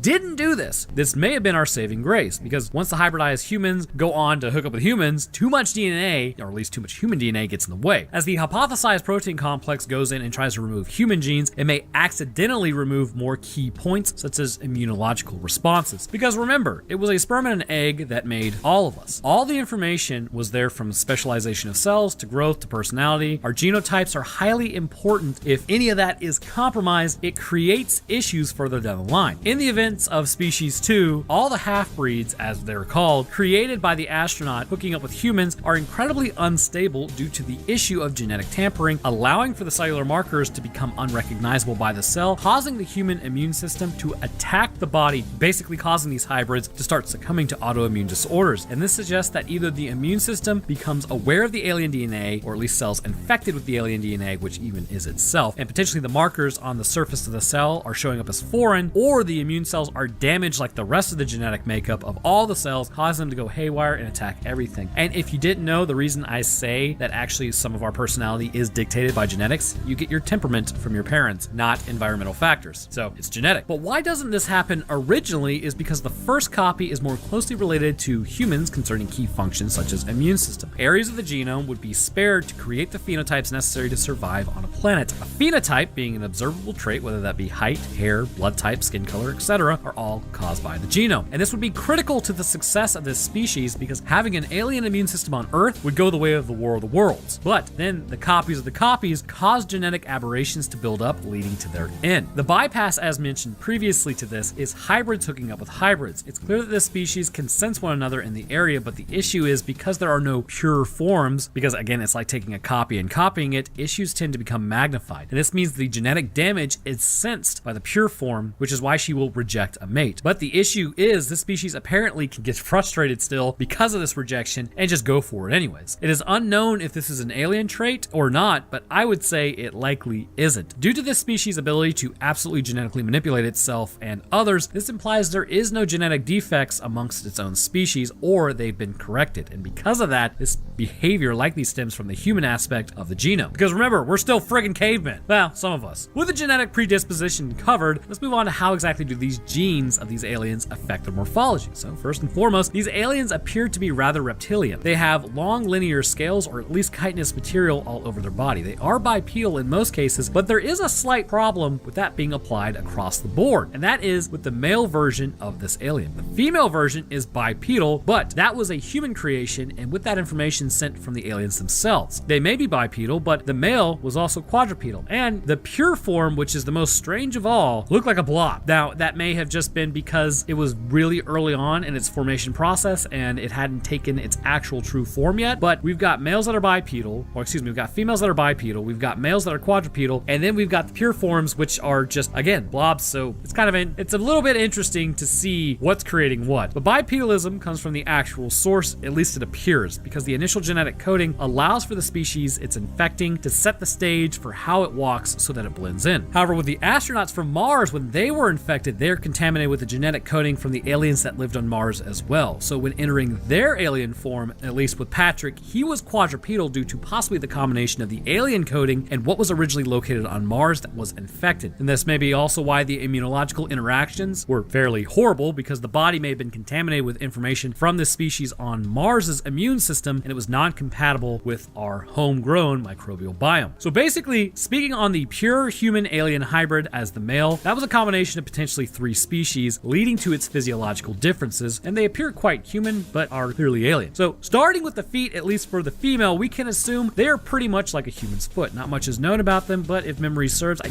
don't remember seeing them all that much, but due to the human genetic influence, it's clear they would have a plantigrade structuring like we have. The legs continue up in their normal structuring of human leg, as mentioned. Chitinous armoring does cover the entire body, and offshoots of spike protrusions on the legs have been seen, but the reasoning behind them is the protruding armoring kind of helps more than anything. The abdomen is fairly human-like, with what appears to be mammalian traits on the chest. Can't show you, but I'm just gonna have to tell you that rather than being mammalian and producing milk, they instead house tentacles that can be used in its attacks. On the back of these creatures, long sharp spikes can protrude out of the spinal area, which may possibly hint that socially this species does engage in non-consensual activities with one another. Because of this, the female developed a way to just straight up stab the male if she deemed him, non-genetically perfect for her. Moving up to the head and the face, it's a little different than a human's. The faces are similar with the mouth, the nose, large eyes. However, a crest appears on the sides of the face, likely, again, as armoring with a few chitinous protrusions coming out the top of the head. It almost makes these things look like the Asari. And I'm really starting to wonder, with the Asari propensity towards hooking up with every sapient species in the galaxy and using their genes to make more of themselves, and these things looking like the Asari, if the Asari actually aren't just based on this species. Anyhow, these things are definitely more animalistic, as they possess sharp teeth that clearly show they are carnivores, which, given likely their own evolutionary history, if they just aren't complete blobs, this would make sense considering protein is needed to make them smart as they are, and that means they likely would have to hunt on their own planet like we did on ours. And their bipedalism means that they could run down animals, assuming they are bipedal on their planet, and they actually may have been persistent hunters like ourselves. It is mentioned in the movie that they have forward-facing eyes, and that denotes them as predators. At least Mr. Empath says that. This is true in the case for us, but it's not always the rule. Look at gorillas, forward-facing eyes, but they are not hunters. Moving back to the intellect for a moment, this kind of leads us into the internal anatomy. These creatures, for one reason or another, have semi-transparent organs. Now, why this is the case is unknown, but during the autopsy of the hybrid creatures, their organs are clear in some portions entirely, looking almost like plastic. Probably because in the movie they are plastic, but there is a reason to show them as such. All pigmentation appears focused on the outside of the body, but internally they are clear. Their ability with the females to reproduce lies in their actual chests rather than their abdomen, like with humans. However, it appears both areas will allow them to become pregnant. Concerning musculature, these creatures are well beyond human strength in many ways. Able to throw full-grown men, this would suggest that muscular density and contractility is well beyond that of Homo sapiens' ability, which also hints at bone strength being higher as well. Now, internally, one of the things that would also be encoded for, which again, judges show that likely there is some genetic manipulation in the information that all these aliens sent over, is that things are absolutely ludicrous at healing. While not invincible, as they can be burned or have their brain case separated from their body leading to their end, they can absolutely survive a lot of things that could easily and would easily take out a human. This would mean that within that coding, an increased mitotic ability has clearly been added in. This not only allows for the creature to heal from damage to the body, but when first becoming pregnant or forming themselves, they're able to grow at a rapid pace, reaching adulthood in days, becoming reproductively viable, and this would be invaluable for taking over a planet. Now, one of the things I will say,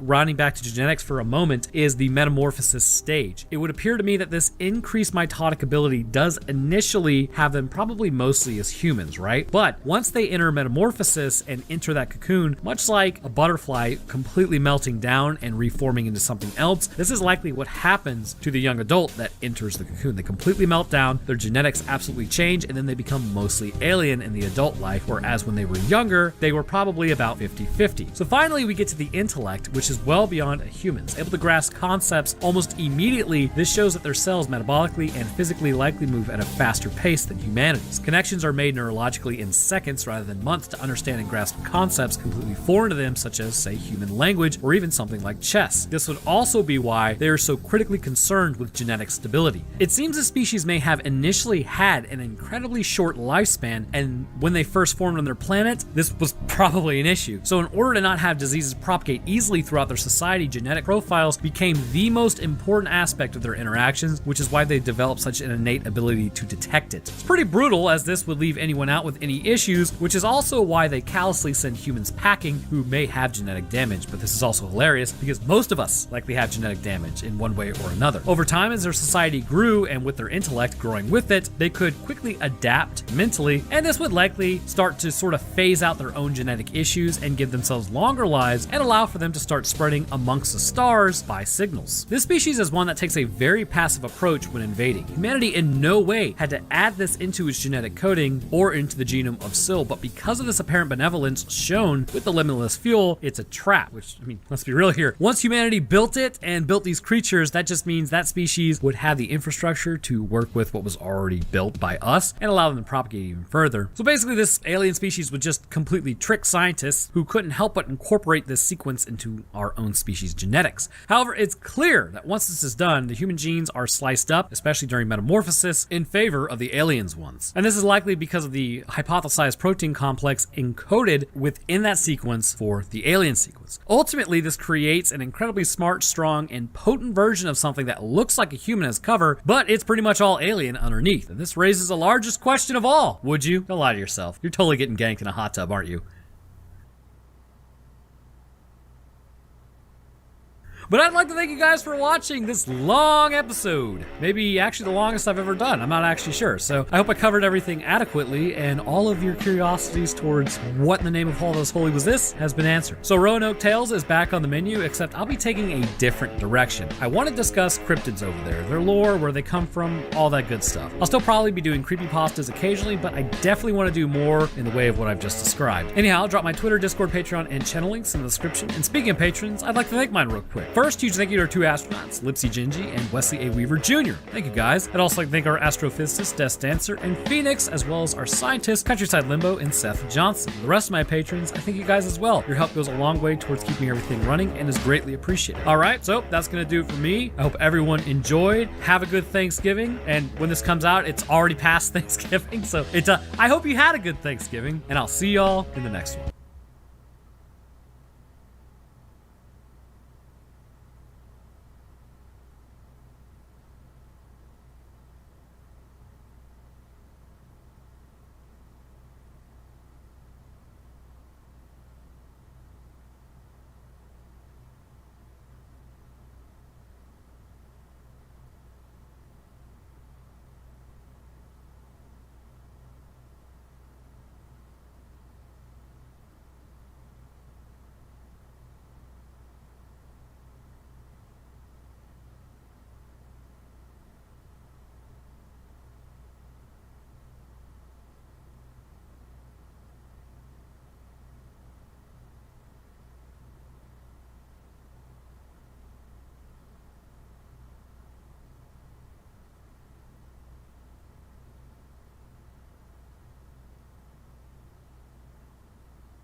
Hey. Hey, hey.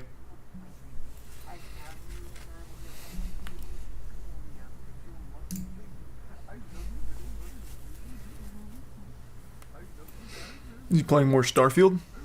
Not tonight. I don't know if I'll actually finish it. We'll see.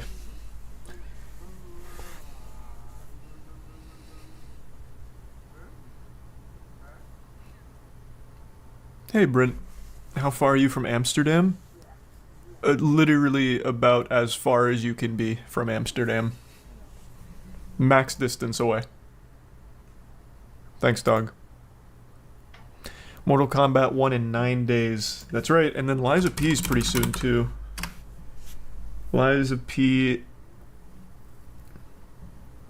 when does it come out? September 16th, so the week after. So we got some good games on the horizon. I like Dead by Daylight. I don't really play it much, though. But I do like it.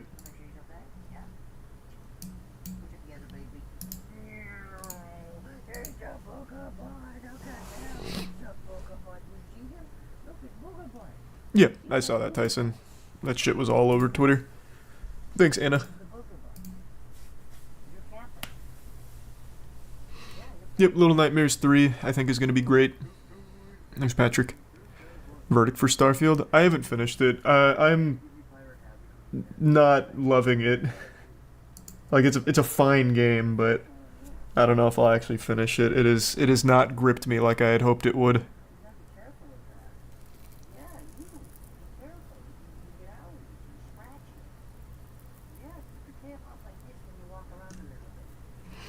My day's been alright, Rigby. Hope you had a good day.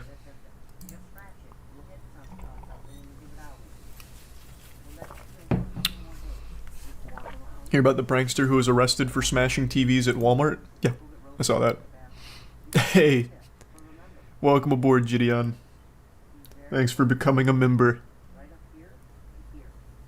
And yeah, I know all about the Vince Vintage situation.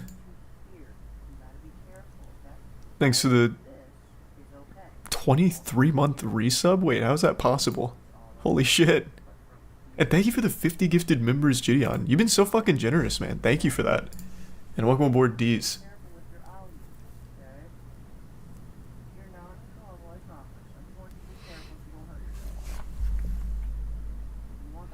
That's sweet. Thank you, Patrick.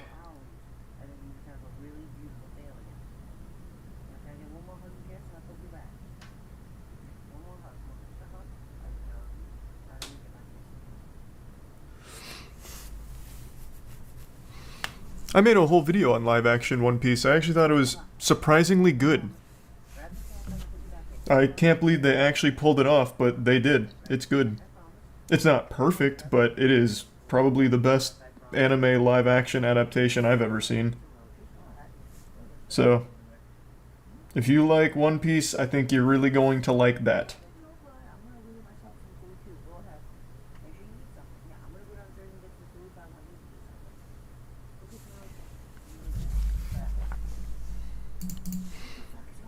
Have you ever watched Rosemary's Baby? Never heard of it. And welcome aboard, Longshank and Jacob.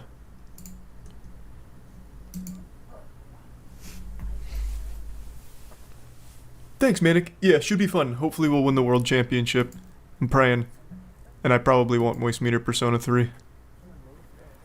Now, even though I won't finish Starfield most likely, Jackson is, so we'll still Moist Meter it. I'll give my quick perspective on why I didn't finish it, and then Jackson can go more in depth on why he did. And so we'll still Moist Meter it. He's done.